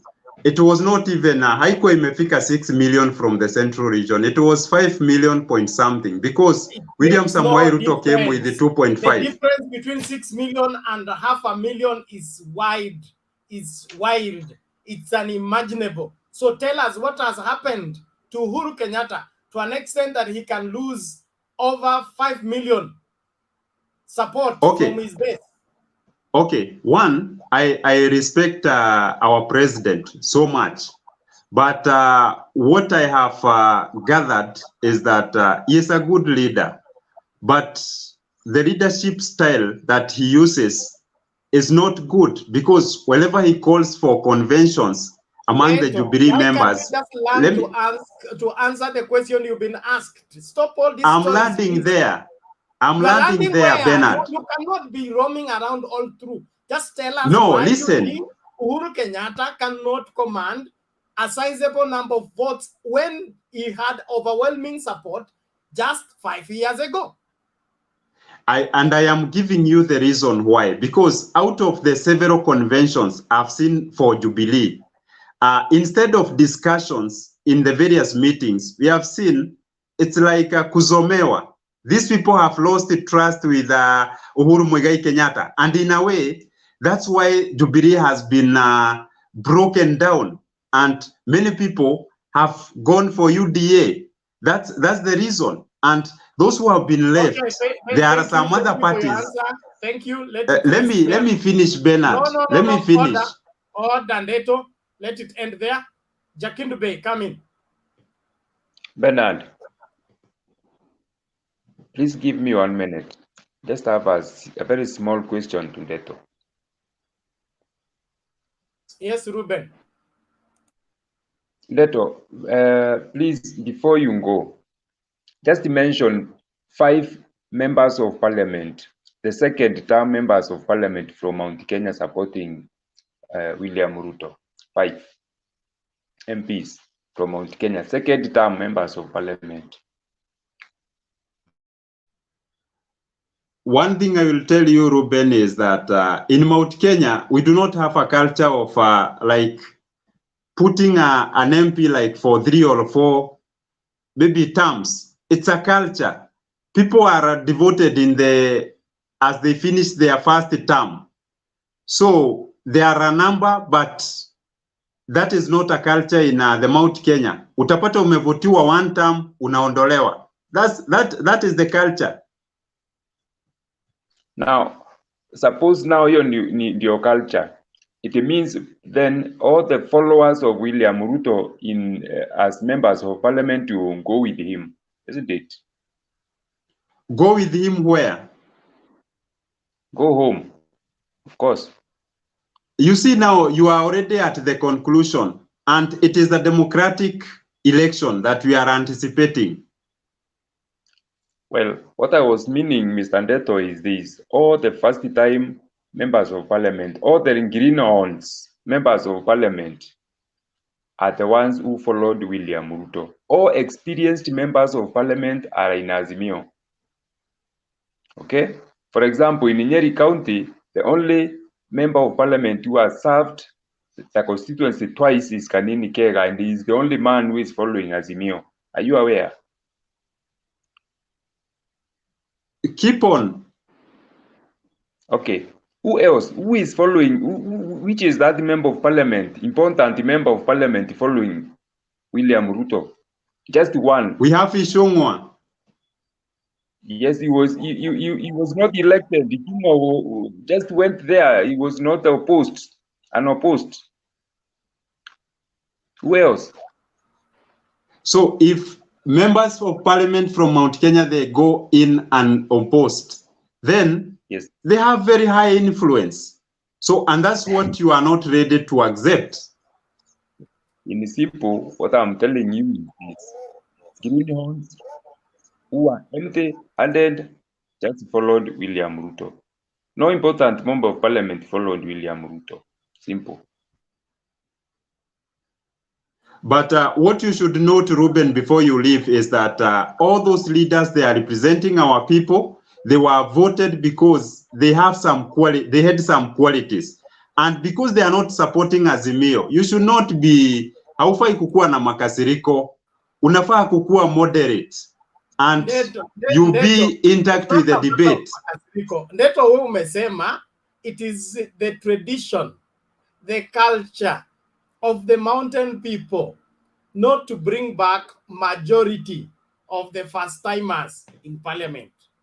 So, have you found how you're going to change this culture in 2022 so that if William Ruto right now is supported by first-timers and the first-timers are known not to come back, okay?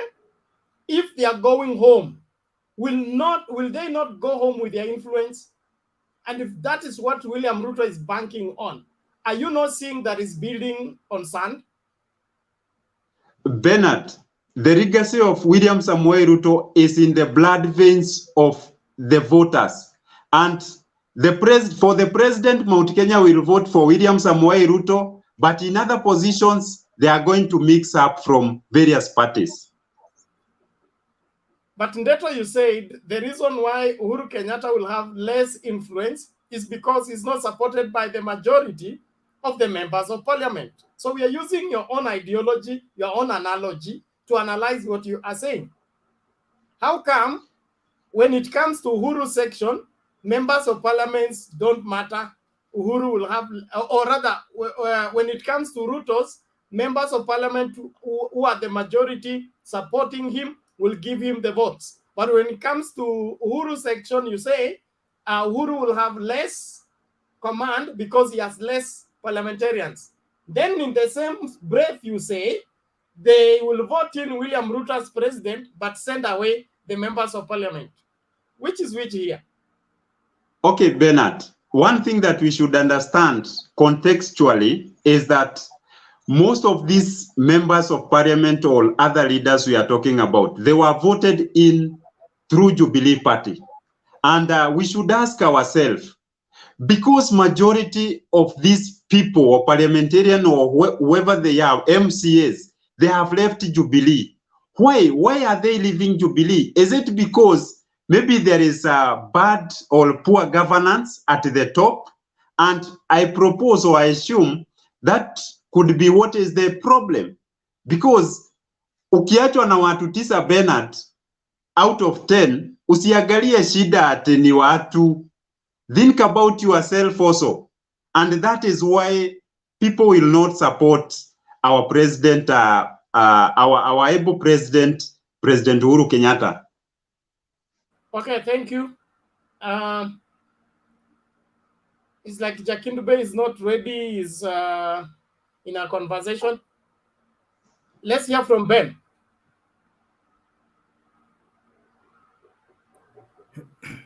Yes, Bernard. Habari ya usiku. Salama namna gani? Niko salama. Acha nianze na Ndeto. I have a question for Ndeto. He's saying that Mount Kenya has a culture where first timers, they never have a second chance in parliament. Now, if you are saying, again, you are saying that Uhuru Kenyatta in 2022, he has lost all the influence he had in 2017 and in 2013. To start with 2013, why did the people of Mount Kenya vote for Uhuru Kenyatta? Yeah. Then, yes, go ahead and reply. Okay, asante sana. The reason why we voted for Uhuru Muigai Kenyatta, one thing that we should understand about the central region is that all along, they have been had like we are the one to lead this nation. So, and because we have the majority votes, in a way, when we have a presidential candidate, in a way we have to support him. And Uhuru Muigai Kenyatta was endorsed in 2012. You remember what happened in Murang'a when he was endorsed by people like Mishuki. So, because we had a presidential candidate in 2012 as we get to 2013, that's why we voted for Uhuru Muigai Kenyatta. I want to get something clear, because it's like you are basing on a performance. It's like Uhuru Kenyatta has underperformed in as far as you guys are concerned.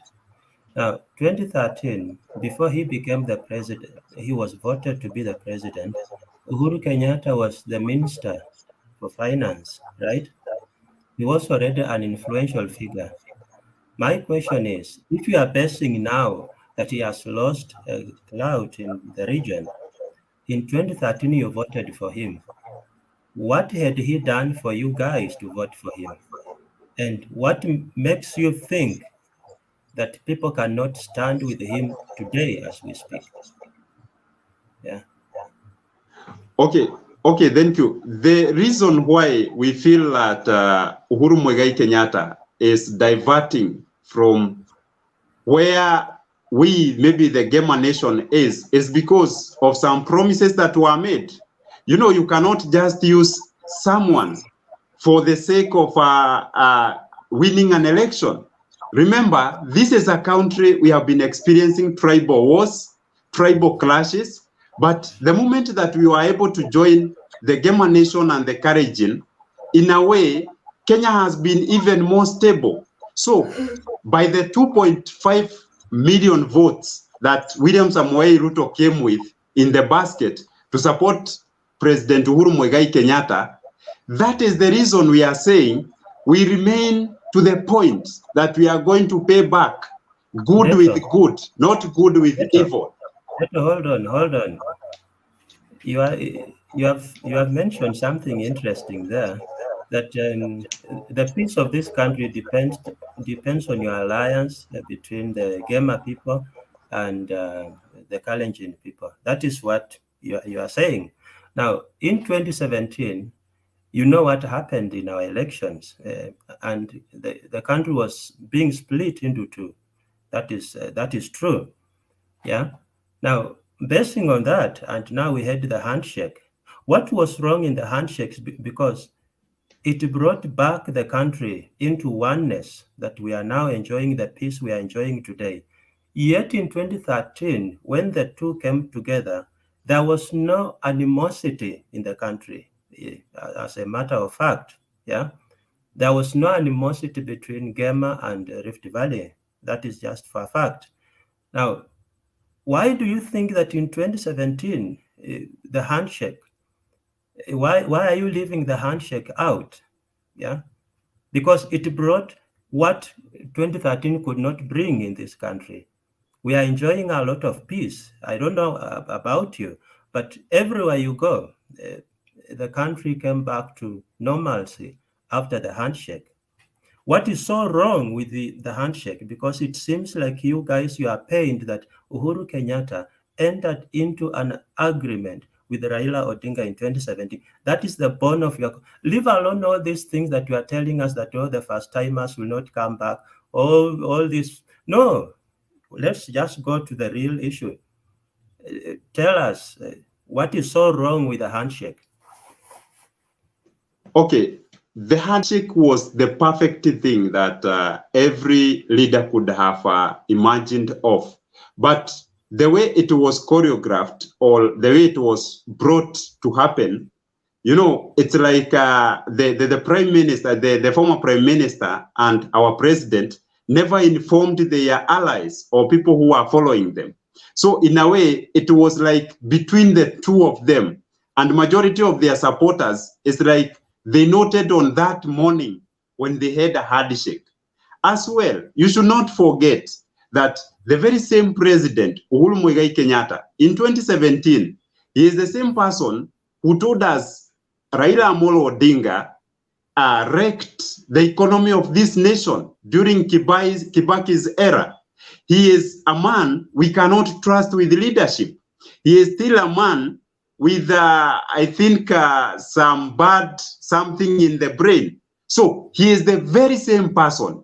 What is this that has happened that today he has discovered Raila Amolo Odinga is the best man to rule this nation? I think that's where the contradiction of the Gema nation is. And if President Uhuru Kenyatta can explain to us that what he said in 2017 it was not true about Raila Amolo Odinga, then we shall be able to back up Baba. But if he will not come out clear, we are not ready for that. You are missing something. Let's do this. Ben and Deto. Yes. The exchange between the two of you is healthy, but it's causing delay. Deto has made his submission.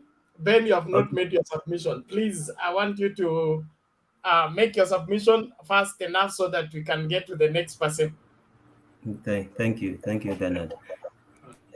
Okay, let me start by stating that I just don't know how our deputy president is going to be looking at the Raila Odinga Advisory Council and the kind of members that constitute that group. If you look at, these are heavyweights in their own rights. These are people with international connections. If you talk about people like Macau Mutua, yeah, you talk about Emi Kosgei. These are people who They are celebrated in their own rights, and we do celebrate them because of their enormous contribution to our country. Now, these are the brains behind Baba's campaign. If I look at William Ruto and I look at the people around him, the people who advise him, you listen to the rallies, the kind of talk that comes from people like Oscar Sudi and the likes. I just don't know. I just don't see how that alliance is going to beat us in when it comes to August 9th. Now, another thing that I'm looking at, I've listened to the panelists and they have mentioned about debt. Yeah, in this country we collect. I wish Baz was around. I could have posed this question, but maybe one of the panelists on debt can tell us. When you look at the Kenya Kwisha Alliance, it is talking about debt as a crisis in this country. Yet, based on the clip that Bernard has just played, it is so clear the people who are fronting this country to go and borrow massively, borrow one after another, taking massive loans. Now, this country will collect about 1.6 to 1.8 trillion of our budget. If we are looking at the posterity, if we are looking at post 2022 elections, and we want to return this country back to the way it was, it will take a while. I don't see any government, whether it is William Ruto or Raila Odinga coming in, will turn off the tap of borrowing. Because if we are collecting 1.6 and our budget is 3 trillion and is still going up because of the inflation effect that is coming within this time, I don't just see that narrative that the likes of Akinandeto are telling us. I don't see it happening. The reality is, any government, any person who will form the next government cannot turn off the borrowing tap. That is just a fact. And you guys, you better start telling Kenyans the truth. There is no miracle that William Ruto, there is no idea, a miraculous idea that William Ruto has tested in the last 9 years that is going to work when he becomes the president. That is a big lie that you guys are telling us. Tell us the truth. And when I look at the DP has conceded a defeat, that is a good thing. That is a positive thing, at least to come from him, because that is the language we expect. The kind of wave that is coming, the people who are following him, the way Alex one day he said, he's sending cues, he's sending signals to you guys that, hey, ahead of us is something that is coming. We better start preparing ourselves that this thing, we are not going to take it. And him conceding, I'm happy that came from him. And going forward, you can't force us, you can't force others to make the same statement just for the mere sake of it. It must be genuine. And how can you concede when you know that you are going to be elected to form the next government? It doesn't just work that way. Yeah. So Bernard, I will stop there for now and let another panelist to take over. Or if someone has a question.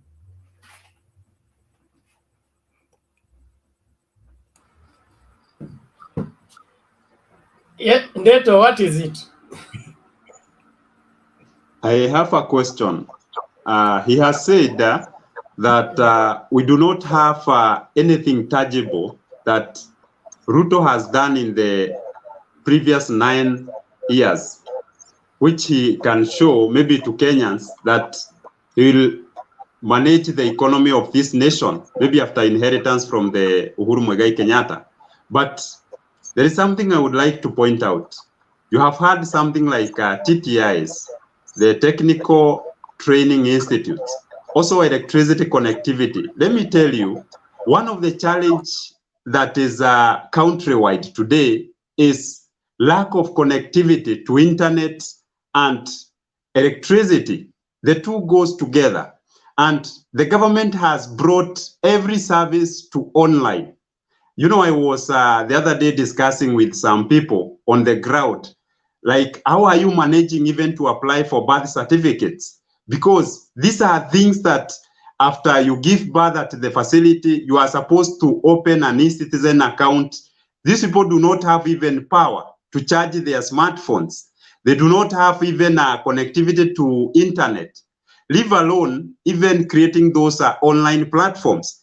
But we have seen in the previous government regime, if there is someone who has supported electricity program, it is the Jubilee administration, which is Uhuru as the president and Ruto as the deputy president. So moving forward, I feel that whoever who will inherit this government, if anything that we should consider, it is connectivity to power and internet, because everything is going technology.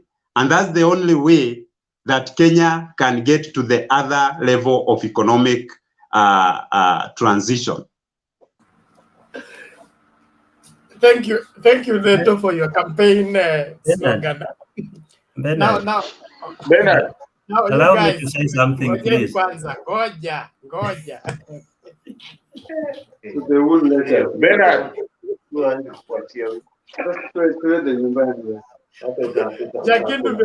Wacha Jakindube akuje tafadhali. Nataka kusema neno moja tu. Endelea. Kwa sababu Ndeto sijamuona siku nyingi. Ndeto, habari yako? Mtembei, habari? Mzuri sana Jakindube.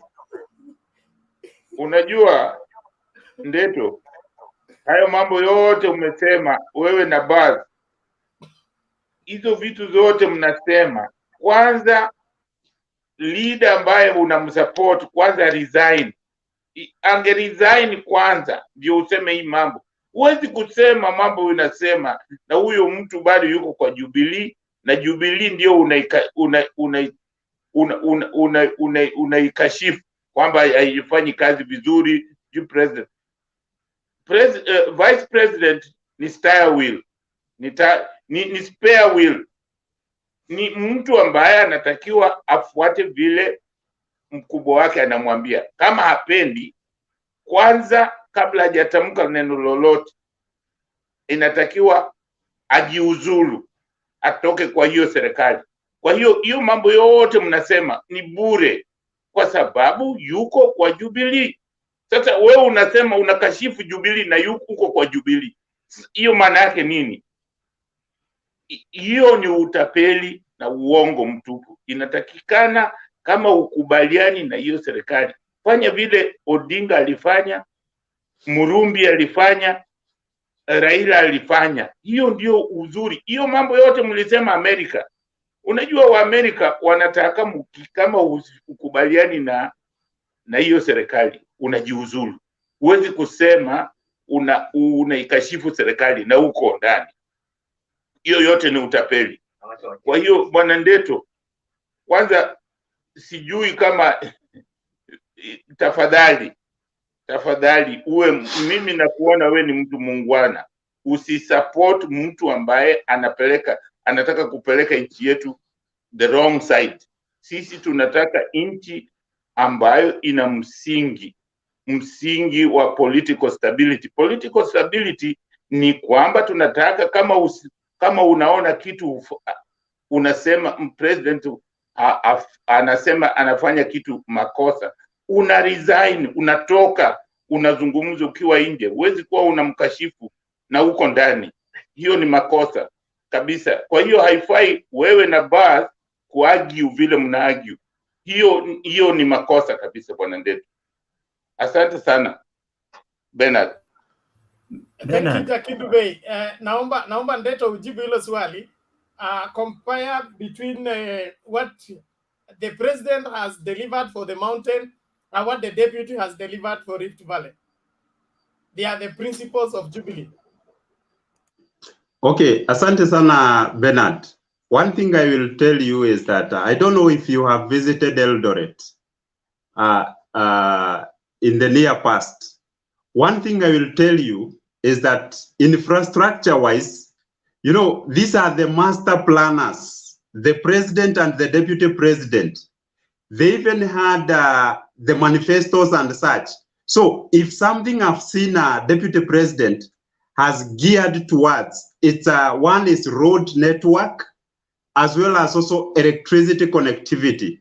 And these are the basic requirements in an economic growth of a place. Because if you have your own maybe product that you are growing from your place, you need to transport. If it is easy, in a way, the cost of delivery will be low. So, and this will reduce brokerage. So I've seen roads, I've seen electricity networks, I've seen TTIs, the Technical Training Institutes that is targeting the youths. I've also seen a lot of women empowerment from the same Rift Valley through Joy War. I don't know if David Bernard, you know something we call Joy War, the joyful organization, the one for women.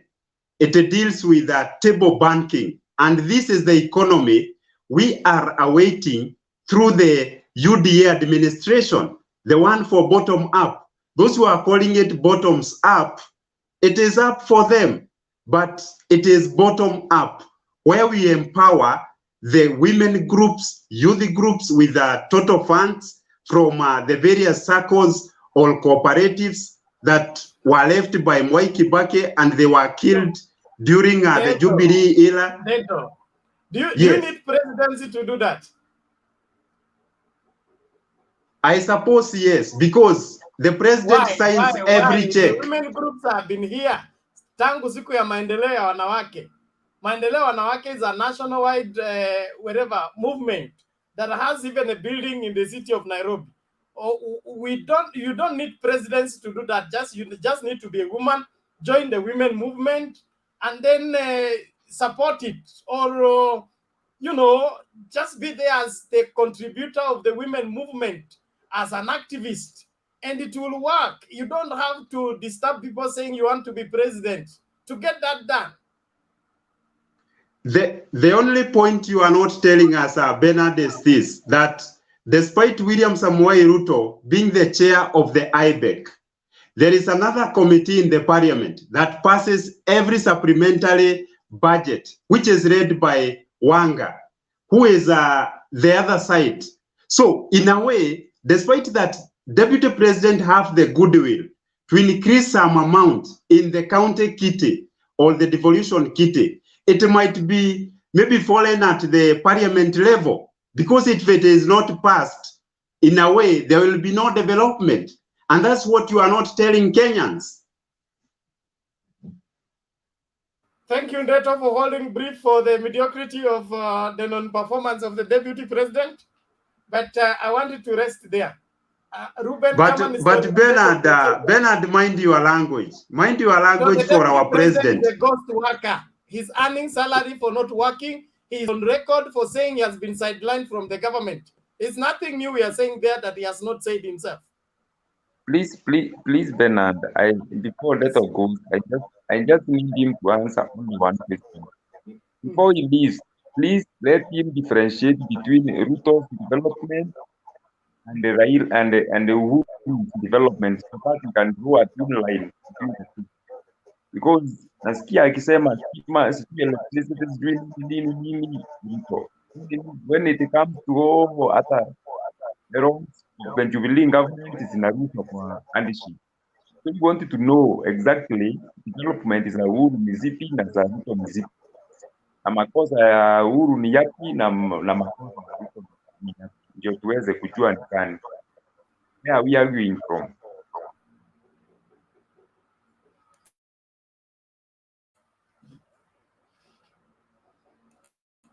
Ndeto, you're mute. Okay. Thank you, Bernard, for that alert. So one thing I want to tell you, Ruben, is that the deputy president is the principal assistant of the president. And whatever they brought on the table as their manifesto, in a way, whether they are together or they are not together. Remember, the genesis of something is more than the end of something, because what they needed after their plans is funds to ensure that whatever they had planned is implemented. So you cannot say that because I did not attend school and someone attended up to university, then I come up with a very good idea from university. In a way, what this idea needs is just money for implementation. You mix up all of us. No, you cannot discredit me out of that. What we planned together, and we were fighting money together, and that's why in the first term, you found William Samoei Ruto even defending some borrowing, because it was below what the ceiling was. So, but today they have exaggerated. So as to ensure that maybe Uhuru has left his legacy. But we know. Okay, thank you, Ndeto. I wanted to raise there. Ben, ngoja. Ndeto resign. Naomba hivi kama umefanya submission yako, naomba uondokee, wengine wanataka kuingia. Bernard, umeninyima a right of reply. Hold on. You people are beginning to drive me with the top gear.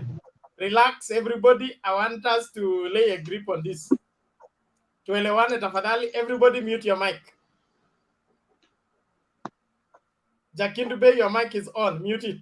Thank you. Now, I'm going to give Ben right of reply for 1 minute. Okay. After that, kuna special request. Princess wants to talk to Ndeto. I want her to talk to Ndeto. Then we proceed.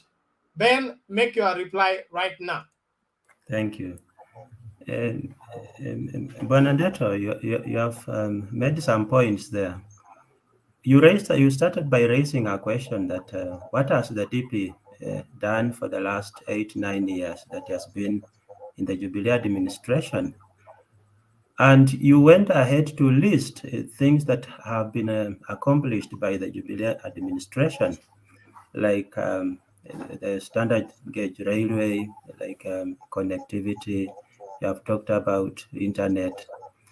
And then when it comes to the issues that are failed, or what is perceived to have been a failure, you pin it on one man, and that is Uhuru Kenyatta, and you completely exonerate the deputy president that is not a culprit when it comes to that.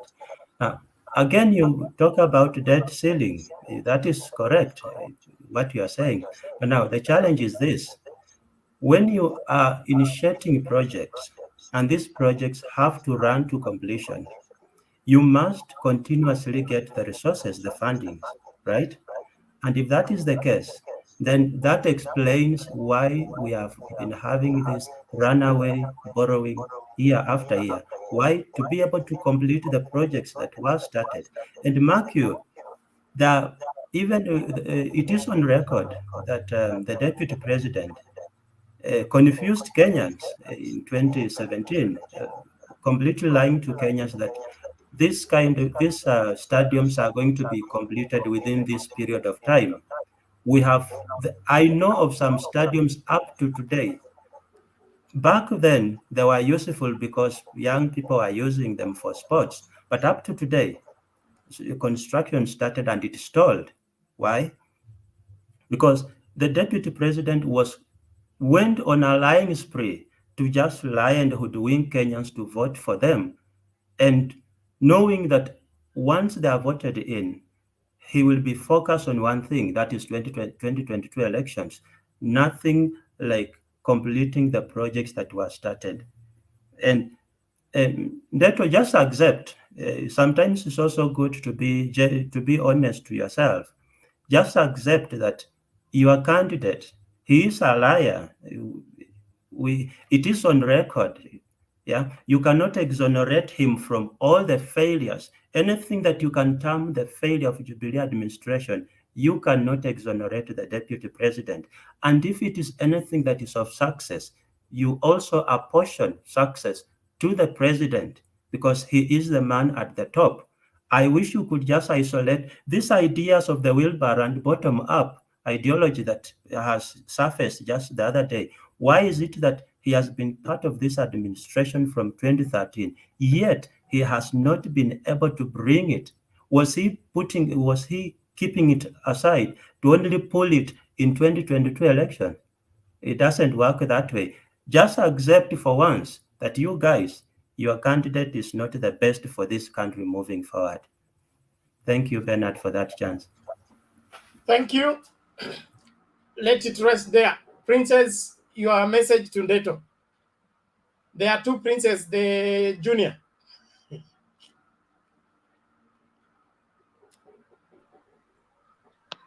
Hi everyone. Hi, you're welcome. Hi. Yeah, I want to talk to Ndeto. Ndeto, please don't be brainwashed about bottom up. Please be a reasoning man. I want to tell you that umesema handshake ilileta nini mkopo mwingi, si umesema hivyo? Let me talk Kiswahili. And yet wakati handshake iliingia kwa serikali, SGR walikuwa washa sign kitambo, Uhuru Ruto. Are you getting me? Then umesema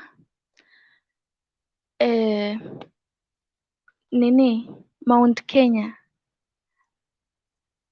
I think you have said about 0.what million ndio yenye Uhuru ataleta. Let me tell you, I think you are daydreaming.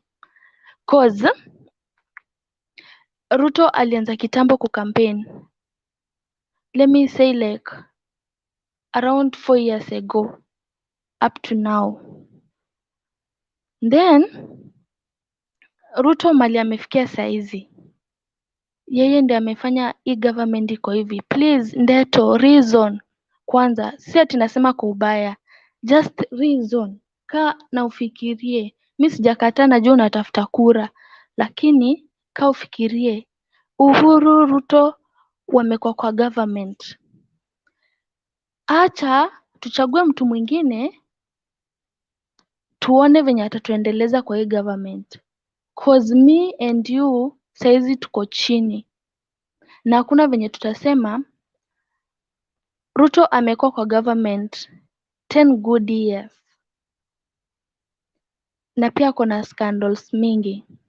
So hata tukimpatia hiyo chance sahii yenye anasema achukue miaka 5 peke yake tuone venye atafanya, ilhali yani ametufanya watu mpaka tumetoka Kenya tukuje nje tufanye kazi huku kwa sababu yake. So nilikuwa nataka nikwambie Ndeto, you are supporting your candidate, sijakataa. Saizi ndo huyo amekanyaga miguu 2-3 ameenda USA kulialia about rigging mambo na votes, ilhali yeye amekuwa kwa government. It seems he know what's going on. Na mimi ama 100%. Hizi tambili zenye Raila amekuwa akipigania kuingia State House wamekuwa wakimwibia 100%. So Ruto asianze kujitetea hapa. He has already sent the defeat. So yeye ajipange kwenda nyumbani. Hakuna mali Ruto anaenda. I pity for you Ndeto. You are a young man. Najua unatafuta kiti lakini fikiria. Najua hata saizi venye nakuongelesha, your brain iko Azimio but your body iko UDA. Think about it. Ruto amekula pesa ya kwao ya kusaidia watu wa kwao, ilhali watu wanakufa njaa, mambo na Kimwarer Dam. Yani ni mtu ako na scandals mingi. Sasa tuseme Ndeto, you want to marry me, let me ask you. umepata kweli mimi ni msichana, si ndio? Lakini I have, yani niko na picha mbaya, mambo na nini, hope unaelewa, si ndio? Na watu washakwambia, hata wewe mwenyewe ushaona, lakini wewe bado wataka kunioa, alafu baadaye ukuje ikulete shida ama upate aibu mbeleni, si wewe ndio utakuwa umeumia? Manake people warn you about me and yet you are going on and marry me. Then mambo na Kalonzo, let me tell you, Kalonzo ataingia Azimio, ni yeye tu anapiga mdomo bla bla bla nini, but he's coming back. Hakuna mali Kalonzo anaenda, hata akisimama ni only 300 million 300 hata 1000 ndio zenye atapata. Na mambo na umesema Mudavadi na Wetangula kuhusu nini Vihiga nini Western. Kwanza Mudavadi ukimweka yeye ataleta 200,000 votes kwa Ruto. Wetangula, he won't bring anything in the table, my friend. Then Ukambani, si unatoka Ukambani? Ukambani, achana na Kalonzo. We have 3 governors, 3 good governors. Without Kalonzo or with Kalonzo, Baba is going to win very early in the morning. So tell your candidate to be prepared to pack his belongings to Sugoi direct. Finally, I've done. I'll be back shortly. Bye. Thank you, Princess. And she's gone. Ndeto, your hand is up. What is it? Thank you, Bernard. I wish she has just remained for a few minutes, for a few seconds. One, she is very innocent and very novice in matters to do with politics, but her opinion is equally good. So some of the things I would like to outline out of what she has criticized. One is SGR. You know, the way she is talking about, you know, SGR, according to Ajege, it was something that was planned during Kibaki's era in 2008, and it was to take 55 billion. This is something that went up to 500 billion. So another thing is like Ruto started campaigning very early, but I don't understand how Ruto could not have moved all around the nation if he is the supervisor of various government projects. So those are some of the things that I think we should be able to ask. As well, the issue of corruption. If we are voting a leader because he is not corrupt, So, let me put this clear. Is it your style to make people not to understand you, or it is your way of communicating? Why ask that, Bernard? You are moved from 2012, okay, to 2018, and now you're on corruption. In between, we don't know what happened. It is because you systematically prosecute your point. The SGR was bidden during Kibaki's time. It was sealed to be 55 billion. Then what happened? And when did that happen? Was it after handshake or before handshake? You see, Bernard, if I disclose what happened from, you know, it came from coast, then to somewhere around Nairobi. I don't recall the point. I think it is called the Ninies. I don't know why it diverted to Mai Mahiu. You know, I don't want to campaign Azimio, because that's where the cost of 191 billion came to addition from Nairobi to Mai Mahiu. So, and it was to go direct. So, and that's why I do not want to dig so deep into that, because it is something that I am not in a position to give much information about. It is online. So, and I'm articulating my point basing on what Princess has just mentioned. Those are the areas I'm touching. She has also said that, you know, William Samoei Ruto is corrupt. And if you are voting a leader, 2022, basing on not corrupt, then there is no person that is reliable, that is not that is there to be voted for. Because even those people who are around Raila Amolo Odinga, the other day we saw our president with his goodwill, even involving the parliament to come up with a supplementary budget of 11.1 billion, which was even obtained from the Ministry of Sports Activities and Such, so that we can be able to fight against the pandemic. But out of which 11 billion, only 5 billion were accounted for. The remaining 6 billion, to date, we are waiting for the 21 days that our president told us about to come up and tell us that, you know, 21 days are over. But do we know who are these people who are chosen to like spearhead that committee? We know there were people from the various the banks. We know them, the MKF. They were part of the same. And where are these 6 billion? Why are they not telling us where it went?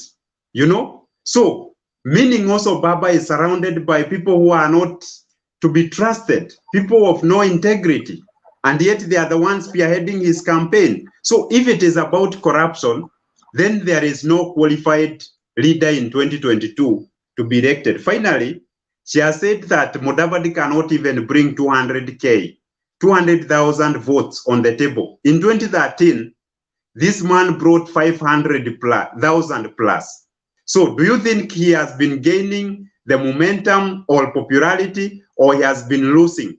The point is he has been gaining. So we expect even about 1 million at this point, due to the fact that they are together with Wetangula and some other leaders from the Western.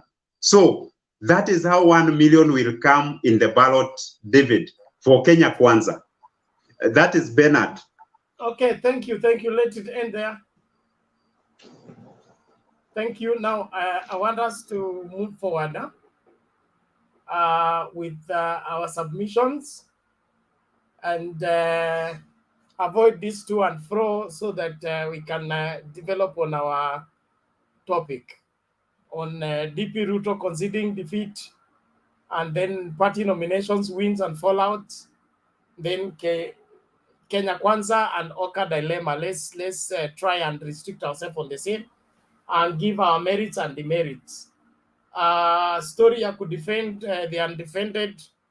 It is it's becoming too much for no apparent reason. 9th of August is here. We'll know who has what that particular time. Right now, everybody's going to dig in their own direction, even when it is obvious that the people being fronted to bring this and that have nothing to bring from all indications. But it's no crime to keep your faith alive, even when that faith is hoping against hope. Jakindube, it's your turn to make your submission. Asante sana bwana Bernard. Mi nasema bwana Ndeto, amjambo wote, nawasalimia tena amjambo wote. Nataka kusema kwamba ni vizuri kwamba bwana Ruto amekubali kwamba atakubali kwamba ameshindwa, lakini kuna bado ni mimi nina wasiwasi, kwa sababu ametamka mara nyingi kwamba hana uhakika kwamba labda kura huenda zikaibiwa, lakini jambo lingine ambalo naweza kusema ni kwamba nashangaa nashangaa sana kuona kwamba sisi kama wana Kenya ambayo serikali, mtu ambaye bado yuko kwa serikali, ambaye yeye ni namba 2 kwa serikali ambayo inatawala, kwenda kulilia, kwenda kusema, kwenda kwa wale wanyanyasaji, wale unaweza kusema wabeberu, anaenda kwa wabeberu wale wametunyanyasa, hata wakati huu wanatunyanyasa, kwenda kuambia kwamba sisi tuna matatizo. Nafikiri tuna uwezo wa kutatua matatizo yetu sisi binafsi, sisi wenyewe. Manake katika handshake tulitatua matatizo yetu wenyewe. Hata wakati wa 2002 2007 tulitatua matatizo yetu sisi wenyewe wa Afrika, ilikuwa ni Waafrika wenyewe. Sasa naona ni jambo la ajabu sana mtu ambaye ni namba 2 kwa serikali yetu kwenda Amerika, kwenda kusema tuna matatizo, hiyo nasema ni kukosa nidhamu. Nasikitika sana Bwana Ndeto yani anaunga mkono hata kitu ambayo anajua ni mbaya. Hiyo ndio kitu inanishangaza sana. Anaunga kitu ambacho anajua ni mbaya. Mtu ambaye Ndeto anamuunga mkono, kama kweli anaona hiyo serikali ni mbaya, kwa nini hajiuzulu? Haya mambo yote ambayo anasema yanafutuliwa inafutuliwa mbali kabisa na credibility yake. Najua Ndeto anaweza, nikisema credibility Ndeto ataelewa, kwa sababu nikisema na Kiswahili hataelewa. Lakini credibility ya Bwana Ruto inafutiliwa mbali anapokataa kujiuzulu. Ajiuzulu, asikae kwa hiyo serikali ambayo anaikashifu. Kama unakashifu na kijeli serikali yako ambao ujiuzulu. Hakuna haja wewe kusema kwamba serikali sijui nini. Bwana Ndeto hapa anakuja akitudanganya vitu ambavyo tayari zinafanywa na serikali ya Uhuru. Wanasema wao ndio watasema na watafanya, na hiyo serikali wanaikashifu. Sasa wapi ukweli? Wapi ukweli kati yenu? Wapi uaminifu kwa wananchi? Ninyi Bwana Ndeto, tafadhali mimi nakwambia, katika hii serikali, katika hii miaka inakuja, mimi nakuomba, wewe ni kijana mzuri sana na mtu ambaye nafikiri una uadilifu. Hiyo uadilifu wako uipeleke kwa Azimio la Umoja. Kitu moja ambacho mimi nataka nikuelezee leo kwamba Bwana Ndeto, unaweza kuwa na economy nzuri sana, lakini kama una kitu inaitwa political stability, hiyo uchumi wako itaishia. Ni kama mtu umejengwa nyumba juu ya mchanga. Kama huna imani, kama hiyo unasema wa Kristo, kama huna imani hakuna chochote. Mahubiri, hata watu wakihubiri siku gani hujui. Lazima uwe na imani. Imani ndio msingi wa Ukristo. Unaona? Sasa ndio nakwambia political stability ndio msingi wa uchumi bora na nchi tulivu. Hiyo lazima ujue. Kama hujui hiyo, ni kwamba hayo mambo unasema hayatafanyika hata ukisema hiyo mambo miaka 100 haifanyiki, kwa sababu Kibaki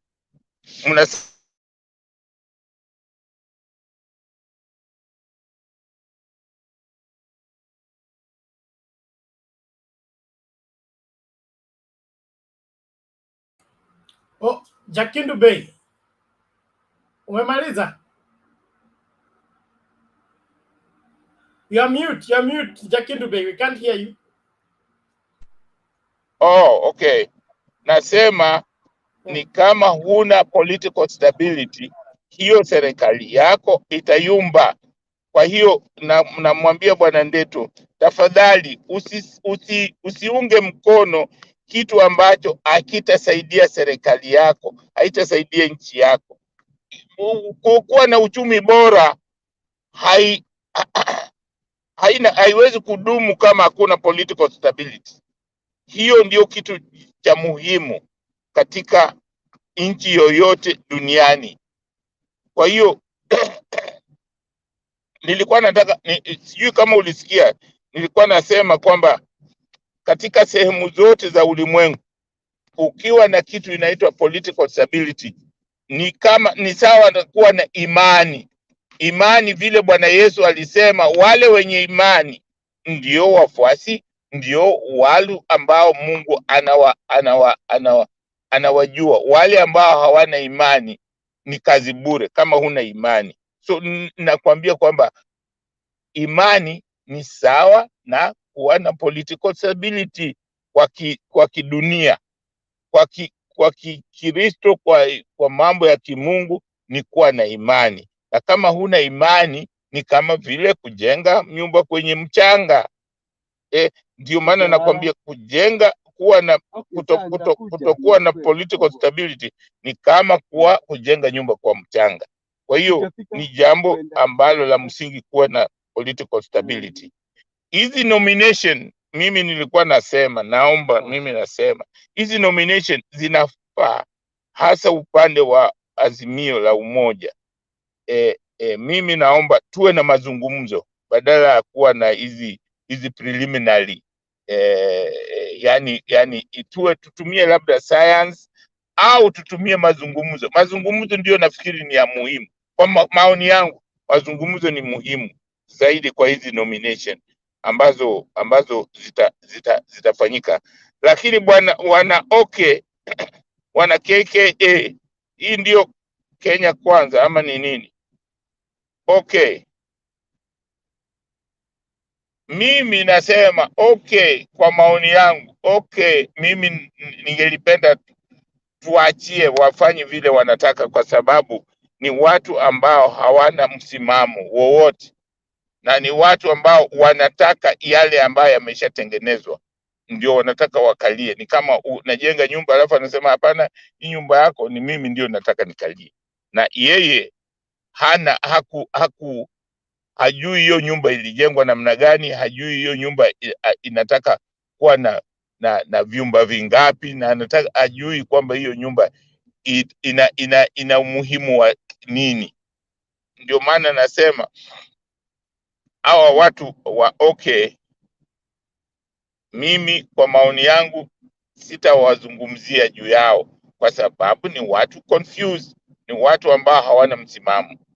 Kwa hiyo ningelipenda tu wa Kenya tuunge Azimio la Umoja. Hiyo ndio itakuja kutujengea msingi bora wa uchumi, msingi bora wa utulivu, msingi bora wa maendeleo. Hiyo umoja, Azimio la Umoja, kwa sababu hata matamko Azimio la Umoja, hiyo ndio tegemeo letu, na hiyo ndio daraja ile itatufikisha kule Canaan.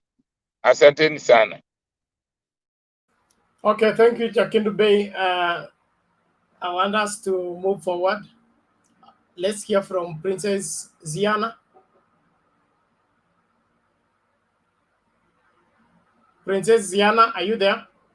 I'm here. I was just, can you give somebody else and then just for 2 minutes, I'll be back, please.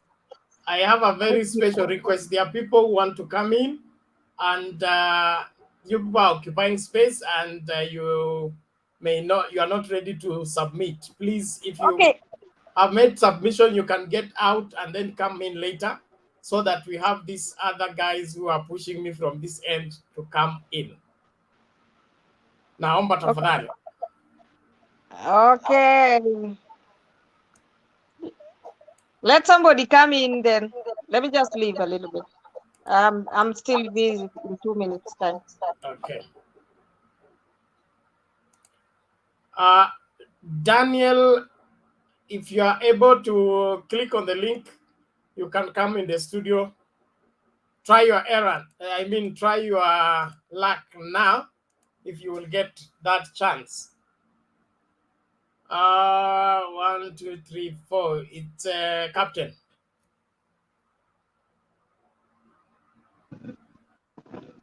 Yes, Bernard, habari za kila mtu.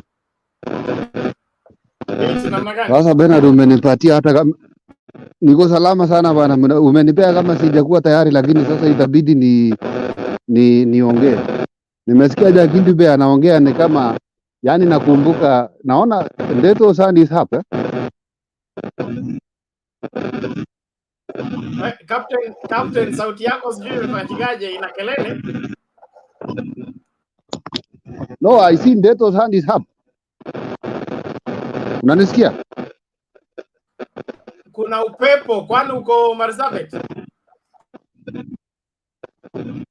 Niko hapa kwa nyumba hapa. Hapo unanisikia? Tunakusikia, lakini kuna kelele ingine mbaya inatokea huko nyuma. Upepo unapiga your microphone.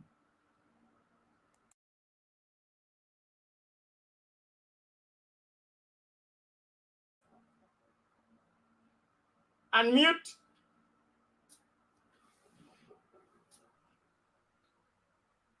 How is it now? Yeah, that's better now. Go ahead. Okay, thank you very much.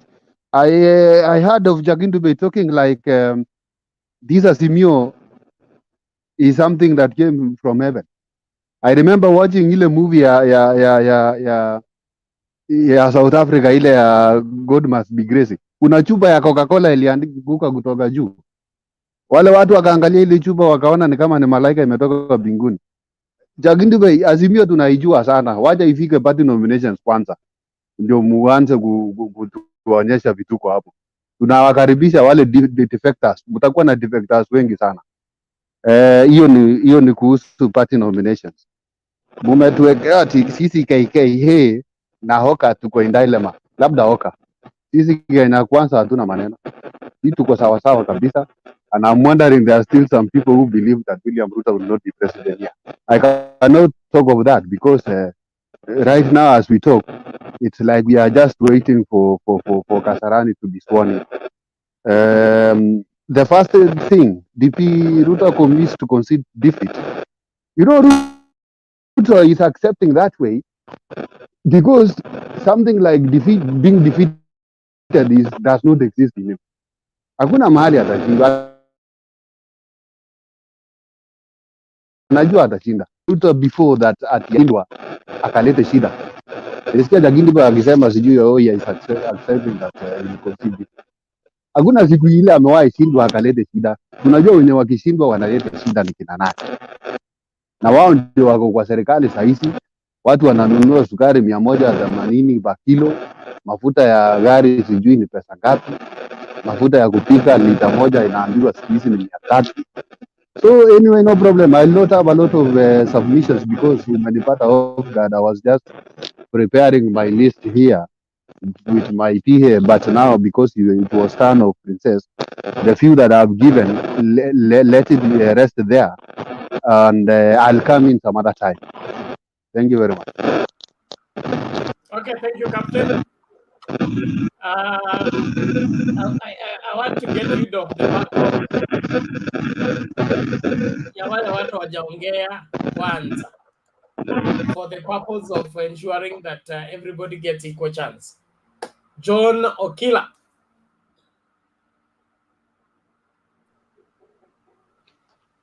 Yes, hello Bernard.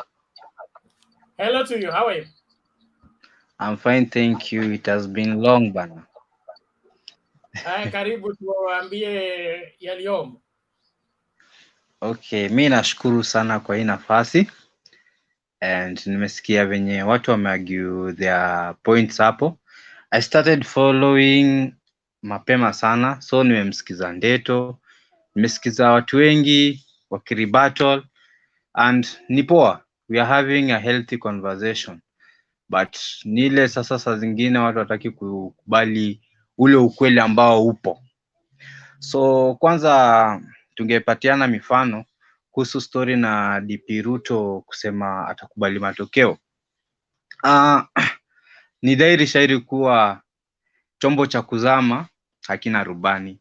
So ukiona mtu anaanza kusema hivyo, ni kama tu last time venye ulikuwa unasikia it was the other side tukisema tunaona tutaibiwa, tunaona tunaibiwa. When we were complaining, wao walikuwa wanasema hakuna kitu kama hiyo.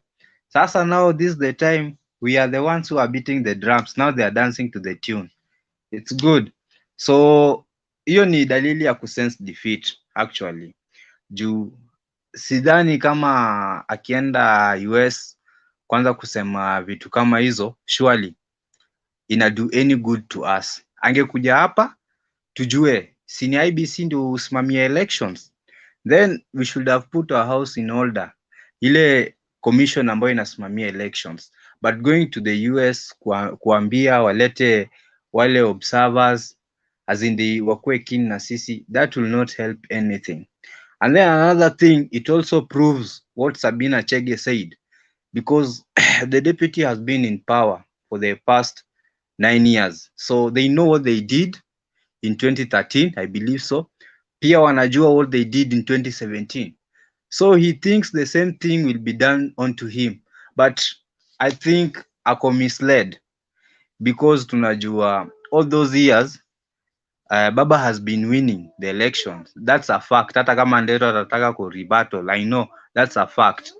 Na even the last one yenye ilikuwa dispute in the court of law ilionyesha there was some irregularities will happen. So saizi venye Baba ameshikana na Raila, I don't know the kind of miracle yenye our deputy president will use this time around to win, kwa sababu that time ilikuwa votes zake plus za Uhuru. Right now tuna minus those votes, so I don't know how they will win.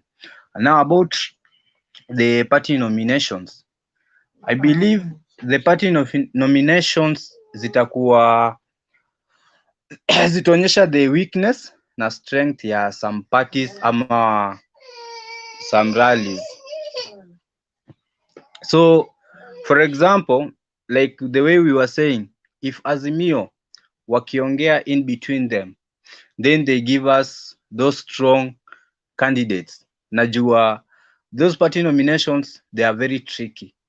Once kuna politician alisema that it's tricky, wacha venye wanasema it will be on Azimio side, tutaonyesha vituko the way Kiptum is saying, but any party yenye iko very popular lazima nominations zake zikuwe na scandals, kwa sababu each and every mtu mwenye anasimama anataka that ticket ya hiyo party. So lazima kukuwe na drama, kwa sababu mtu anajua nikipata ticket ya Azimio, so lazima kukuwe na drama. Na pia mkifanya party nominations zenyu very straight kabisa, then your party has a problem. Hiyo ni kitu inajulikana hapa Kenya. About Oka and Kenya Kwanza, I think Oka has a problem, and this is now ile time yenye Kalonzo anasema all the time we call him watermelon, but truly his actions zina speak louder, kwa sababu recently alikuwa kwa NDC and he said very well that he was joining Azimio, then once again anaamuka, sijui mtu alienda kamchanua ama kamdanganya, he is now coming up again with demands. Where was he when we were forming Azimio? See, that's the time angeleta demands zake. But right now Azimio iko na presidential candidate. If you are joining Azimio, you are coming as a mtu mwenye anataka kusupport. Unless uongoje, we see what unaweza get after the elections have happened. But hauwezi kuja kujoin Azimio, kitu ilitengenezwa, then unataka anza kuleta hapo hivyo demands zako. No, that cannot happen. Kenya Kwanza, I pity Ndeto, because there's this story that's going on. There are those people who fought for UDA, who started UDA from grassroots ikianza. Now, hao watu UDA imekuja ikawatema, Tumeona several cases. Ndeto is talking about Western. He doesn't know the fighting that is going on between Halwale and Cleophas Malala. He doesn't know. Okay, Ndeto, I think you don't know the fight that is going on in Bungoma. You don't know. I wish you knew. You hapa Muranga, is it Muranga? Ngirishi and Waiguru. Hiyo ni those are just in fights zenye zina happen kwa chama ya UDA. So usifikirie UDA iko so sorted that much. You also have a problem in UDA.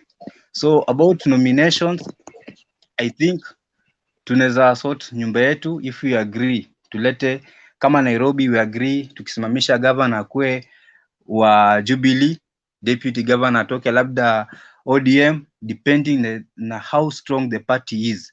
Kwa sababu mimi ningeomba like places like Mombasa where we know ODM is popular, Nairobi we know, as in there are those areas that we know this party is popular. As Azimio tunaweza simamisha one candidate from those parts, like in Trans Nzoia we already know we have Natembea, so hapo hivyo hatutapeleka mtu.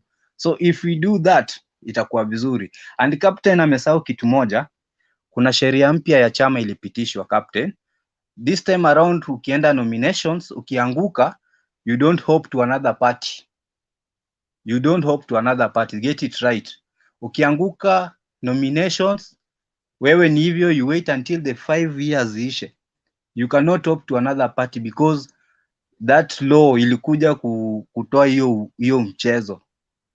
So ukifikiria John, ataanguka huku ndio aruke huku, haiwezekani. John, Yeah, I think John, you have 10 days. Yes, sir. According to the they still have 10 registrar. days. Yeah, after nomination, you have 10 days to cross over. So it's Ndeto, you don't cross over to a new party. You cross over and reapply official resignation from your previous party, get it, then apply to run as independent within 10 days, which is almost impossible, in my opinion. It's just another way of telling you will not. I think it is not even applicable because basing on the IEBC, they are saying that to register you as an independent candidate, you should not be a member of any party for the last 3 months. And you see, from May to August, it is 3 months towards the election, meaning you should count from May backward. So already those who did not resign, maybe by the month of February, they may not hope to any other party. So when you fail in nomination, you should support whoever was won through that party. And that, okay, the registrar of political parties was asked that question, and she said the 10 days still lie within the stipulated IBC deadlines. So it is up to the candidate to choose if they want to cross over, if they want to move on to be independent or cross over. So that is up to them whether it's possible or not. But you still have 10 days. So the legal position is 10 days.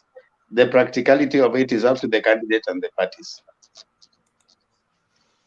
Okay, just a moment. Let's get this video and then Nani can proceed.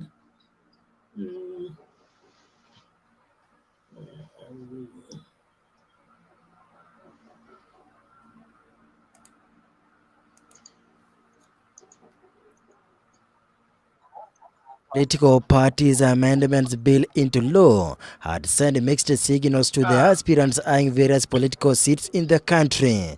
In the bill signed into law by President Uhuru Kenyatta, aspirants that will lose in party primaries had feared to be locked out in contesting. However, on Thursday, Register of Political Parties under it gave a share of relief.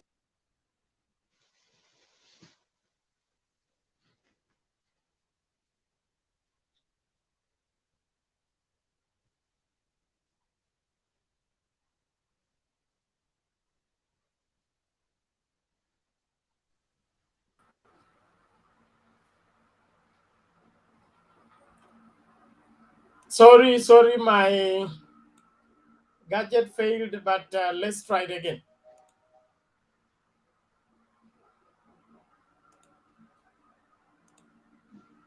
Okay, Political parties' I think amendments I bill can wrap into up now. law had sent mixed signals to the aspirants eyeing various political seats in the country.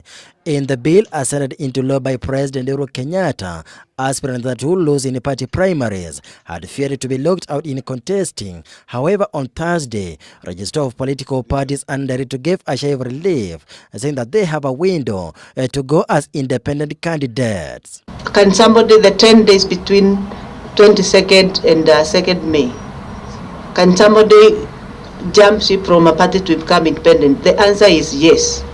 As the law is now, and the timelines thereof, those 10 days, somebody can be able to do that, because Article 38 of the Constitution allows a person the right to associate in a political party and not associate, and it will be also within timeline over the Electoral Commission has issued, that those 10 days somebody can be able to jump. After party primaries, however, the affected candidates cannot join another political party, as the window to be a member of a political outfit closes on March 26th. Ruto, while appearing before the National Assembly's Justice and the Legal Affairs Committee, chaired by Kangema Member of Parliament, Mutoro Kigano, reiterated that the independent candidates have up to May 2nd to submit their symbols. The end of conduct of party primaries and party disputes thereof, as currently captured by IBC, is the 22nd of April 2022. The aspirants seeking to defect from one party to the other have until 26th of this month of March. In the previous election, we have noted gaps. After somebody has already been nominated and in Parliament, you realize and you hear a dispute coming that this person was not a member of a political party. So what we want, what this law is curing, is that we ensure that a person put in the party list is a member of the bona fide political party, which is submitting the list, the party membership, not membership, the party list. Deputy President William Ruto was asked, as the Jubilee Party Deputy Party Leader is among the leaders said to officially resign as a member of the Jubilee Party. A former Garissa County Governor Nathif Jama made a comeback in the Orange Party, and he is now exercising the muscles to unseat the current governor Ali Korane. What I want to say is that I know that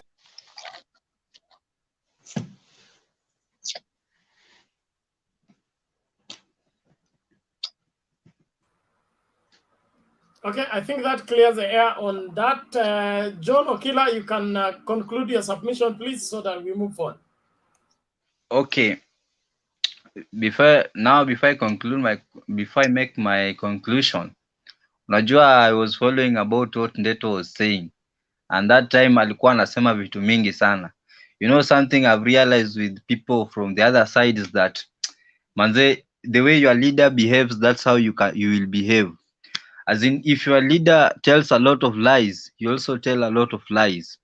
And I don't know, as in, when you talk about, nilikuwa nasikia akisema mambo issue na corruption nini.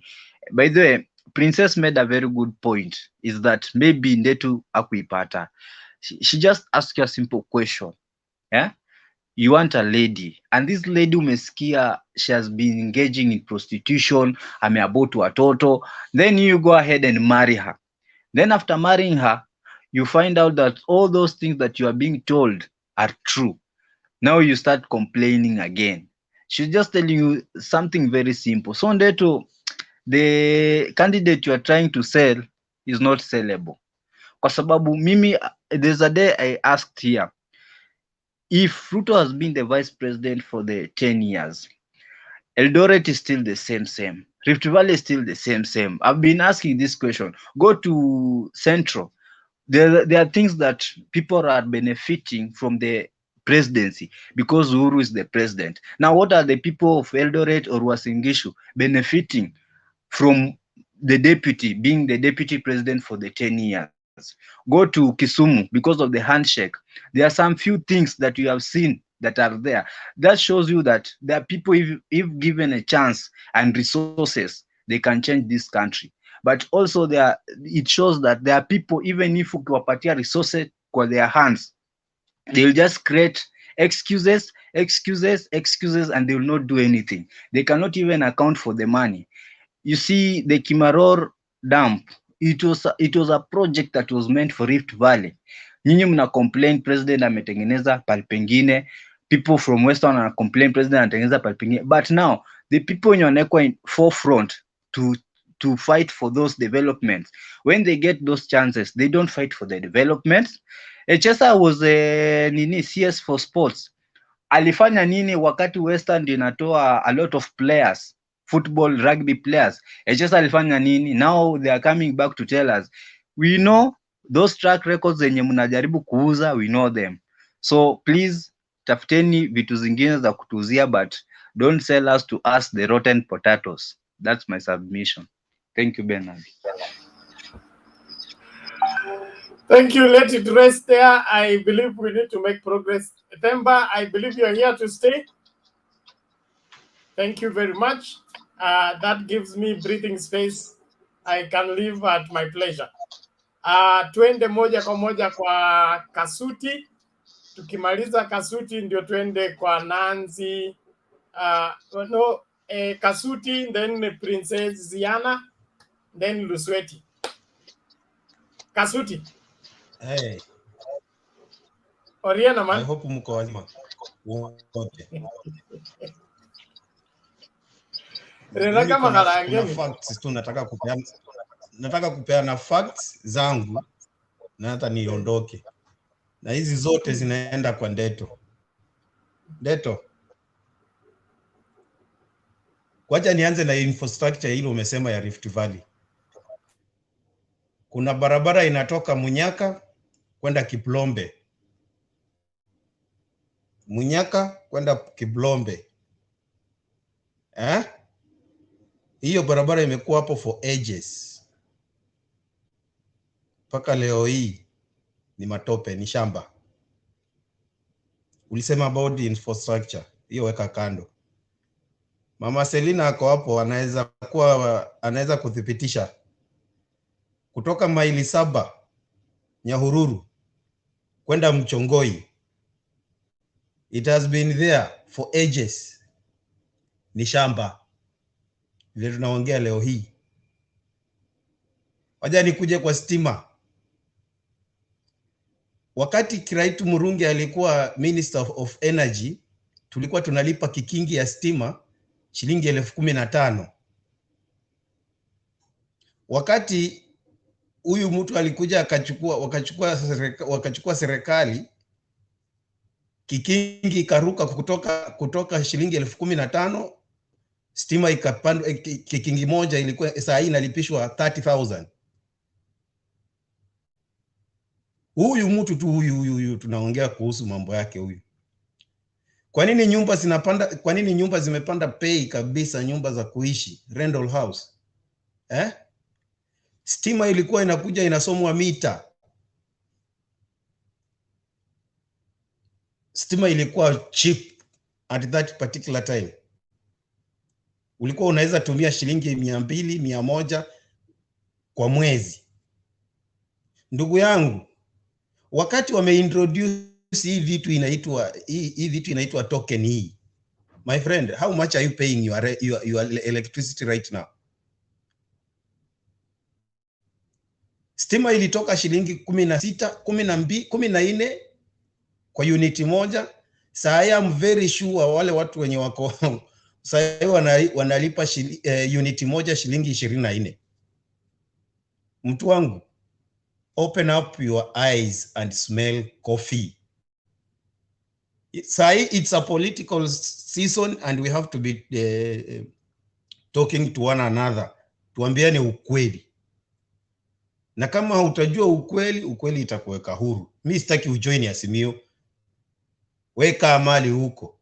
Lakini kumbuka, those people you are lying to, they are waiting for you. They will vote you out early in the morning. Early in the morning, and you will not get it. Hao watu anakuambia ya kwamba amekubali, ameadmit atakubali akishindwa. We ulisikia wapi? Those were hardliners when we were in Orange Democratic 207. Hardliners wale ulisikia, unasikia Uhuru akikwambia kuna watu walikuwa hardliners wanakuambia ya kwamba wewe twende mbele. Mbele ni mbele, hakuna kurudi nyuma. So hiyo ni theory, iko kwa mdomo tu. Na nyinyi watu wa Mount Kenya, Yesu aliwapa mikate. Acha nimalize na hiyo. Yesu aliwapa mikate, akafufua wafu, akaponya viwete, akaponya wenye ukoma, lakini mwishoe wanasema tunamtaka Baranaba. Huyu asulupishwe huyu. Ni vizuri kabisa. Nyinyi itisheni tu Baranaba na kile mnataka mtakiona. Na nimemaliza. Anaitwa Baraba, sio Baranaba.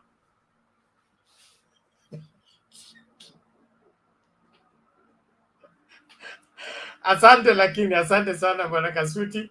I will not give Neto right of reply until my list is finished. Thank you. Iziana? Asante sana Bernard kwa kunipa nafasi. Naona Themba akisoma tu mambo zake hapo, wacha aendelee kusoma.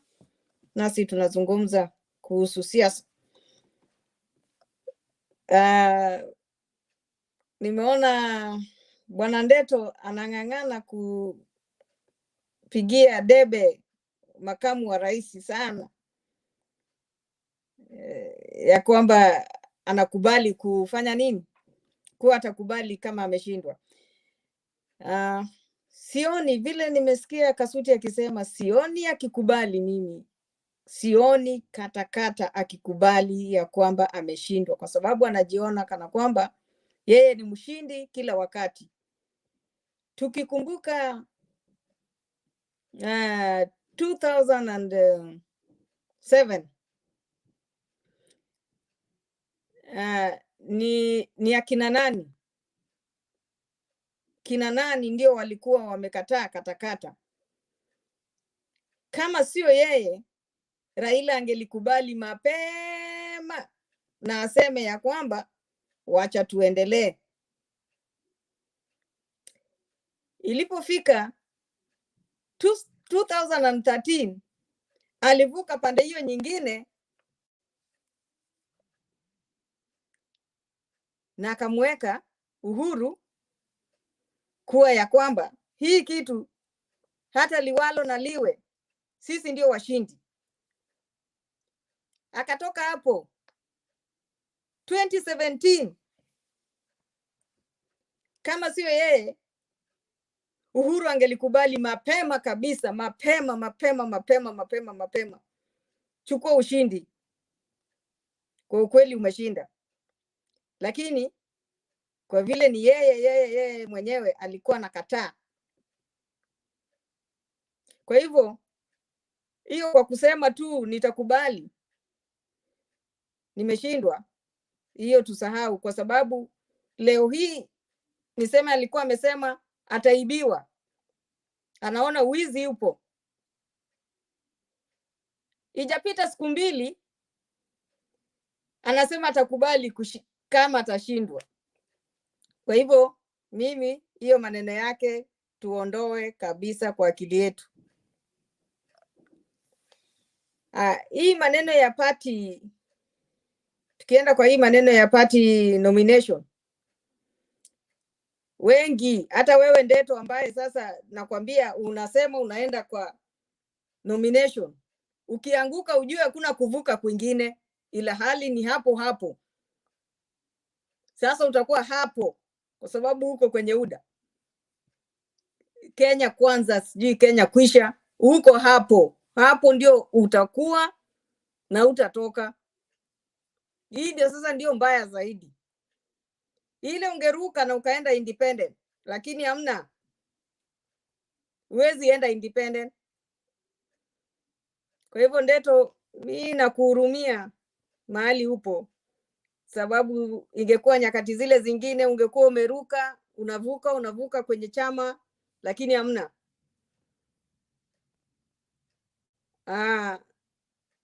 Maneno ya Oka naye hata siwezi zungumza kwa maneno ya Oka. Nilisema siwezi zungumza kwa neno la Oka kwa sababu Oka lilikufa kitambo. Hiyo ni neno ambayo hata sijui kwa nini bado huwa tunarudia hapa. Oka hata sijui. Kalonzo wanajaribu eti apite katikati. Wakati huu yule mtu ambaye anajua Kalonzo amuelezea hamna kupita katikati. Katikati hamna kupita. Ni kushinda moja kwa moja, 50+1 itakuwa imepatikana.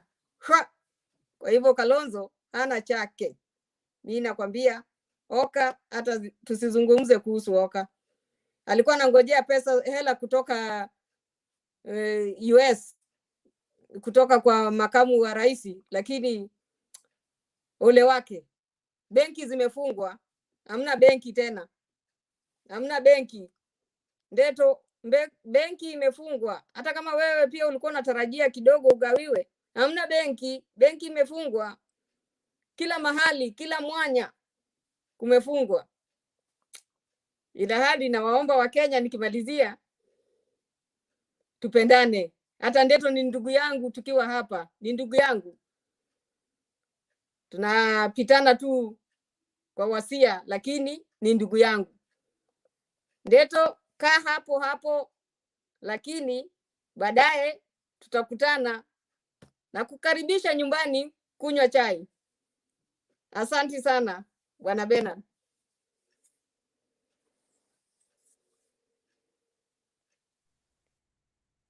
Bernard ni kama amechomoka.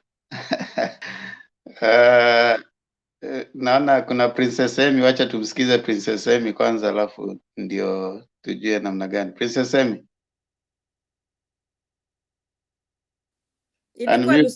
Ilikuwa Lusweti Themba. Nani alikuja mwanzo? Ni Lusweti Ni Lusweti alikuwa azungumze. Princess Emi alizungumza. Aya, Lusweti. Asante Themba, nashukuru. Ndeto, leo tunashukuru sana wewe kuwa hapa. Tutanyoa na kusema ukweli kupitia kwako, tukiongelelea tukiongelelea DP, kwa sababu ukweli nyinyi hamuna ukweli katika mambo yenu, ni kuongea hapa hili na kule lingine. Sasa hii kusema sijui ati DP atakubali result za mwezi wa 8 ni ngumu kiasi, kwa sababu tuliambiwa ilikuwa 2007 DP ndio ile mmoja mwenye alikuwa anaambia Raila kaa ngumu, ili hali watu walikuwa wanakufa, wanauliwa, watu wanaharibiwa manyumba, wengine familia zinaisha, lakini DP alikuwa ameambia Raila kaa ngumu. Na hiyo ndio sababu moja ilileta kukosana kwa Raila na Ruto. Kupitia hapo hivyo Ruto akaanza kuona Raila ndiye alimset uko hek. Aya, Ruto amefanya hiyo 2007 Ruto akakuja, baba akampea kazi, akampea kama CS wa agriculture.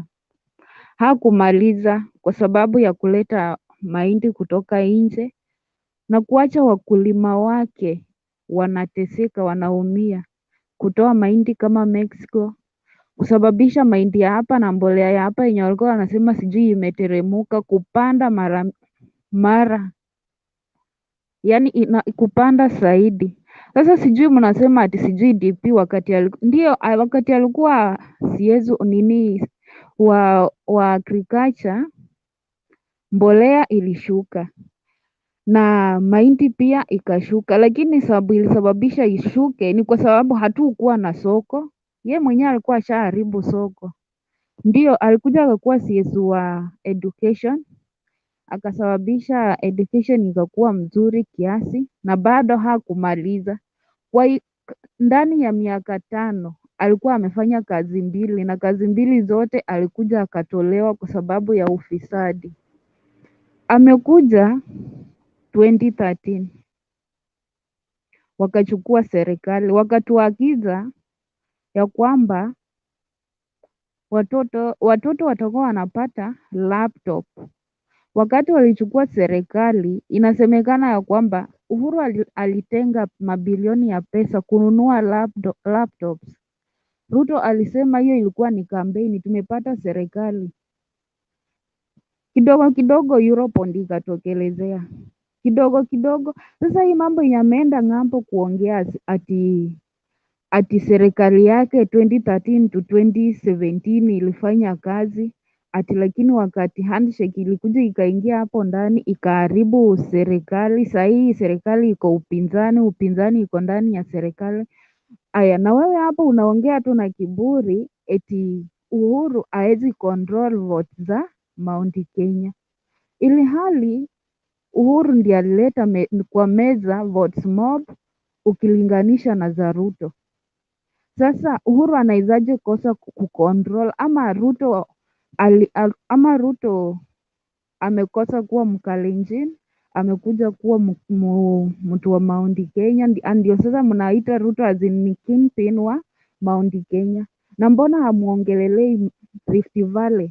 Ni nani ndio kingpin? Ama kingpin anaweza kuwa kwa jamii zote. Yeye ni mtu polygamous, yani tuseme ameishi, ako na boma mbili, ako na Mount Kenya na Rift Valley, of which mtu anakuwa kingpin wa boma moja, haizi kuwa wa boma mbili. Sasa ukisema ati Uhuru votes zenye ataizaletea baba ni 1.5 from Mount Kenya, kumaanisha Ruto ako na kura zote kutoka Mount Kenya. Sasa mimi ninajiuliza 2013, 2017 ni nani alileta kura mingi kwa meza?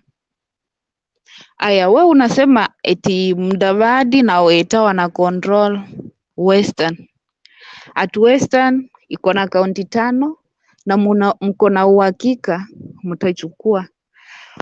Ni nani mwenye mko naye tu strong kwa Kenya Kwanza? Mwenye tu ako strong kutoka Western anaweza leta kweli kitu.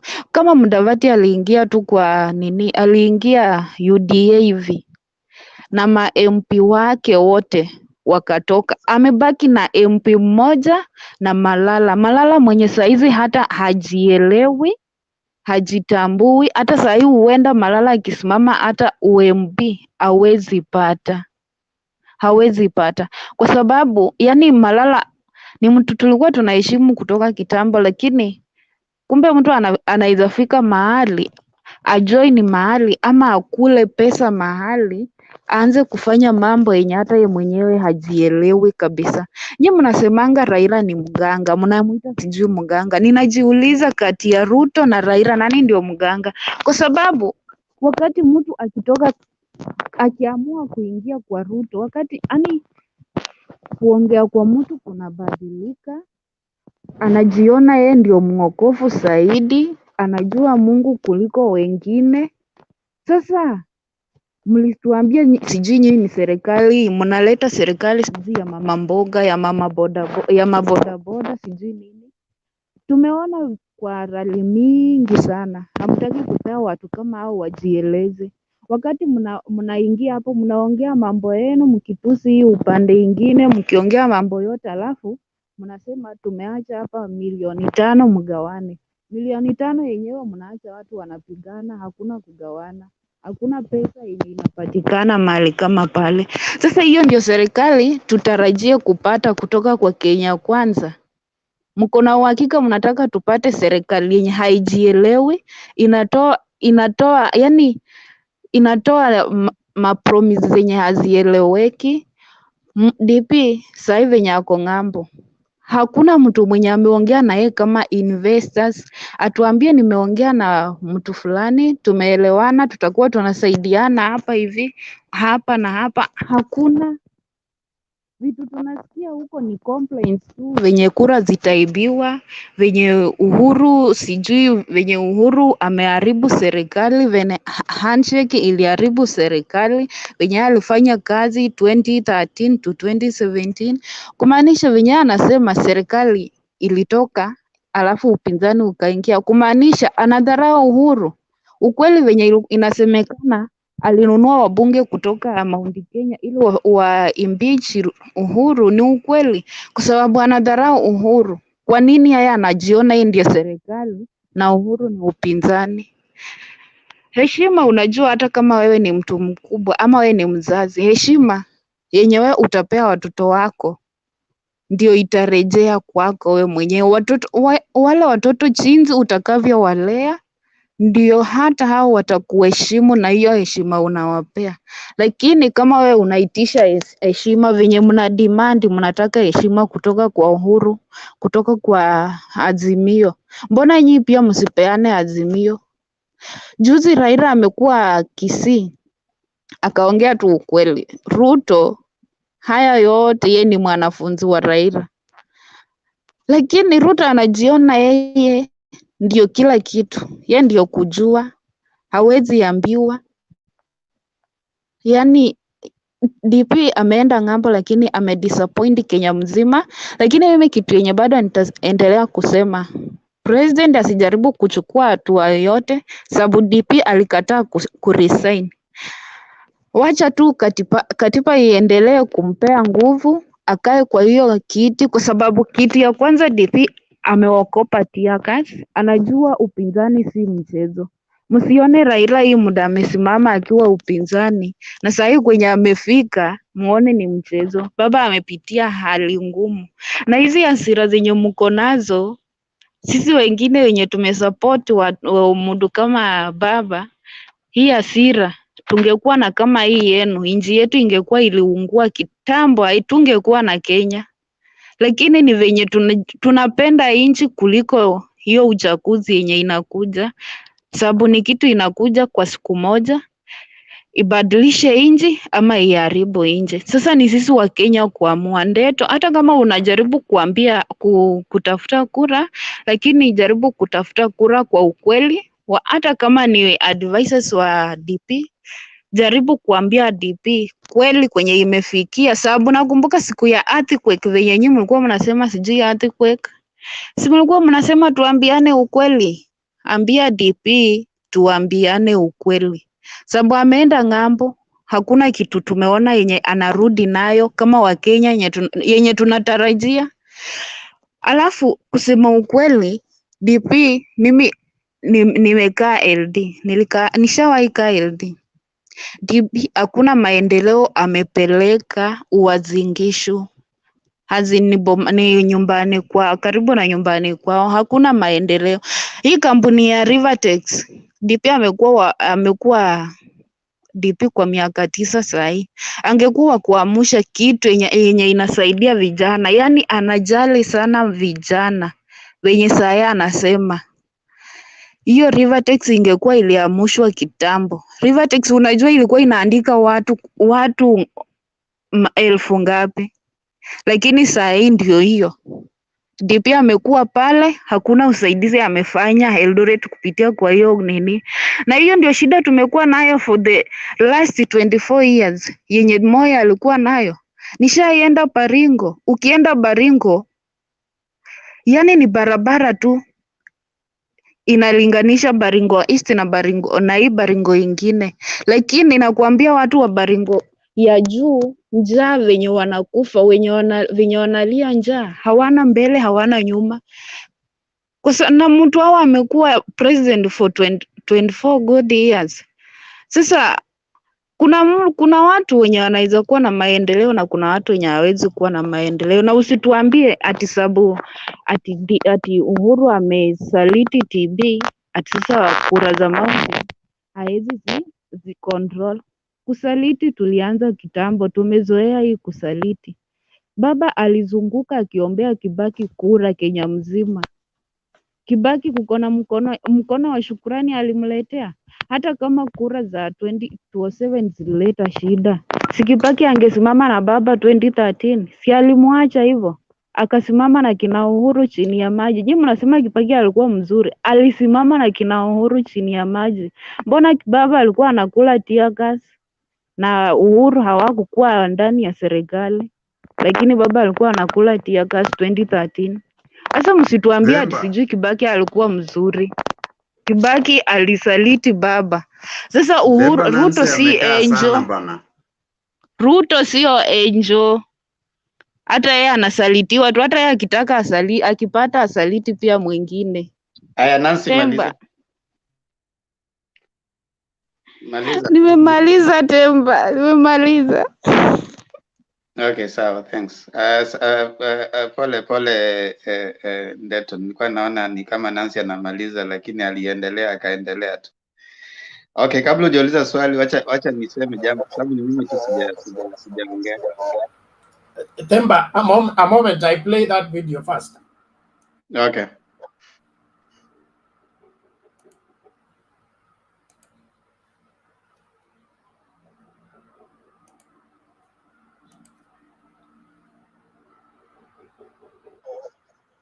Resolved to field a presidential candidate in the forthcoming general election. In a draft coalition agreement seen by Citizen TV, the coalition will pick a presidential flag bearer to face off with the rest of the pack contesting for the presidency. Well, the coalition will, through consensus, field single candidates for other elective seats and only allow more than one coalition candidate in special circumstances in their strongholds. Sam Ogina reports on the One Kenya Alliance coalition agreement. After postponing the coalition agreement signing twice, the One Kenya Alliance members are expected to put pen to paper on the agreement this week. In inking the deal, the coalition will be committing to fielding a presidential candidate in the forthcoming general election. This according to a draft coalition agreement seen by Citizen TV. The One Kenya Alliance will also field a single candidate for the governor, parliamentary and county assembly seats. The coalition will pick its candidates through consensus negotiated between the coalition parties on sharing of seats. The alliance will also undertake joint nominations to settle on its candidates. But in its strongholds, the One Kenya Alliance is toying with the idea of fronting more than one coalition candidate after a thorough assessment has been done. This to ensure fielding of multiple coalition candidates will not jeopardize the support of its presidential candidate and does not risk the coalition losing the seat. The coalition agreement also indicates that its members, Wiper Party, KANU, NAK Kenya, and United Democratic Party UDP will form a coalition government. In the One Kenya Alliance administration, power will be shared based on the founder member status, portfolio balance, election performance and strength of individual parties in the coalition and equity base. The positions to be shared will involve executive appointments and leadership positions in parliament. After two failed attempts at signing of the coalition agreement, the draft document warns the coalition agreement has to be signed before the end of March 2022, failure to which the coalition deal shall stand terminated and dissolved. Sources within the coalition intimate that the agreement may be sealed before end of the week. The One Kenya Alliance logo is represented by what is described as an erupting volcano with constituent party colors at the top. This will be complemented by a salute manifested by the stretching out of both hands from down upwards, depicting an erupting of a volcano. All eyes are now fixated on the One Kenya Alliance that has been blowing hot and cold lately. The alliance said to be leaning towards joining the Azimio la Umoja. Wiper Party leader Kalonzo Musyoka, a key plank in the alliance, is eyeing the country's leadership, and his presidential quest has put the One Kenya Alliance Azimio la Umoja merger on ice. The flashpoint being Kalonzo's insistence that the ODM party leader and Azimio Supremo, Raila Odinga, owes him support. Utapata kwamba irreducible minimum ni kwamba my brother Raila Odinga, by honoring this document, will pronounce his brother the flag bearer for Azimio Oka. Sam Ogina, Citizen TV, Nairobi.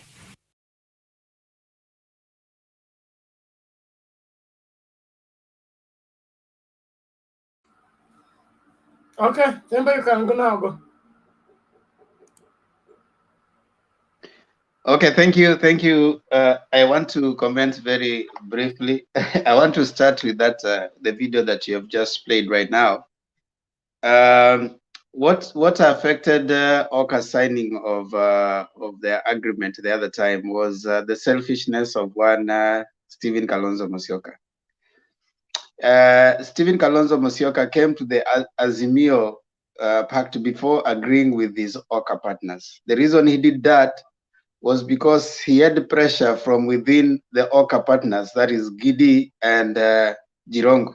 They were telling him to do quickly so that he can join Azimio. Now, when he was coming, he had forgotten that they had, first of all, to sign some Oka agreement within themselves. That should have included Martha Karua and also, like Moses Kuria. But he was selfish because now he came and even started negotiating for his personal interest that were also not based on Azimio, they were based on NASA. And that crumbled the signing of their deal within Oka. Even when you listen to what they are going, the draft document that they are having, suggesting that they are going to come up with their own nomination criteria and stuff like that, it seems like it has just been drawn by one side of people. I see a lot of a very heavy language from people probably leaning around Martha Karua's side. And I think for me, Oka is dying slowly. On them going to Uganda, I suspect, my personal suspicion is that, of course, Gidi and Jirongo having already committed to joining Azimio, the person who is still having trouble is Kalonzo because of the promise he had given to Martha Karua, because Martha Karua had thought that he was going to be the running mate to Kalonzo. And with that, she was going to come with the Mount Kenya Forum, Unity Forum. Now, since then, several things have happened. Moses Kuria has decided that he's joining Kenya Kwanza, so Moses Kuria is not part of Oka. So who remains there? They are remaining only with Martha Karua. Martha Karua will not necessarily go with Oka because she might not have the base that she's going to bring to Oka. So that cancels that out. She's likely to join the other people and where they are going. They are going to Azimio or Kenya Kwanza. And so she is not likely to join Azimio. I don't think Martha Karua is going to join Azimio. So Kalonzo is basically seeing the rug being pulled from his feet. And very soon he's not going to have any bargaining point. I think that's all I can say about Kalonzo. And for those who are thinking that there's anything that Kalonzo is going to do, is doing with Museveni, nothing. Museveni cannot put his trust or even work in any case with Kalonzo. Yeah, so there's nothing that they can work on. Kalonzo is not a contender. He's not a serious contender. So that will not even worry Museveni an inch.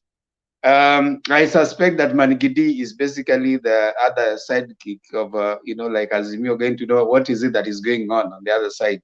So he could be just the guy who is going to get it for. But I don't think, as alluded earlier by some people, that you need to be worried of them going to other places. I think they should be worried that the people are campaigning and they are busy touring the East African community countries. So that for them should be a worry. On Ruto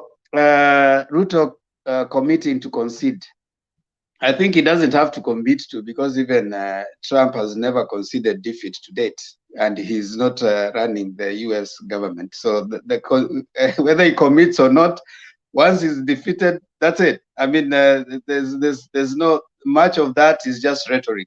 Ruto, because when he was asked that question, then he said that, yes, I commit. You don't commit by just saying. Once you've been defeated, you've been defeated, whether you committed or not. I mean, that's how it works. And the law provides that if you don't think it was free and fair, then you can still go and pursue the legal means. You can still go and pursue other ways to try and seek redress. So I think that is not something that I think it needs to be of an issue, especially for us. Ruto should not be asked whether he commits to accept it or not. Those who are going to vote should vote overwhelmingly to make sure that he is not having a chance of even going to the Supreme Court or wherever. He should be defeated free and square. That's all that matters. The leaders don't have to commit to accepting. You cannot be committed to accept, even if you don't agree with it. That I think is not political. It's a politically correct statement.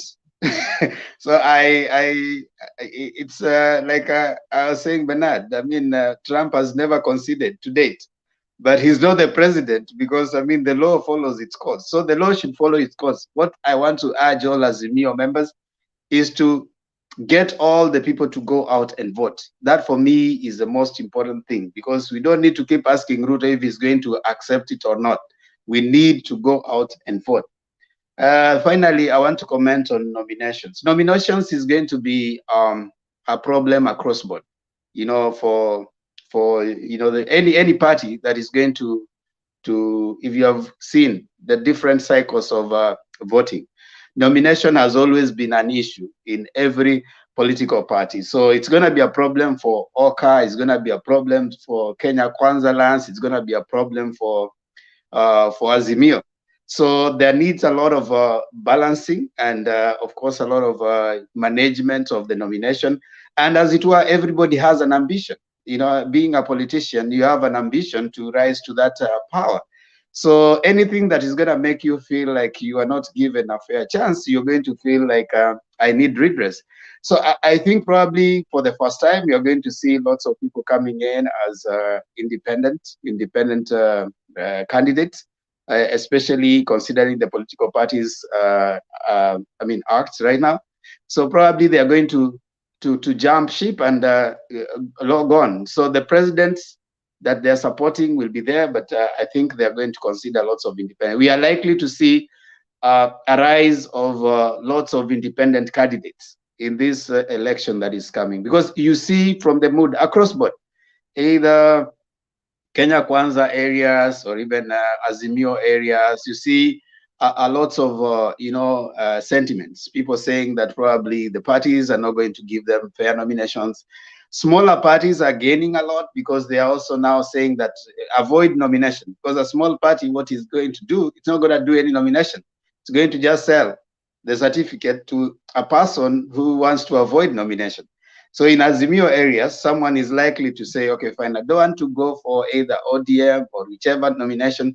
Just give me, I support the presidential candidate, but give me your party. So that is likely to be the scenario. So we are going to see many, if they go up to nomination, we are likely to see many independent candidates in this particular election, which is not, it's a part of development of democracy. So I don't think it's a strange thing or a bad thing. People who seek political positions need to go for them, and they need to pursue all available avenues for them to achieve that.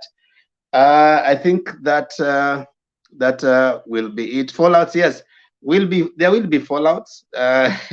There will be fallouts, but the good thing about the act right now is that it's a little managed. So you're not going to jump from ODM to PNU. You're not going to jump from Azimio to Kenya Kwanza. You're still going to remain within the coalition party. I mean, within the party that you are. That might affect other things. For example, it might affect voter apathy, because if you feel like the party that your candidate went with for nomination did not treat them well, then they went as independents, they're likely to want to punish that particular person by voting for the other person. So I think that is where we are. I'm not going to talk so much like other people do. I want to just drum up support for Azimio. Let's consider voting for Azimio. Azimio has a lot of things to be voted for. It has a lot. It has a record. I have over time realized that we have several kinds of people. There are those people who are pretty decided. You know, whatever it is you tell them about Kenya Kwanza, they are already decided. So I'm here to convince that undecided voter that, hey, Azimio is the route. We got the agenda. We have the president who has our presidential candidate has proven himself to be someone who can be trusted in terms of constitutionalism, in terms of development, He has the need and the want and the ability to deliver the future that we want for our children. So I think with that, the other things I think they are sorting, which I think is going to work. The one more thing I want to say before I let go is that we have this over obsession with Central. We keep talking, everybody talks, he says, we have a problem in Central, we have a problem in Central. So it is like we want to make it feel like this voting and this election has to only be one side. Now, we need to look at that in two ways. One, what if the other strongholds decide that now you are only talking about Central, so let's relax. Sometimes they say a bird in hand is better than two in the bush. I would go more for a lot of concentration on the people that you have already want to make sure that they come out 100%. And then you pursue the 40% or the 50% that you want to pursue. But if you concentrate so much on pursuing the 40% and then you lose even the 100%, you get it out to around, it gets out not even 100%, gets to around 50, 40. You will not have done anything. So I would wish more, even as you're saying that they have already highlighted the green, the amber, and the red states.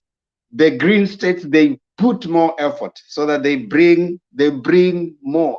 Make sure that those places we have 100% attendance. I mean, people coming out to vote.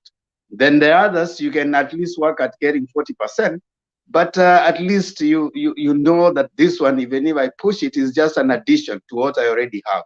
So this obsession with we have to do something in Central, we have to do something in Central, you'll pump that out, and then you realize even the other people from Western say, these people are more looking for Central, as we are good.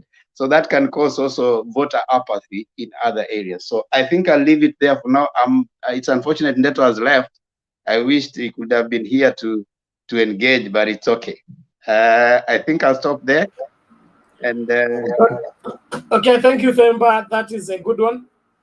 I think Stony PK is here to submit Fidel and Daniel, if I'm not wrong. And yes. Daniel has been asking to come for as long as 3 hours ago. So for that, I would give him priority. But I want to say this before I officially run out.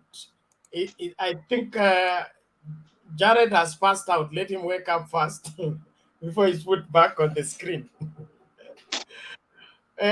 Daniel Tena may drop. Okay, I wanted to say that the election and the direction it's taking is still building up. The nominations, if well handled, we're going to have a very strong parliament, and I appreciate a strong parliament of divergent opinion so that we can have legislation that is progressive. This six-piece election ends up giving us a very weak parliament that ends up frustrating the development of the country because people are there to sing choruses. So we would that as much as the elections will determine the leadership, we need to be very selective on who we vote for into parliament, because we need credible people in parliament to enhance the development agenda. From the thought that people who went into parliament halfway through their term in parliament, all of them reverted back to the 16th century invention of wheelbarrow, the majority for that matter. It is a louder telling on the kind of people that you are putting in parliament and their kind of mind as far as the future is concerned. They don't have the tenacity and the capacity to think beyond where they are to a future that they may never be able to get to, and make that future ready for our children and our children's children. And so in these particular elections, especially on matters nominations, let the parties come out strong and be able to give forth people that are credible. If we miss it at the nomination, we can't help it at the national, at the final general elections. So let's not leave anything to chance. in terms of quality. In terms of quality, as much as people may have grassroots support and people support, are these people supporting right people who will go in parliament and set up an agenda that will help the country be fit for the future? Because the world is not talking about, it's all moving to what they are calling artificial intelligence. Then you want us to move back to wheelbarrow and the other manual skills, kazi ni kazi. I think we deserve better as a people, and we need better as a people. And for us to take off, lazima tulazimishe watu wasonge mbele. When I was in school, there are people who repeated in class so much until the teachers decided, let them just go. I don't think we should revert to that place. Let us demand that people pass their exams to go to the next class. And that will go at all levels, from the MCA, the member of parliament, women rep, senator, governors, and presidents. If we put in garbage, we should expect garbage. But if we put in credible people, we should see this country move forward. Na mtu yeyote ambaye anaogopa kupika chakula ya kutosha kila Mkenya, huyo ndio mtu ambaye hafai kuingia katika hicho kiti cha urais. Right now, what UDA is offering us is that it will take the economy from one hands and give to the people that don't have. That is the wrong way to go about developing an economy. The economy has to carry everybody on board and be able to bake enough cake for everybody to have a share. And that means Mama Mboga, mtu wa mkokoteni, and the rest of the tycoons are all necessary for the development of this economy. And the mind that can carry both these people and make sure that they enhance their growth and be able to get their productivity working in the same economy, that is the mind that is right for Kenya. But any mind that thinks that we should take from the tycoons to give to Mama Mboga, then the Mama Mboga is going to employ the other jobless people, that is the wrong approach, which should be shunned, rejected from the word go. Because huyo ni mtu ambaye hana maono ya kubeba Kenya yote, ana maono ya kugawa Kenya ili aitawale milele. Lazima tuwe na uongozi ambao unabeba kila mtu. President anayekuja ni president wa wazimu, president wale ni wagonjwa, wale wako wazima, na lazima abebe huo mzigo kwa mabega yake kabisa, na hakikishe kila Mkenya ana nini, anapata afueni kwa masuala ambayo yanawakumba. Lakini kama unachagua unataka kusimamia Mama Mboga na mtu wa mkokoteni na hao wengine wajipange, hiyo ni sababu tosha ya kukukataa kama rais wa nchi hii, haswa kwa mula huu. Asante. Okay, thank you Bernard for that, and I think Stone PK, it is your time now.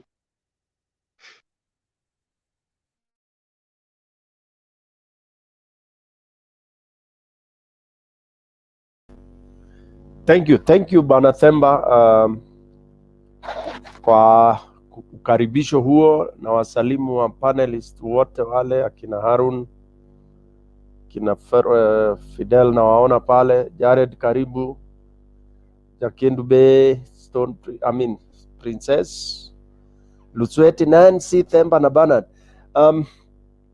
Looking at today discussion, I would begin with this issue about committing to accept defeat. Kwani mtu akishindwa kuna njia mbili. You know, I think people have found Kenyans and voters very idle. Idle such that you know, these politicians are just taking us for a ride.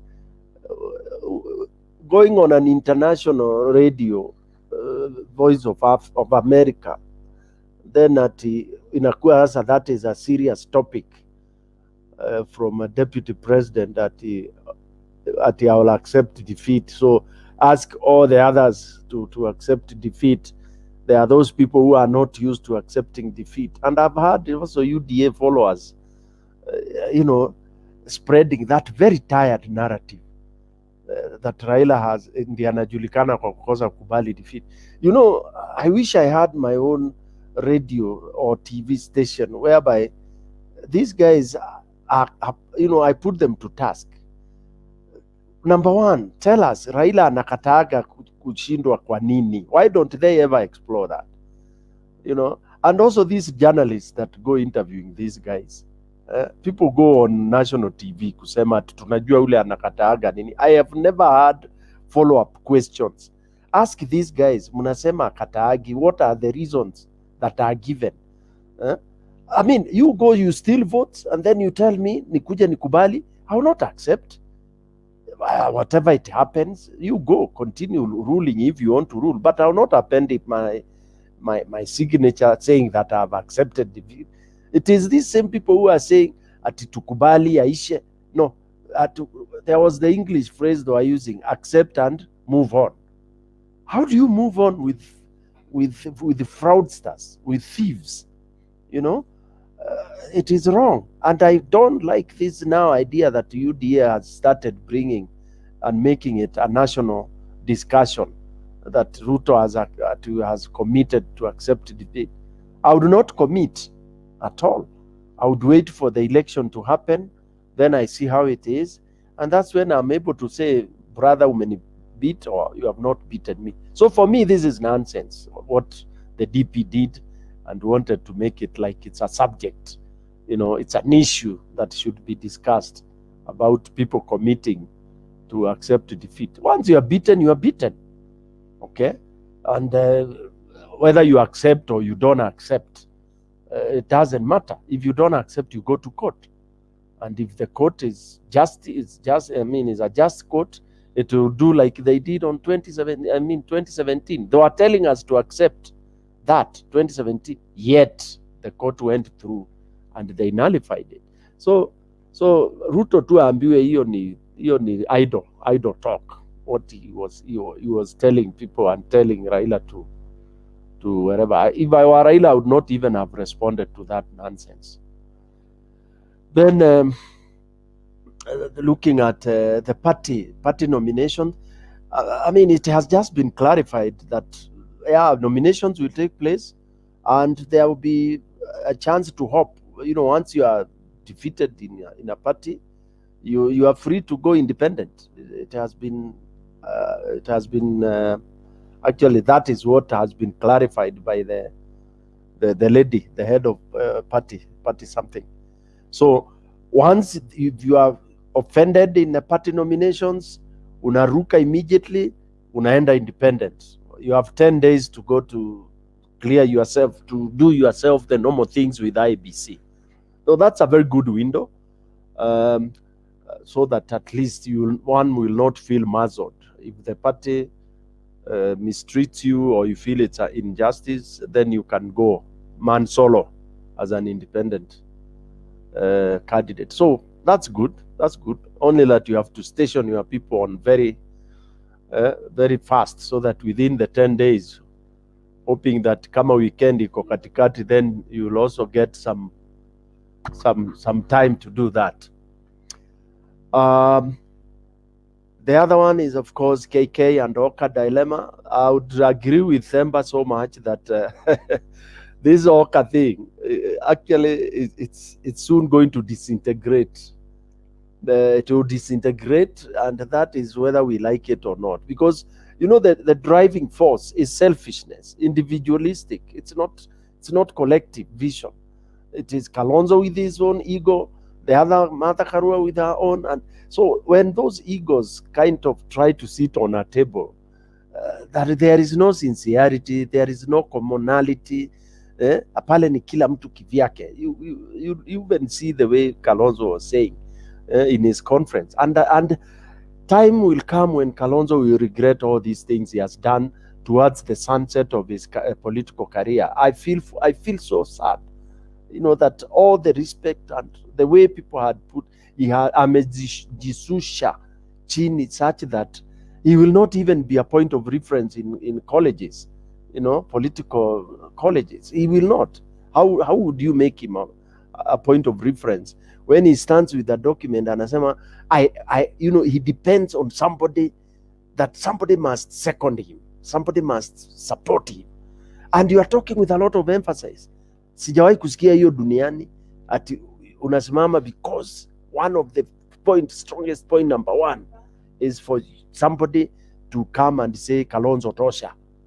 That by itself reduces him to a very, very, very, very low level, that he cannot even be a point of a political, no political student science will want to quote Kalonzo or even go for mentorship from such a guy. So Oka it disintegrate, which will be very good for Azimio, because for me I was seeing them as a spoiler, you know, because of course they will not get zero. If they were together, they will not get 0 votes. They would eat into wanaumauma hapa uto tudogo, and it's dangerous, it's risky, especially when we have some areas not very well locked. So any spoiler is not welcome. So the faster they disintegrate, the happier or the merrier to personally I would be more happy, and I believe Azimio would be even more happier wakidisintegrate kabisa, so that they don't disrupt these votes. Because what I don't want to do is that I don't want to assume UDA. I don't want to take them for granted. They are competitors, and you can never take any competitor for granted. Lazima unamwangalia na macho mawili. You don't say wacha nilale huyo hana lake. Yeah, you never know. So any other threat kanakuja from a side, we need to be really very, very careful. So yeah, we hope the fallout holds water, and then we are left with the dume wawili. Tungangane nao tuone sasa, so that we hit it properly. But spoilers are to encourage sana. Thank you very much, Themba. I'll come next round. Thank you, Stone PK, for your views. I want to bring in Harun ndiye hajaongea, alafu tuanze tena raundi. And Themba, there was somebody who asked me a question. If you read it, unaweza niuliza kama nitajibu baadaye. I just saw it flash. Where? Niliona imeflash kwa comment section. Yeah, utaiangalia tu pole pole. Acha niangalia, then you can respond. Go on Harun. Asante sana Mr. Themba. Naona ndugu Stone BK, Baba Jakindu Bey, Madam Nancy na Princess Zayana, na msalimu nyote. Nimeshukuru kwa kunipa nafasi angalau nami nipate kupeana dokezo langu hapa hivi kuhusu the topic of today. Ya kwanza inasema kuwa Deputy President commits to concede defeat. This one, my friend, this one is a joke. Reason being, unajua sasa huyu anataka kuleta ile conversation vile alisema kuwa this time round tunataka our conversation iwe kuhusu mambo ya economy. So na hii sasa ni ingine na anataka kuleta kuwa Raila ambaye ni baba ya kina Kigame, ya kina Wajakoya, wote waagree kuwa ukiangushwa namna hii mapema umeinua mikono unasema nimeshindwa. But my question mark, nitaagree na Stone BK. Sisi tupeane our 40 billion kwa Chebukati, alafu Chebukati afuruge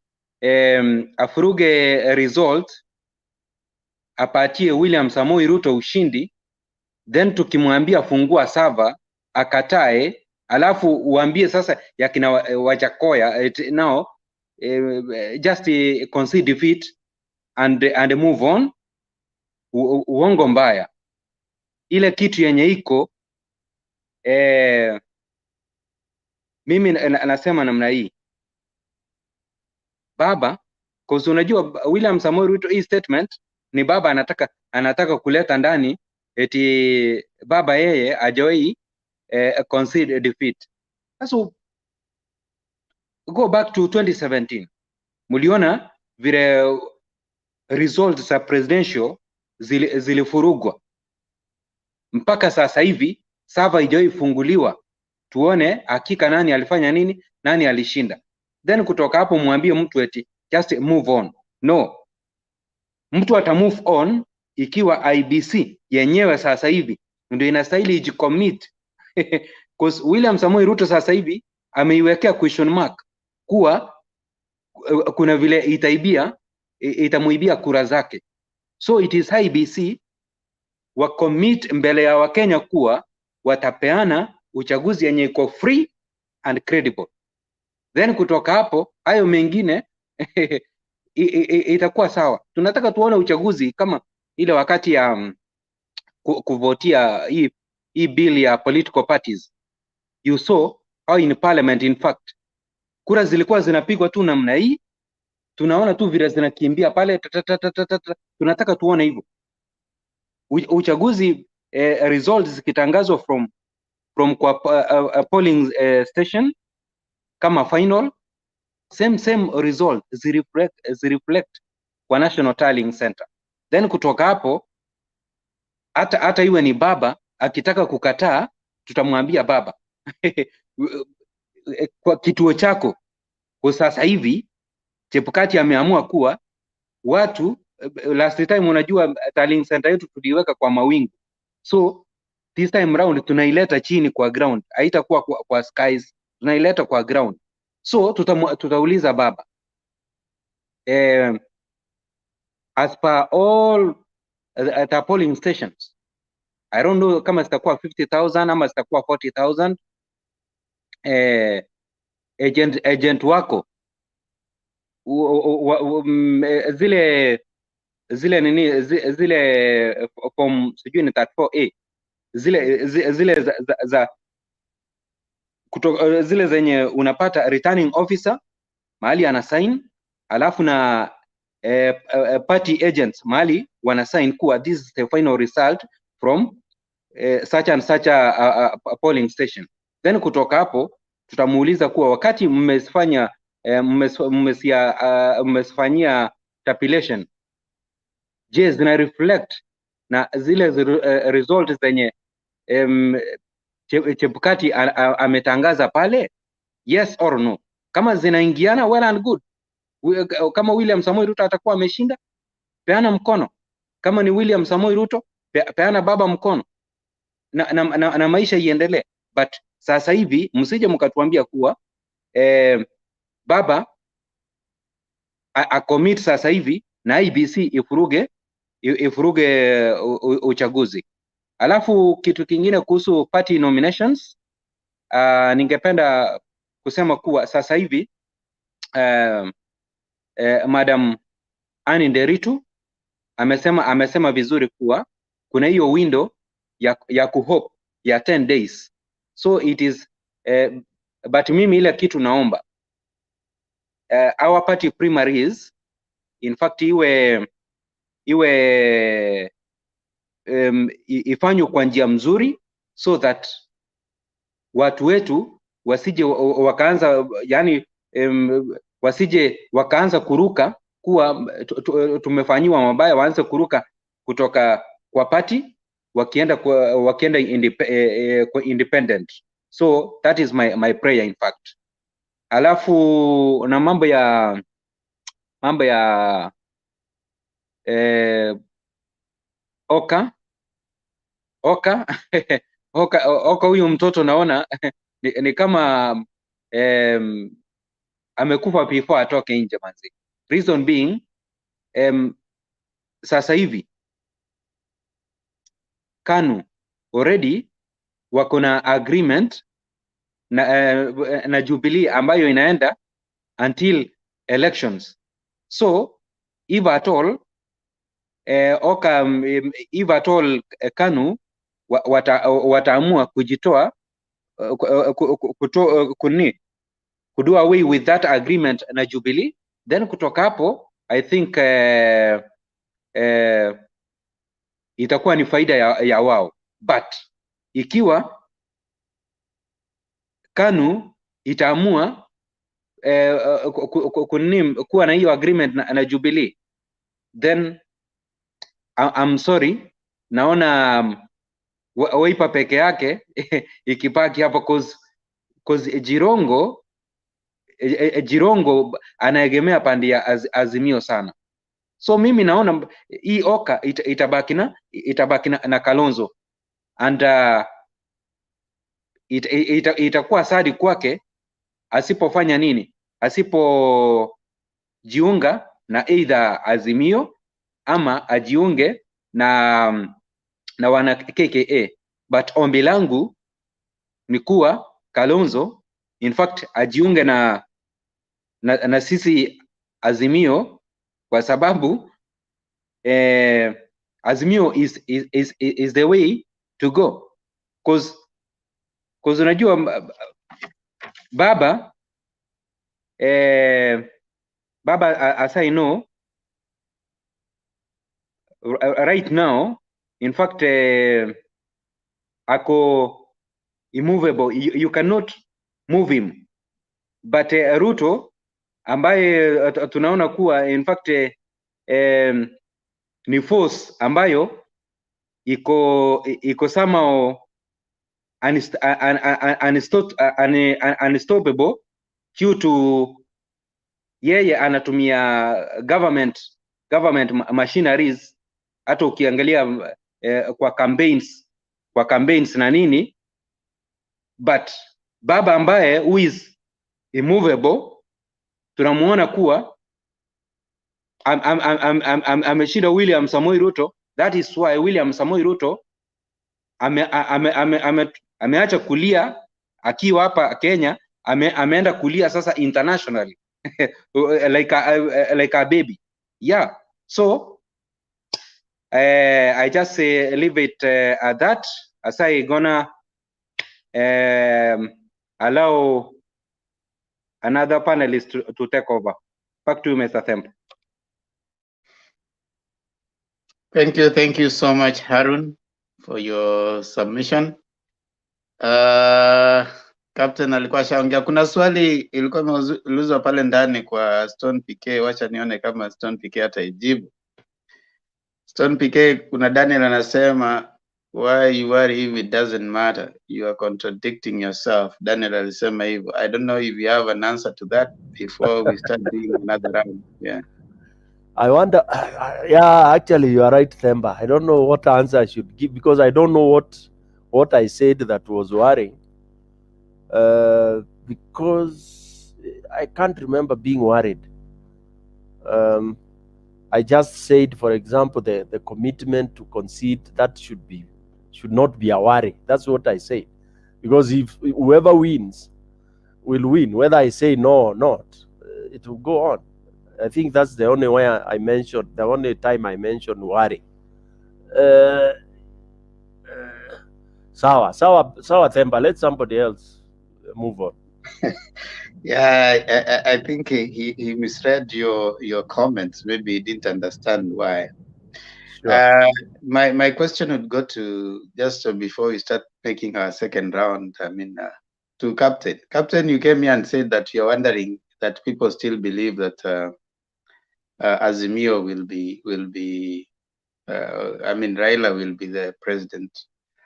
I want to ask you that, don't you find that contradictory if you also still believe that Ruto will be president for certain reasons?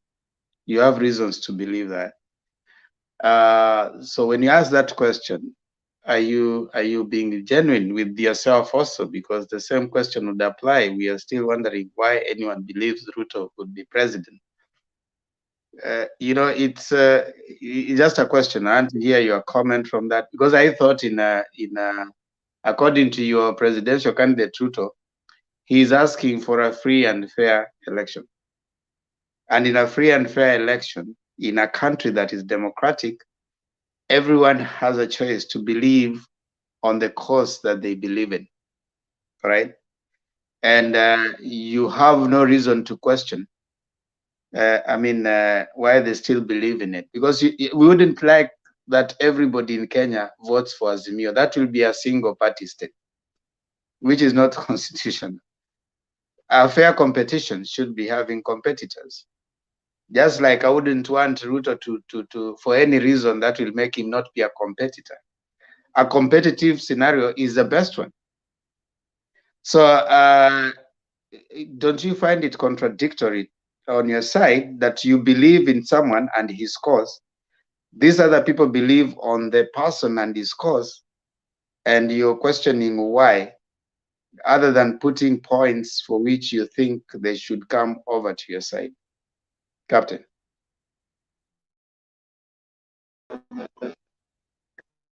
Chamba, can you frame your question very well?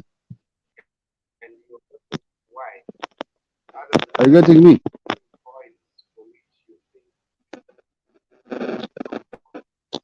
Chamba. Hello. I don't know what's wrong with your audio. Can you put your mic nicely? I think Temba is asking you to frame your question nicely. That's why we are wondering how maybe you'll do it a better way. That's what Captain wants you to do. Okay, how do you want me to frame it? Okay, Stone PK, you can put it in a simpler way for him. I don't know. Brother Captain, karibu sana. The way I've understood it, maybe other panels can also help. But Themba has asked you, before you left, you came and ukashangaa kwamba there are people, we still believe Raila will be, Azimio will get the presidency. Na ukashangaa sana. So he's asking you, how about sisi naye tukikuuliza hivyo hivyo, why do you still believe that UDA will be the presidency, will take the presidency of this country? I think in simple terms ni hivyo.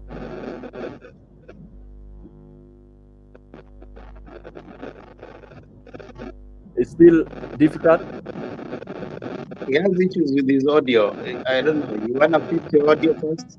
Your audio, so you pull it out and back, because hata wakati ule mwingine ilipiga kelele sana. Just pull it out and then yeah. It's so irritating on the ear.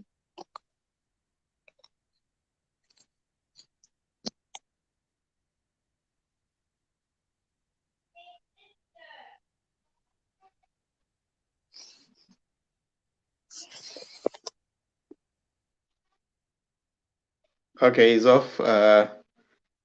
We can Daniel, I don't know, I've tried to have you on and nothing is happening on your side, so I think I've running out of patience. So let's have Jared, and then maybe we can now start taking this.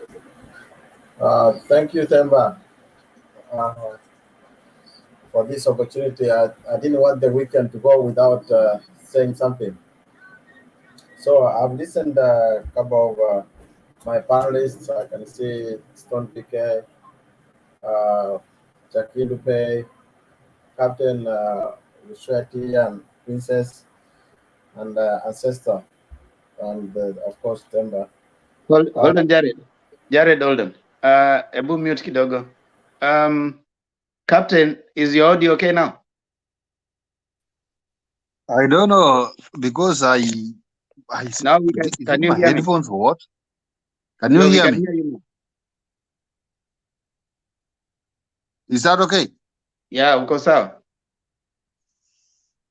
Okay, I think headphones are not working. Can you hear us? I can hear you, but Mkombali sir. What was you saying? Because me, what I said before I left, or I was removed by the system, but right now tumefungua sava nimeingia ndani, is I say that I'm still wondering. People smiling like Siana believes that William Ruto will not be president. Who told you that? Huh? And again, William Ruto is somebody who has a track record. Wherever he goes to campaign, hiyo barabara kutoka pale mpaka pale, barabara ile tumeweka pesa pale, tumefanya namna hii namna ile. Baba akona track record gani? Because the two horses now running is William Ruto, who is the top runner right now, and William Ruto. And William Ruto is the top runner, and Baba, who is now maybe second or third, I don't know. So, Bernard, Temba, what I can tell you is that for me, and even for a small baby, the baby understands that the top runner for this presidential election coming August is William Ruto. And whenever he says that he is going to accept defeat, is because the writings are on the wall. He is winning. Everywhere, UDA ile Kenya kwanza namna hii namna ile mumepandika majina zingine mara Kenya kuisha. Hakuna hiyo.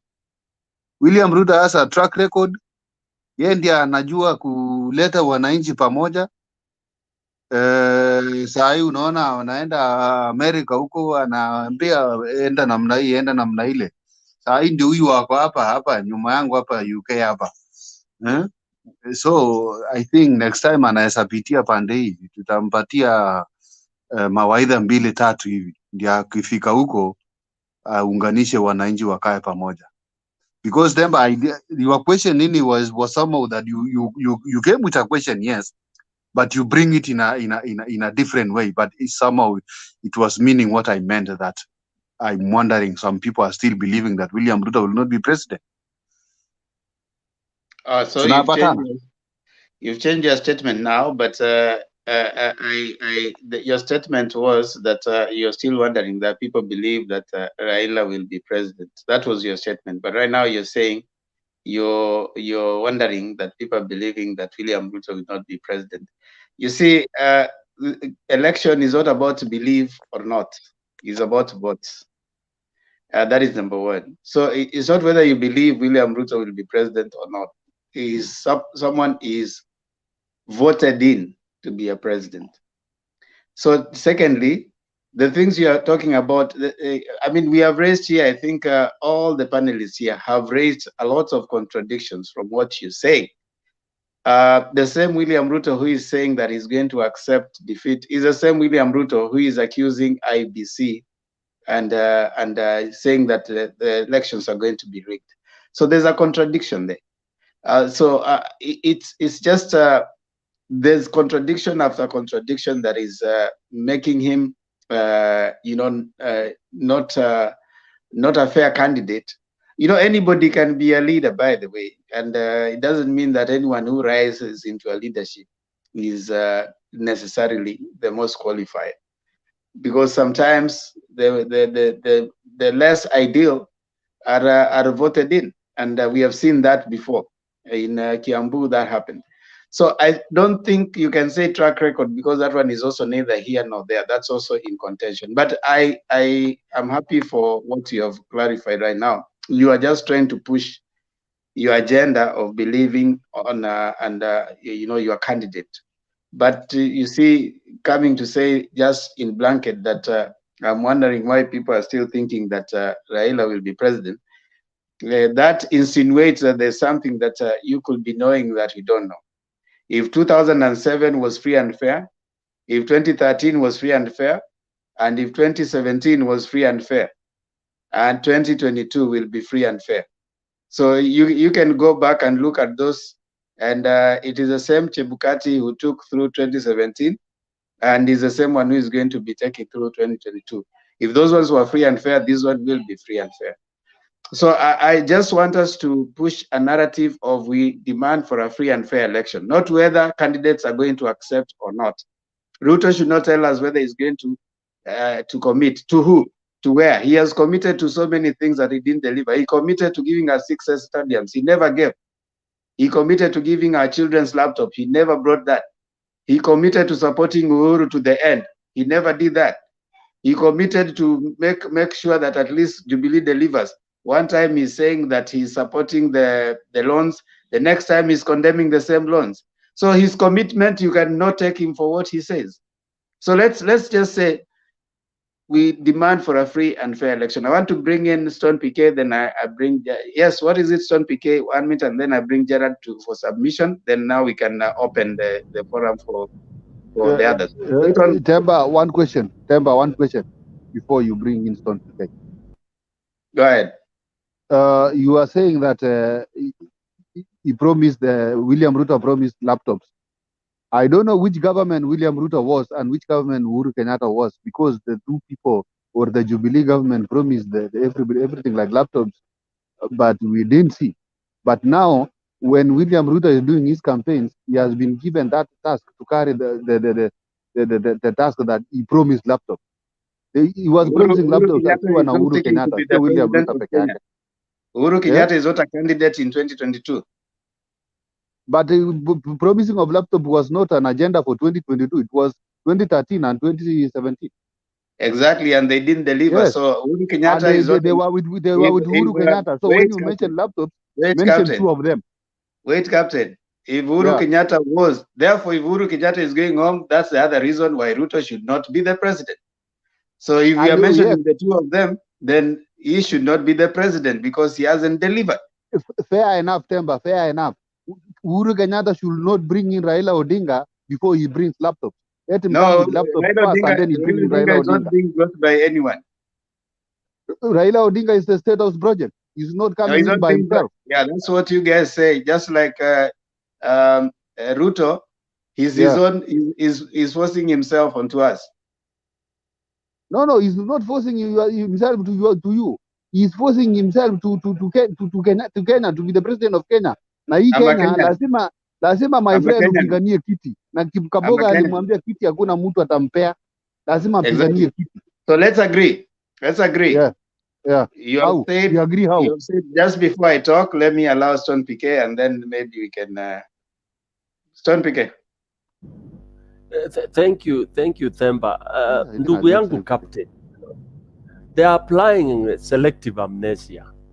Anajicontradict sana. You know, let me speak in Kiswahili. When you want to praise your candidate, unasema tulileta kilomita hii, tulileta kilomita hii. Walileta hiyo kilomita na nani? Stima waliweka na nani? Now, when you want to spoil, unasema what trajectory ama what development does Raila have? What kind of parameter are you looking? Ruto aliingia serikali mwaka gani? Raila alikuwa serikali mwaka gani? Why don't you have a page uchore line katikati? And because probably I don't know how long you've been in this country, but if you are sincere with yourself, you can see what Raila has done. Then you can see also what Ruto has done. Then you compare. Si kusema ati when you want to praise Jubilee government, then you select what you want to select. And when we tell you what has failed in Jubilee government, you want to award that to Uhuru. That is unfair way of looking at things. Okay? Because Jubilee ni serikali ya Ruto na Uhuru. Period. Now, number two, Raila, it is naive to say that Raila is a project. In fact, hiyo ndio kitu moja nimeona the Kenyans who are saying that, and mostly UDA guys, calling Raila, who started contesting politics kabla hata Ruto hajazaliwa. I'm telling you, I can quote that. Mtu ambaye alianza kujisimamisha kisiasa since time hiyo mbali, ati unasema project. Really, is a shame. Is a shame unless we don't know what a project means. And that's why nilisema siku moja, Wakenya tunarukia vocabulary ovyo ovyo. We are very loose with the terms. You cannot go just jumping on terms. Sahi your candidate jump on term committing to accept defeat.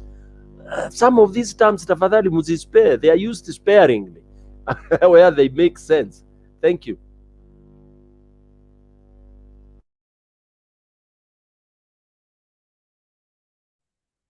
Okay, we will hold on that and allow Jared to speak, and then of course we'll have think Mulugu has come in, then of course we can get back to that. Hold on that thought, Captain.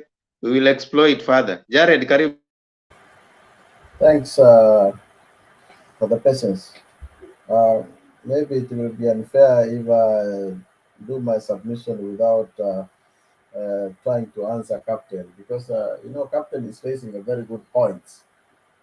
One, Captain has said that the two candidates, the deputy president and Raila Amolo Odinga, there is a track record. And I do think that he has a point. There is a track record which we have to check, in fact.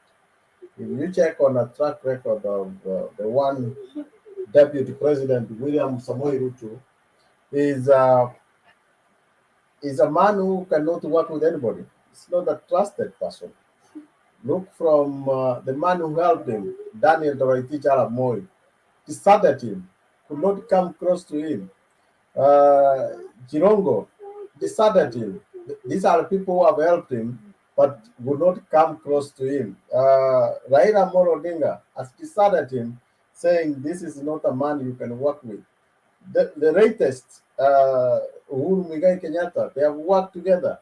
They have all said there is something which we do here, or anyway, I think when you go look for a job, you do what we call leverance.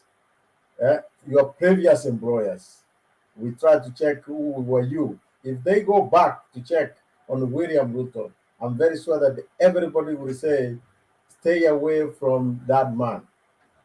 Now, if that is the track record you want to say, you can check that. I can give you one track record for Raila Amolo Odinga, that even on all the allegations you guys have put on from Kalonzo Musyoka, he has said he would rather work with Raila Amolo Odinga rather than work with one Samoei Ruto. What does that tell you? So that is one of the records I can tell you. And many people who have abandoned their presidential ambitions just to support Raila Amolo Odinga, even those who they ran against in 2013, 2017, Uhuru Muigai Kenyatta, he has said, if I had to choose between the person who I was with the person I was competing, I would rather go to the other side. That, my friend, tells you a track record. I'm not going even to the work on where each place somebody has stopped by is a scandal after scandal. But there is a very interesting with the UDA. When it is convenient to them, they say they want to take the country back to where Kibaki handed over to them. Because Kibaki did a very marvelous job, a very good job. And then they say the deputy president has done a good job. Whenever there's a good work in Jubilee, that was done by the deputy president. When they are asked about any failure, then they will say, hey, it was not the government. Ask for the president. Now, my friend Captain, can you choose which side you want to be? I want to bring to your attention that at one time, when that economy or that good governance was taking place in Mwai Kibaki, Kalonzo Musyoka was the vice president. Will you try to give him a slap that Kalonzo has done a good job because he was a vice president? Now, I'm trying to avoid to even tell you that actually Raila Amolo Odinga, not this one which is not official, officially, constitutionally was a co-president in the what we so-called Nus Mukate or the coalition government. So if he was a co-principal in governance, which you know that it was, and they did a good job, can we refer that as a record? That is you to answer. Otherwise, now we have to choose which one. Deputy president was a co-president in the first term when we got so much scandals, but I know that when it comes to those scandals, we cannot accept that he was a president because he had half of the government. So you have to choose which one you have to follow. It's either in a government, both the president and the vice president have to take responsibility, whether it's success or failure, or it will be attributed to only the president. If we go to the latter, that it's only the president, then I will tell you that Ruto has never done anything. It's now when he's giving promise after promise. One person said that Ruto has never done anything in Eldoret was in Yesu, which I disagree. Of course, we were referring to Libertex. In fact, Ruto has done a chicken raising farm in Sugoi. It's only that I have no details on how many people it has hired. So if that is what we can go by, instead of helping Libertex, he has helped to get a chicken farm there, which we will ask what he did. What else has Ruto done to help the Mwananchi who is his main person now is going by the Asura? What he has done in his track record is he has gone to churches giving money, which I don't know if there was more sinners which we wanted to convert to Christianity, or that is one way of raising the economy. Let's assume, my friend Captain, with all those millions going to churches, if we could have built one industry in each county, where would you think the youth who is trying to help, the Asuras, the Mamambogas, will be today? Maybe he woke up from a dream the other day. So that's a question which you guys can answer in another day. Now let's come to what is today on Ruto commits to concede. To me, I didn't hear anywhere where Ruto was. Let me answer you. Let me answer you before let me you finish. submission. Let me finish, my friend. Just hold on, yours. I'm finishing. When we say that DP Ruto conceded, I think this one, even Alex can help me. There is a time Trump used to be asked if he can concede. You know the way he was saying, I will concede if I win. Okay? So the conceding is not giving a condition that if the other people will also accept. No, you just say, I will accept because I believe there will be free and fair. You don't have to add but. That's not conceding. You cannot say, I want to accept this, but it's based on somebody else. As I have said, Ruto should not have any worry about election being stolen, because the only person they have been stealing from is Raila Odinga. So that means he has been winning. So why would they steal? If he cannot steal, then Raila will not steal. Why would Raila steal when he has been winning? So you should be rest assured that that will not happen. But I think he has sensed the danger, and he's trying to create an environment where he will not accept the results. Because this is a man who one day woke up and said, telling his supporters that nobody can steal election from him. I don't know if there is something changed along the way. He even said, actually, let Raila choose his brother to be IBC chairman. That is the confidence he had. But you know what? At that time, they were in dreamland. They were in dreamland that the president is just duping Raila. He will not support Raila. As soon as the support came, now he's seeing the reality. What we can assure you, that Raila has never needed to steal so that he can win. All he has asked for is a fair and free election. If I were the UDA Supreme, as he calls himself, instead of saying, can my opponent accept, why don't he say, we want Chebukati to come out and say he will do everything to make sure that the election is free and fair. It is not the candidates who will get the free and fair, is the IEPC. So that's where we should target that, and so that they can do the good job. On the party nominations, it's obvious that there will be some fallout. Is normal, because I don't think that parties have a capacity to do nominations, because it's a very task. Think about yourself. If somebody is asking for 40, 45 million billion to do in an election, a nomination is a kind of a mini election. So today we don't have parties having capacity. I like the law, how they changed. Now everybody wants to do consensus, which will reduce the fallout. I don't think that I have anything to submit about Oka. We can give them a break. I think we are giving them so much exposure that they don't deserve. So I will rest my case there for the night. Thank you. Thank you, Jared.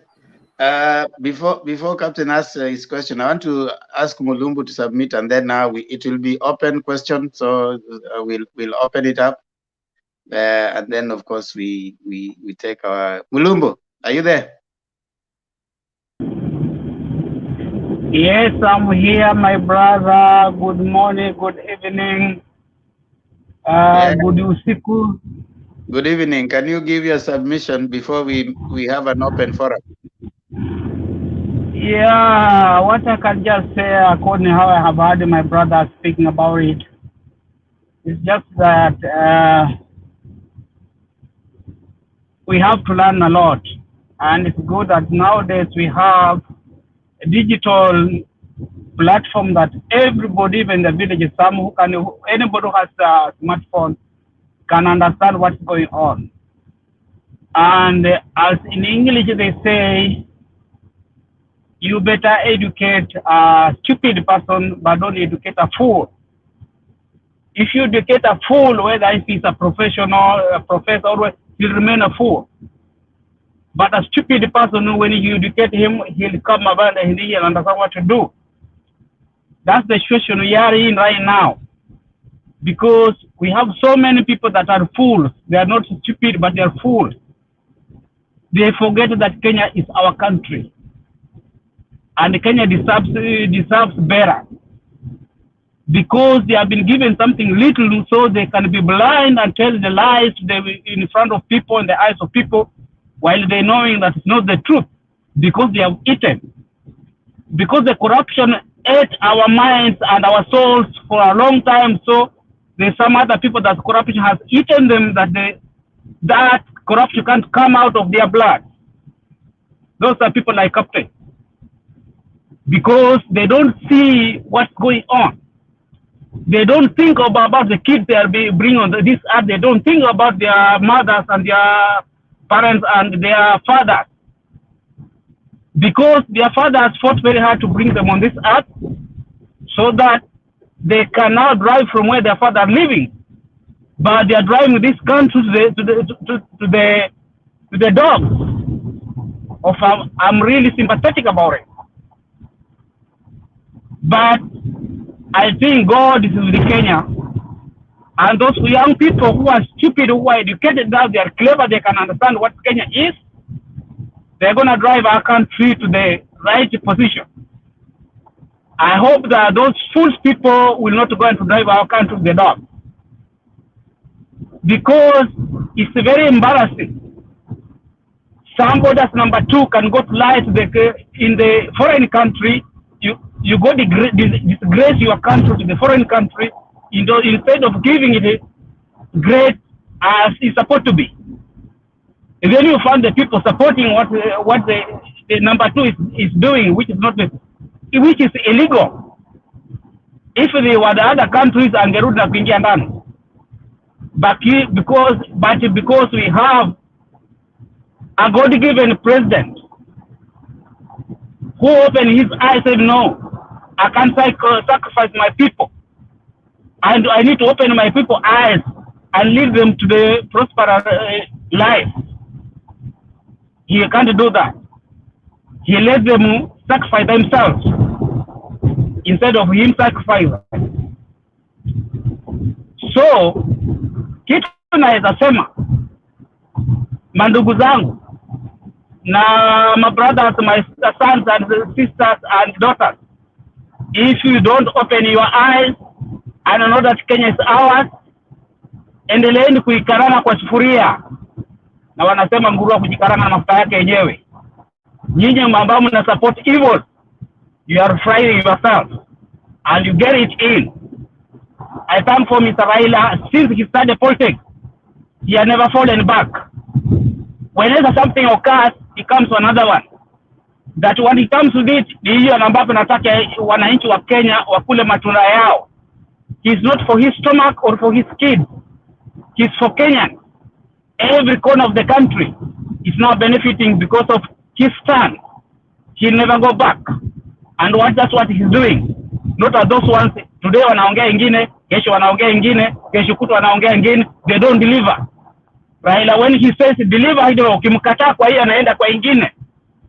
Alisema bibi amekataa, amewapatia Azimio, sasa inawakaranga. Sasa mnauma kichwa. Alisema ya kwamba partners zimepatikana, ikakuja, mlipenda ama mkupenda, it came. So guys, let's just be patient. Those people has opened their eyes. Let's open our eyes, open our mind. Those who are fools, they remain fools, because unajua hata kwa shamba ukipanda chakula zote hazitoke mbegu moja, kuna zingine zinatoka ambapo haziko sawa, but unazitupa huko na chukua mbegu mzuri. Let those ambao wamekaa wamedua hapo wadue. We are going ahead, we are not going back. Thank you.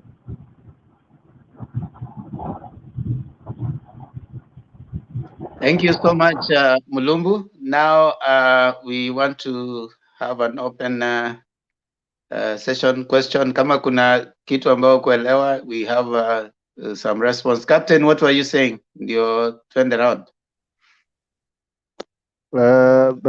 Temba, I'm trying. I have a question to Jared, but before that, let me tell Mulumbu, awache matusi na ause candidate yake polepole. Mambo ya kuita watu wengine full sijui nini, hiyo matusi hiyo ni kwa sababu ni usiku. Kesho mchana akiamka atashindwa alikuwa anaongea nini. My question to Jared is that you say William Ruto should take the millions he's giving in charge to build industries or whatever. That is it. Okay, now let me ask you one question. There is one lady who has a brewery industry in Naivasha hapa Ilungi, Keroja industry. The last time I saw a signpost there is a girls' back signpost. Somebody is bringing in a different company to chase away that lady. Kwa sababu wameinvest hapo, wanamtumia KRA. If that lady mwenye tu ni mfanyabiashara anatumiwa KRA, William Ruto, president in waiting, watamtumia hata KRA kutoka nchi zingine. Wacha sasa hizi KRA za Kenya. That is why William Ruto cannot take his millions to build an industry. Wacha apeleke kwa kanisa ya Mungu, ijenge kanisa na isaidie watu huko. Kwa sababu Kenya ukionekana kidogo umeomoka kidogo hivi, KRA unafungua mlango amesimama nje ya nyumba. Nafikiri nimekujibu Jared, nimekuambia mambo sasa ya kuto invest in industry rather than taking the money to church. Umesema vizuri sana William Ruto. If I can respond to him please on that. No, let me finish, because okay. You also told me to wait you to finish. You are telling these people that William Ruto has invested in kuku huko nyumbani, which is true. Nani mwingine ameinvest kwa kuku Kenya mzima? Ameandika wale watu wa locals hapo wanarokota mayai namna hii, wengine hivi pea kuku maji wanakunywa. That is a job, somebody is paid there. Hata haifai uongelee mambo ya hiyo kuku juu mtu ameandikwa kazi hapo, na kuna mama mboga pale anapika chakula, anapikia wale watu. Hiyo ni kazi amepatiwa mtu. Hebu imagine kama hiyo kazi ya kuku haingekuwa, wale watu wa kuku sasa wangefanya kazi gani? Ametufanyia kazi my friend. Kuna lami imetoka Eldoret mpaka Taribo huko chini, tunagawa na Western huko Ndala, tuko ndani. Lami imetoka KVDA mpaka so ikapena hospitali huko. Ni William Ruto alitufanyia hiyo maneno yote, and especially those times when he was the MP alituwekea stima. Hii last mile imekuja juzi, hiyo si tulikuwa tu tunaona kama story, alikuwa ametuwekea kitambo sana. So when we talk of William Ruto, the beneficiaries of William Ruto ni watu kama mimi juu he was serving my constituency, he was my MP during those times of Eldoret North. Sio mambo saa hii wamekawanya imekuwa kiraka, naona. So when you talk of William Ruto, Jared, you respect your president and accept your president as early as it is. Ndio usikuja ukapatwa na alsas mapema hivi ukiwa mdogo. Haya, uliza swali. Temba, if you give me a second, I can repeat what my brother said. Okay, go on. Yeah, thank you, my brother, because I think you sometimes you might not understand how the government works.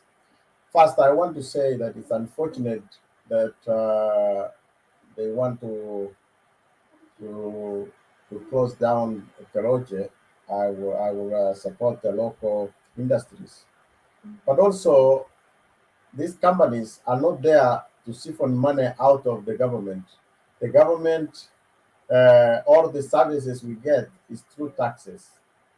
There is nobody who has gone there because they want to kick him out, to kick the lady out. They are saying allegedly that she has not paid taxes. Okay, my friend, if you have people, okay, who are not paying taxes, how do you want services to be offered by the government? Taxes is a law. It forms part of the citizen responsibility that you pay your taxes. So as much as I feel what is going on, I hope that they can find a way to negotiate, but I say they need to pay taxes. If they don't pay taxes, then I don't know which other government they want to be. If they want to be in a government where they can be just controlling themselves, that's not the government which want to over services. But there's something which I saw surprised me. This is a person who is going to run for a Senate, I think, a senator seat from Nakuru under UDA, where the UDA purportedly the man from Sugoi is known to be doing very well, development-wise, trying to help Asolas like Keroche. And now I was very surprised when the lady was asking Raila to help her to talk to the president to negotiate on how she would come out of her problems. And I was saying, okay, is it because our boss is out on a tourist business or wherever, sabbatical leave? I didn't know, but that keep telling you who you can count on when problems come. You can only count on Baba, and I'm very sure, regardless that he is just in UDA, Baba understands that some people, they are lost because they don't know what they are doing. I'm very sure that Baba will come through to help, because if you come back to Baba, Baba will always help you. On the issue of the chicken, Sugoi, I think you were very economical with your explanation. I did not say chicken raising in isolation. I said I do not know between Libertex and Chicken Sugoi, which one could have hired more Asoras and more Mamambogas. From where you say, I think you're saying that the chicken is hiring more people. I don't know that. If that is your fact, it's okay. But the last also I add is that some of the 250 chase you is cutting the chickens. I don't know if that is the prudent way of using government resources. So go check your facts, my friend. Don't bury your head under the sand. You know, you better wake up early enough. You know, Captain, come on. I know you are very smart. You should understand these things. Jared, you cannot talk of 250 GSUs. Do you know those are how many police stations you are talking about? And William Ruto cannot be that very mad person to accept the 250 GSUs in his compound. Sometimes you use the correct lies, Bwana, to lie. Don't use the wrong lies to lie to people. Use the correct lie. 250 people, 250 GSUs, hiyo ni police stations karibu ngapi? Karibu Captain, 15. Ukifanya hesabu. Captain. Wewe Alex, ngoja kwanza wewe namna gani wewe? Wewe ngoja kwanza. Relax. Wewe ngoja Alex kwanza. So No, Jared, wacha hiyo mambo ya Rivertex na Captain, you need to acknowledge kuwa kuku zinachungwa na watu wako na insecurity huko Baringo. That is very inhumane. You know, hakuna kitu kama ya Alex. Hata wewe ukienda pale Sugoi hakuna hawa askari. Wacha tu nikwambie ukweli. Hakuna kitu kama hiyo. Hakuna. We didn't want to politicize DP's security, but and I don't want to go there because DP is a DP, and that is the arrangement of the government, and how they came into that we don't know. But we need to acknowledge that Matiang'i gave explicit information on how DP is taken care of, and some of the things we saw written to us, and even Matiang'i himself told us, was that what is being taken care of. And I'm not against it, but don't try to politicize and cheapen it that it is not happening. What Jared was trying to tell us was simply that even his chicken is taken care of. And that is the main point there. So, and then the Keroche thing. My friend, let us not politicize tax paying. For a very long time, Kenya is reeling from all this debt because we cannot even take taxes from our locals. And then we hype the corporate tax to a record 40%. Do you know that the flower industries in Naivasha had to move to Ethiopia? And some of them had to move to Egypt for two reasons. First reason was because of corporate tax. Corporate tax cannot be 40%. And then secondly, because of that one thing you are talking about, power. Electricity today, I'm not in my home in Kisii right now, but I get a bill of 4,000, and yet there is nobody ambaye hata anaishi huko. So when we are complaining about these things, it's not like we are making noise. We are only saying that these things are happening. So the issue of taxes should not be politicized. Keroche lady has played way too long by thinking that being on the government or supporting the government, she can go and walk scot-free on taxes. That lady must pay taxes. If I was UDA, we could not even allow to give her nomination. But the nomination papers that just came recently, she has already gotten direct nomination. Did you see that? Even Alice Wahome could not make in that list, but she made it. That is very wrong. That woman must go and pay her taxes before she even wants to go to. You cannot oversight a whole country, a whole county, yet you cannot pay your own taxes. That's very wrong. I think that's a prerequisite that if you can't pay your taxes, you shouldn't even go to politics. So usitate huyo mwanamke tafadhali, and you're the one who brought it. Condemn her.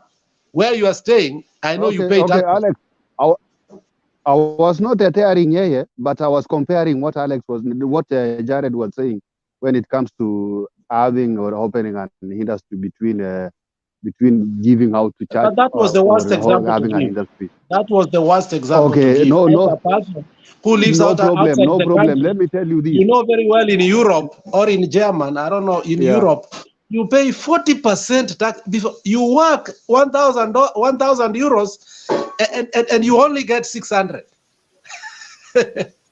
And that's why those countries are where they are. So you should, so we should be one people who should not even politicize taxes. But you see, Keroja has been in operation for a very long time. The only thing I can say is that Wakorina wanajitambua kwa vilemba. It's right now that maybe the person who has been milking that Keroja is going home. Now anatuma KRA pale. That is Sina what neno ingine. angalia hata Sina neno hajalipa ingine. watu wake. My Let's friend, continue from there. employees Let's have not continue been there. paid for 1 year. Atalipa na nini na ametumiwa KRA? Atalipa na nini? Captain, that's useless. That's useless thinking.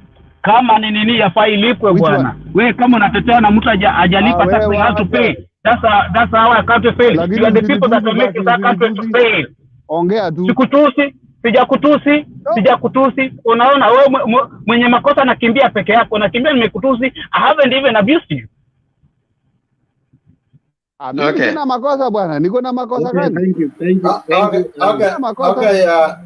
Okay, Captain was asking me, Captain, I'm finishing. I don't want to hold the others. The taxes are based on sales. They are not based on a future income. So if they are taxes she owes, that means she made that money. That's what I think. And I believe in Kenyan taxes is I think is value added tax. So meaning she actually corrected the tax. Okay, so she corrected the tax. She needed to pay somebody their money. They don't charge you, and I can be, I might be corrected, but I think in Kenya is value added tax. That means when you sell, you pay your taxes already included there. So these are based on sales. So where she took the money, if she took to, if those money went to churches, I don't know.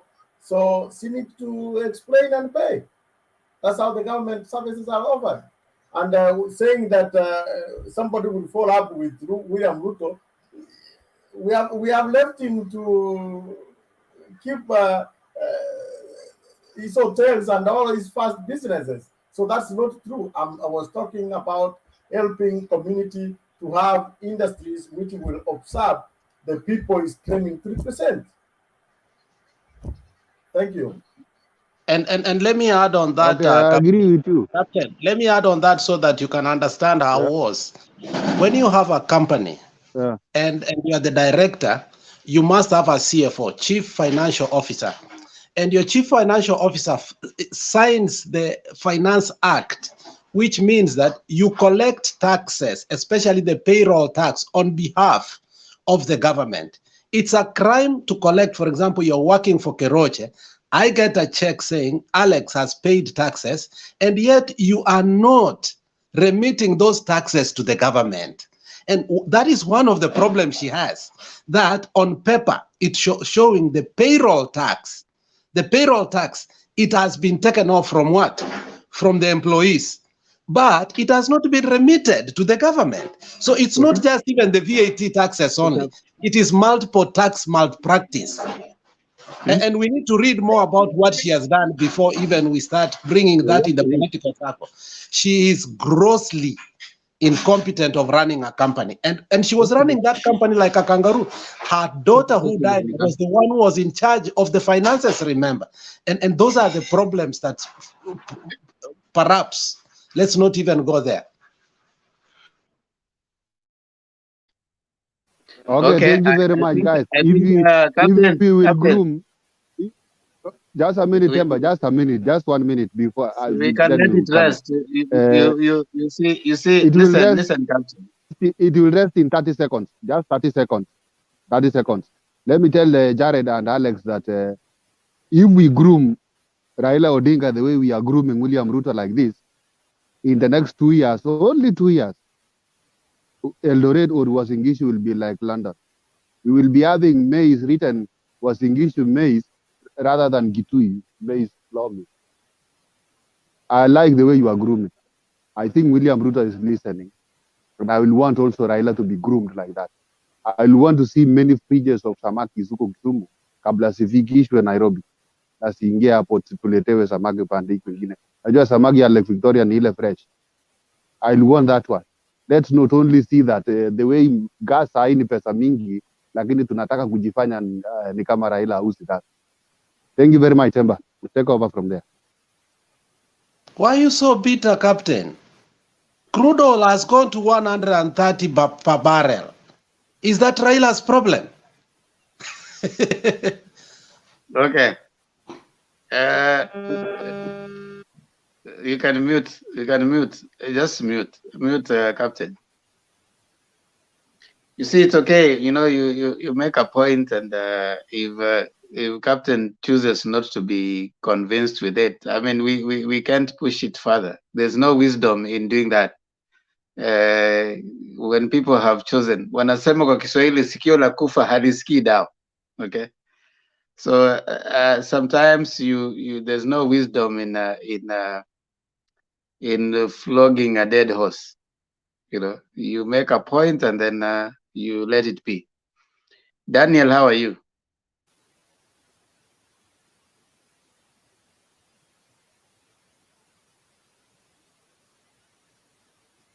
Daniel, how are you? Daniel, you go to the comment section, unasumbu kikuja hapa. I keep saying that you need to have a working gadget and connectivity. So, okay, let's hear from Harun, and then now we start taking our closing remarks. Yes, Harun. Yeah, asante sana Mr. Themba kwa kunipa nafasi. Yeah, mimi ningependa kumwambia captain namna hii. In fact, biashara ya kuku ya William Samoei Ruto, hiyo ni ya mtu binafsi. Ndio hajakataa kuwa imeajiri watu, lakini unapoangalia hiyo biashara ulinganishe na kufufua kampuni kama Rivertex, whereby farmers in fact wata benefit kwa wingi sana kusupply raw materials to that factory, itengeneze manguo. Kutoka hapo hizo manguo ziuzwe ng'ambo. Ni pesa ngapi wa Kenya tungepata? Ni pesa mingi sana. At the same time industry wakati imeundwa, in fact inaajiringi watu wengi sana. Inaajiringi sweeper, inaajiringi watchman, huwa inaajiri watu wa mkono wa kufanya packing na packaging ya hizo bidhaa, inaajiringi electricians, then inaajiri madrivers wa kukimbia shambani kuleta raw materials, madriver wa kutoa finished product kutoka kwa industry inapeleka the other side. At the same time, hii area of mahali hiyo industry imejengwa, watu wanga wanafaidika kupitia kwa roads, lazima barabara iwe accessible kwenda kwa hiyo industry ama factory. Alafu lazima stima ifanye nini? Stima iwekwe hapo. So industry wakati inaundwa wanga inakuja na manufaa mingi sana kwa community when you compare kwa biashara ya mtu kama William Samoei Ruto. Hata kama ndio kuna watu wameajiri, but huwezi ukalinganisha na industry yenyewe wakati imewekwa mahali. So hiyo ndio ningekuambia vizuri kuwa hata kama ndio William Samoei Ruto aliweka biashara pale, kuna watu ambao wamefaidika, but tulikuwa tunataka William Samoei Ruto aangalie kama pesa iko, kwa tunajua kuwa pesa ziko. Ushaona sasa, William Samoei Ruto yeye mwenyewe ametuambia kuwa wanga wanaweka igava akiwa mmoja wao ndani, wanga wanaweka OPEC wanaweka 100 billion, pesa ambazo zinafyonzwa tu na watu wachache pale, kwa William Samoei Ruto anajua na chenye alituambia ni ukweli, na hiyo pesa alituambia sasa hivi imeongezeka 5 folds, mara 5. So imefika maybe 500 billion per every financial year inawekwa hapo, na hiyo pesa inakuliwa. So William Samoei Ruto kama angekuwa anatufanyia justice sisi kama Wakenya, hiyo pesa angepiga nduru mapema aseme kuwa aise, mimi sasa hivi I have got evidence ya kuwa mnafanyia Wakenya mabaya. So hii kitu nitalipua. Sasa hata angekuja kwetu, in fact hatungekuwa tunamfanyia hii scrutiny yenye tunamfanyia namna hii. William Samoei Ruto tunamfanyia hii scrutiny kali namna hii kwa sababu yeye amekuwa kwa government for the last 9 years. Na hizi vitu ambazo tunalia about bei ya bidhaa kuongezeka na nini, hajaajibika. That is why tunamfanyia scrutiny kuwa kama umeshindwa kudeliver huu wakati uko kwa government as second in command, ni nini ambacho kitafanya Wakenya wote tuamue kwa kauli moja kuwa unafaa upate president? So ndio unaona kuwa tunaweka break, tunasema I say hapana, au nini, haufai kabisa kupata hii kitu. So that is why in fact tunawekea question mark William Samoei Ruto. Si eti tunamchukia, but tunataka kuhakikisha kuwa at least zile promises zenye walitupatia kutoka 2013 to 2017 about laptops, about mambo ya fertilizers na nini, kama first term kufanya nini, kama kutekelezwa, tunakuanga na ile kitu tunaita principle of administrative continuity. Hizo project za laptop hii 2017 kwa hiyo wakati bado wangezideliver, but William Samoei Ruto akaamua kunyamaza. Ndio na sisi tumetumua huo mwanya kumpiga yeye, hakuona, but sasa hivi ndio unaona tunampiga sana kwa sababu ya makosa yake ya yeye kutofanya nini, kutotumia hiyo chance, ndiposa iwe ndio kiegezo ya kumsaidia kuingia Ikulu. Thank you so much Mr. Themba. Okay, asante sana. I think now having said that, hata nisaidie hapo captain kidogo. Just hold on Alex. Waja tuachane na captain. Captain is we've exhausted on that. I want us to start taking our closing remarks so that to finalize, we have about 20 minutes to go. About 5 of us, so let's start taking our closing remarks so that to maliza. And I'll start with Nancy Luswete. Are you there? Niko Themba. Dakika mbili tafadhali, na dakika mbili ni dakika mbili. Okay? Themba, mimi hata sina nashukuru Themba, basi saizi sina story mingi sana. Ile kitu nataka kuongea ama kuambia, kupea captain moyo, yani sitamvunja moyo ila nitampea moyo. Kwa sasa sisi hatuogopi, venye DP amesema kwamba atakubali kura kushindwa. Kama atakubali kushindwa, sisi tunajua vizuri sana yeye ni rafiki ya Chebukati. Na Chebukati saizi, baba alikuanga upinzani, lakini saizi baba ako na rafiki wa government. Sasa Chebukati ako katikati, hana uwezo wa kuiba kura, wa kuibia baba ama aibie Uhuru ama aibie Ruto. Ile kitu sisi tunaomba tupate kura za haki, za uhuru na haki. Hizo ndio tunaomba. Hatutaki kuibiwa venye Ruto amesema, na hatutaki aibie Ruto alete shida katika nchi yetu. Si tunataka tuwe na uchaguzi wa uhuru na haki wenye utakuja kuridhisha kila mtu. Kama ni baba kushinda, ashinde, ili ya kwamba hata Ruto akienda kwa koti kumshtaki hatakuwa na evidence. Sasa msiogope, tuko ngangari. Mimi sasa ninajua niko nje ya nchi, lakini ninaamini ya kwamba nitafika nyumbani, lazima nipige kura. Sasa wanaazimio, kama mnataka kubadilisha nchi yetu, tafadhali, hata kama uko wapi na unataka kupiga kura, kama uko mahali kwenye unapiga kura ni sawa, na kama uko mahali kwenye lazima kura upigie nyumbani, tafadhali hiyo kura ndio itaamua maisha yako ya kesho. Rudi nyumbani, chagua rais, chagua mbunge wako, chagua MCA wako na urudi kazini. Hiyo tu ndio naweza ambia watu watoke katika kulala, si kupiga kelele tu hapa hivi na usipige kura. Piga kura, baba ashinde Ruto na uchaguzi wenye utakuwa wa uhuru na haki. Hatutaki kuibiwa na hatutaki fujo katika nchi yetu. Ninaamini ya kwamba baba atashinda. Bye. Asante.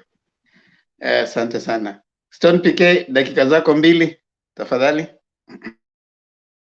Asante bwana Themba. Zangu 2, ya kwanza ni kwamba huu wizi wa kura, actually the most vulnerable of all the people is baba. Najua hapa tunachezewa reverse psychology.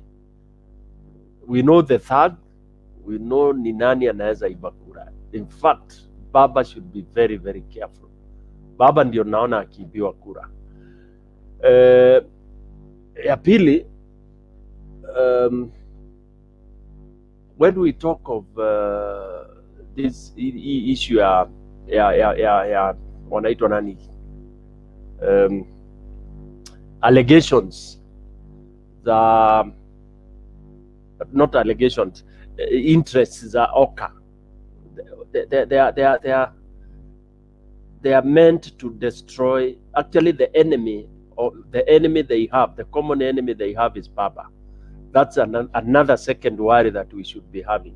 They are all targeted at spoiling and ensuring that baba is not the next president. So baba has two bullets to watch: kuwa rigged out and kureduciwa kura zake, kusambaratishwa kura zake.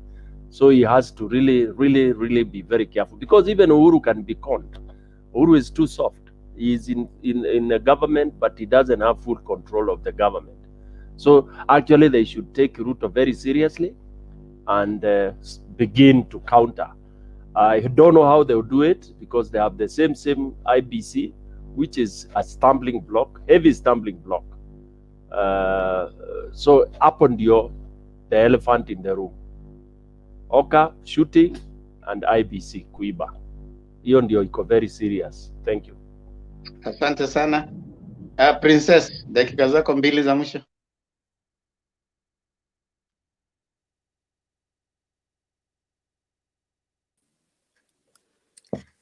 Asante Themba, mimi hata sina neno, naweza patia Alex. Haya, Alex, dakika 3 kwa sababu umepewa moja na Asante dadangu mkubwa Princess. Unajua Themba alinikatasha, but thank you for donating that time. Captain, uliongea jambo nzuri sana ambalo I will urge you next time ujue vile unaliongea, so that people can be able to understand. Unajua hii kitu ya Rainbow Roosters has been demonized, lakini mnapokuja katika mtandao, you don't know how to explain how Rainbow Rooster has been very beneficial to your community. I'm a beneficiary of Rainbow Roosters, and I'm not going to deny that. Initially, and I don't know right now, but initially I remember when Rainbow Roosters was under Madam DP. I don't know who it's under right now. Every Monday and Thursday, which is market days for Kisii, angeleta one day chicken ama kitu kama 3 weeks, 1 month, wanazileta kuziuza at a price that ilikuwa ndogo. And it was getting better than the kienyeji breed, the kienyeji breed, which is very popular in some areas. But somehow along the way, I don't know what happened, and you could see the decrease of Rainbow Roosters. Rainbow Roosters was a good idea that DP brought. I don't know who gave it to him, but wakati muna market sometimes munakuwa na hasira mpaka watu understand kuwa honestly that it's something that should have helped the whole of Kenya. But kwa sababu DP is DP, kupoliticize vitu, kuanza kupeleka mayai kwa university, kuanza kufanya hizo vitu zote, I think he destroyed a brand that he started. that could have been a Kenyan brand. When you go to Nigeria, Olusegun Obasanjo started a new breed and brand, which makes Nigeria actually export eggs to the US to a company called McDonald's, and they are getting a lot of revenues out of it. So I think Rainbow Rooster was an indigenous breed that could have sold very well in many other countries, especially kitu kama China doesn't have they don't keep birds because of bird flu. You remember when the pandemic of bird flu came, China refused. Now it doesn't. Most of his chicken comes from the US. So if the DP could have been progressive in mind, awache siasa, awache kutafuta, awachie sisi tutafute hizi contract kwa university because sisi ndio mama mboga na boda boda, yeye aende internationally, tungekuwa mbali na Rainbow Rooster. Rainbow Rooster today could have been employing millions and millions of people, instead kwenda kutafuta hizi contract kwa Moi University na kuanza kuuza mayai moja sijini 200. That is where he went wrong. But otherwise, the idea behind Rainbow Rooster was a very strong one, because some countries, because of bird flu, they don't want anything called birds and keeping of poultry. They are allowed to import instead of doing what? Keeping, because they are vulnerable. So Rainbow Rooster was a very good idea. So I'm saying that you people have destroyed it. You need to go back and know how, and tell DP, if the DP could be listening to us today. Minda mwambia natoka kutoka Kisii, I am a chicken farmer and I benefited from his Rainbow Rooster. But squeeze hata ukitaka vifaranga kutoka kwake, you don't even get. Thank you, Alex.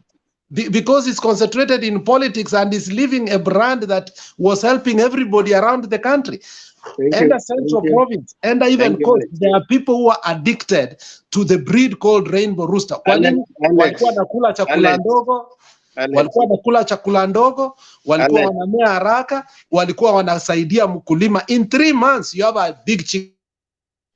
Thank you, Alex. Alex, it was only 3 minutes. Umechukua so many minutes on one thing. I mean, what's the problem? Okay, Captain, 2 minutes. Themba, you know. This guy is...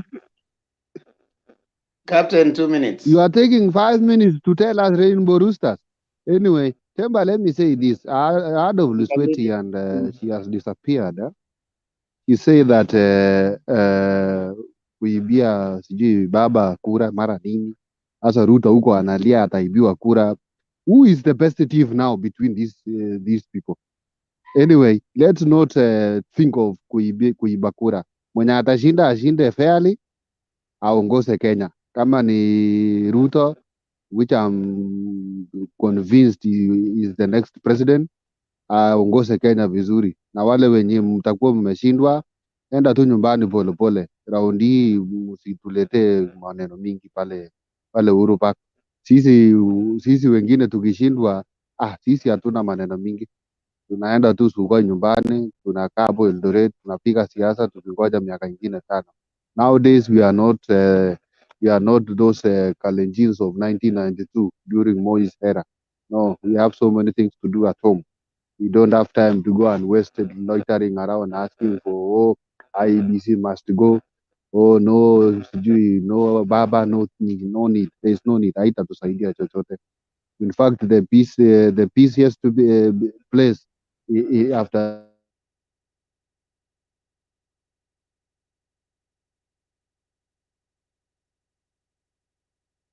the fight. And like compared to Kibera, I know it will be having lab issues. You see. Anyway, Temba, I don't have anything. Okay. I think next panel. Thank you. Harun. Oh, Harun Amanda. Okay. Thank you, everyone, for those who joined us today for the debate. Since we started at 8 Kenyan time, I think 9 Kenyan time, up to right now. Thank you for Stone PK, Princess Yana, Alex, and Captain. Tumeshukuru sana kwa wale wote waliweza kuunganika pamoja nasi katika mjadala wa leo. Like always we say, You need only 4 things to come here. That is, you need a working gadget, that is a phone or a computer. Make sure your phone or computer is working. Then make sure you have connectivity. It is a little frustrating when you keep adding you drop off, we add you drop off, we add you drop off. Make sure your thing is well adjusted and ready to come in, so that when you come in, you are ready to talk, and of course you go off so that other people can join in. It's a little frustrating to keep on adding you on and off, on and off. Yeah, like I know Daniel, you face that frustration, but I mean, we understand. So sometimes you can just follow in the comment section if you don't have that kind of thing. The other thing that I want to say is that I said you need a working gadget, connectivity, something to share, and a willingness to learn. That is why we meet here, so that we can all learn, so that we can all educate each other one way or another. Another thing that I want to say is that Mtembei TV is a place where we come and share ideas. This is a place where you find incisive, concise, and insightful political commentary. We are basically people who are interested in Kenyan politics, and basically we are trying to bring out information so that you, the viewer, and many others who are watching from the background can learn. And come August 9th, when you go to the polling station, you can make an informed choice about the leader that you want, so that when you go there to the ballot, at the ballot box, you're making an informed choice. When you make an informed choice, you are likely to elect leaders that are worth the value that you want. When you go out, we want to request you interrogate the leaders' manifesto, policies, what they are bringing to you. Do not just be emotional about it. Try and check out what kind of leaders you want to bring on, because after 5 years, you will be asking and you'll see the difference on the leaders that you elected. Look at from down there, the closest you are, the MCA, and going up to the national level. Do not just be emotional about it. Do not sell your conscience. Usiuze kura yako. Make sure kura yako ndio haki yako.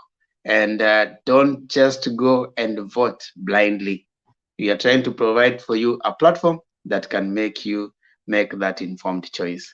And as usual, we don't discriminate whether you are Azimio, Oka, Kenya Kwanza, or any other party. If you come here, we'll give you an opportunity to share. Come sell your candidates, come sell your policy, come sell your manifesto. Try and convince and persuade the other people. No insults. As always, we say, do not insult no one, because insult, as Desmond Tutu said, improve on your argument, not on your voice. Do not raise your voice, raise your argument. So as we say, do not improve on your insults, improve on your argument. Make sure your argument is convincing. Come with the same argument, but make sure it is convincing. And to acknowledge those people who are joining us down there: Steve Mutumbu, Salez, Isa, Anderson, Notse, Scott Placed. Hey, I hope I'm pronouncing it right. Daniel Ogweno, Nyabansu Fred, Mohammed Ege, Kiprotich Daniel, you tried coming on, but you're not able to. Nyarangi Makori, Dorothy Brandt, and all the rest who have been able to come. We really appreciate you. Those who are joining us on Facebook, in the next about 4 minutes, will be thrown out. So we thank you very much. Kindly remember to subscribe to Mtembei TV. Mtembei TV, your channel of choice, the place where you meet different panelists who are going to give you different ideas about politics in Kenya. Kindly subscribe. You're on our way to 300,000, so that we can reach as many people. As you subscribe to Mtembei TV, also kindly remember to subscribe to my channel. It is subscribe to the Tember. That's a channel run by my daughter and I. Tember. You find it on YouTube. And Lulu show. We drop new videos every week, twice a week. Monday and Friday we drop a video. So go there, subscribe. Thank you so much for those who have subscribed to my channel, my daughter. We are moving on very nicely, almost getting the magic mark 500. So when you get us there, we really appreciate. Also remember to subscribe to Azimio Diaspora TV, run by Stone PK.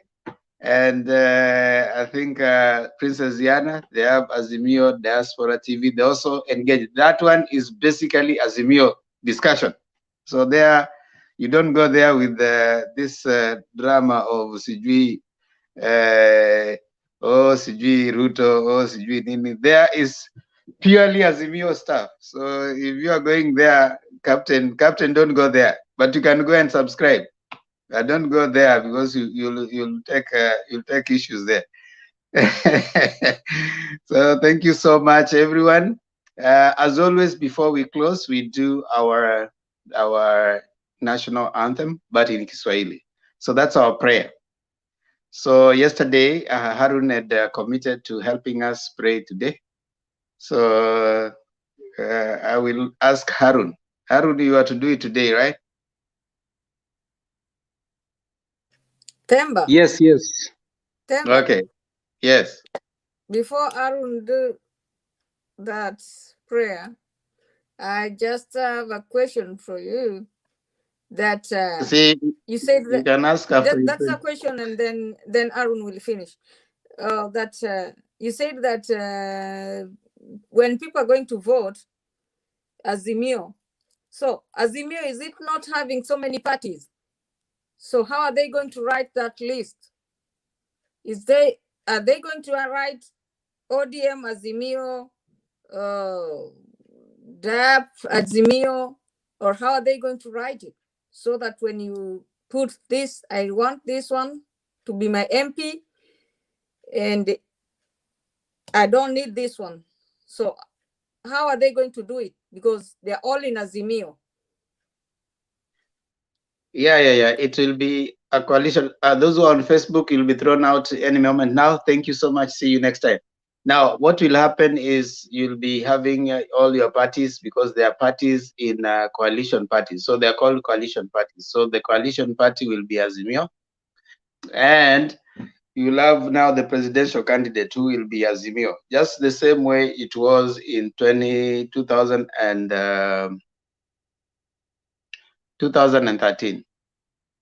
So 2013, you had the coalition. There was I think there was Jubilee and NASA. Not Jubilee and NASA, I think. So No, 2013 it was TNA and COD. Yeah, 2013 it was TNA and COD. So TNA and COD, and TNA had not they did not. TNA had a what? TNA had a candidate, and then URP had the what? The deputy president, and they had other parties, but they had not merged to form a coalition party. So in 2017, TNA and all the other parties, they merged and they formed one party called Jubilee. NASA, they formed coalition partners. So yes, they had a president of NASA and a deputy of NASA, but the party members, they were elected on their various parties. That's how you manage to have ODM having those number of MPs. So it's gonna be like NASA in 2017. So NASA in 2017, you had NASA president and deputy, but the parties had their own what? Their own members. So that's how it's gonna be in this particular election. So you'll have Kenya Kwanza as a coalition party, but now you'll have those members coming with their numbers. So that's how it's going to be. The difference is that this time right now, there's a timeline. There's gonna be, the act provides for those disciplines where you're time that you're not supposed to move. And once you have been elected in that party, you remain in that party up to the end of that parliament. So your goose is cooked whichever side you decide. So this drama of getting in with Jubilee, then you get to parliament, you start making noise about you'll have to resign, go back, face the electorate. So it's gonna be a little tough. So that's how it's gonna be. Thank you. Okay. I hope that answers even those who are watching us. Probably they had similar questions, and anybody else who probably has a different view, join us here every day. If you have a different view or an improvement of that, we always allow for that. You know, they say that learning is happening every day. You cannot be knowing something 100% every other time. So if you think there's something that you think we have misled the public, is the public we are trying to educate here. So if you think there's something that was said here and you think you have more facts around it, come and share with us. We'll give you an opportunity. We are a people that are willing to learn. For me, I say learning is permanent. You always open your mind to learning. If there's a new way of looking at something, that can be very helpful. Above all, let's appreciate each other as Kenyans, because it is the interest that we have as Kenyans that pushes us to be here. These people are not idle people. Ziana, Son PK, Captain, and Harun. These are not idle people. These are people who have their engagements, but it is their passion and the interest for making Kenya a better place and informing people. That is why they come and spend this time here. So thank you so much. You can't take it for granted. Stone PK, Harun, Captain, and Princess Ziana. Having said that, I want to take it straight to Harun so that Harun can lead us to the final prayer ambao tunaisema kwa Kiswahili na ni kuisema. Yes, twende kazi. Captain atasema niko. Yeah, twende kazi. Mungu nguvu yetu. Yes, Mungu nguvu yetu, ilete baraka kwetu, haki iwe ngao na mlinzi, na tukae na undugu, amani na uhuru, raha tupate na ustawi. Raha tupate na ustawi. Nirudie. Asante sana, asante sana. Umefanya vizuri Aaron. Yeah, asante sana. Captain, wacha kufuata mwenzako. Wewe ni kama hujui kwa sababu Captain anajitayarisha vile atafanya kesho. Anafanya riazo. Anafanya riazo, sawa. Lakini Captain, shida ni kwamba riazo huwezi fanya hapa. Kaa kwanza ufanye kwenye nyumba. Lakini sitaki niwadanganye. Unajua mimi ni mtu napenda ukweli. Kesho ukweli sitakuwa. Sitaki niwadanganye. Mimi nikipata tu just once a day or twice in a week, nashukuru Mungu. Haya, ile siku utapata ukija hapa, jiandae wewe, ndio utakuwa unaisema kwa at least utatupatia ombi ya mwisho. Ni wimbo wa taifa, the first answer you just say it, you don't sing it. Alafu at least inatukumbusha kwamba whether Captain, nani Ndeto, nani mwingine, sisi wote ni mandugu. We don't have to follow Captain, Baz, Ndeto, the only first answer. That's number one. Yeah, we just want to say the first answer for now. Maybe as time goes by tutaimba yote, lakini stanza number one, kuna vile vitu ambavyo inatukumbusha ambavyo ni maombi ya kwamba wewe ni ndugu yangu, Ndeto, Baz, wale wengine wote ambao si wanaazimio, watu wa Oka, watu wa Kenya Kwanza, sisi wote ni mandugu. It is because we don't have another way of getting our leaders. That's why we have an election. But if we had another way and a better way that there's no division, I think we will go for that. So because this is what we have, that's why we have elections and parties. We should respect people's views and at least appreciate each other, that we are all brothers. Sisi wote ni mandugu. Na kila mtu ana haki. Haki iwe ngao na mlinzi. Haki yako kuchagua yule ambaye unamtaka. Uko na haki ya kuchagua Ruto. Huyu mwingine ako na haki ya kuchagua Kalonzo. Yule mwingine ako na haki ya kuchagua Raila. Kila mtu ana haki ya kuchagua yule ambaye anamtaka. It is said that I may not agree with you, but I need to protect your right to say what you have to say. And when you are saying it through a vote, you have a right to say it. So that respect, that acceptance, and that recognition that we are brothers is very important. You don't become an enemy, you are still a Kenyan. Why we are talking here is because you're a Kenyan. Now, hiyo kama tutakumbuka kila wakati, then I will not necessarily need to attack you. I will need to attack the point that you're saying. Ndiposa tutakuwa na amani. Yeah, eventually, yes. So we are saying that if I will come to share with you and I remember that you're a brother, I will not attack you, I'll attack your point. I can disagree with your point, not with Captain. And that one I've tried to make sure as often as possible, I disagree with your point, not you. You are my brother. But the point that you are bringing, I disagree with it. You know, that makes us always be one. So thank you so much. Just trying to say why we say it. The reason why we have it as our final prayer is that to make kosana, lakini sisi ni mandugu.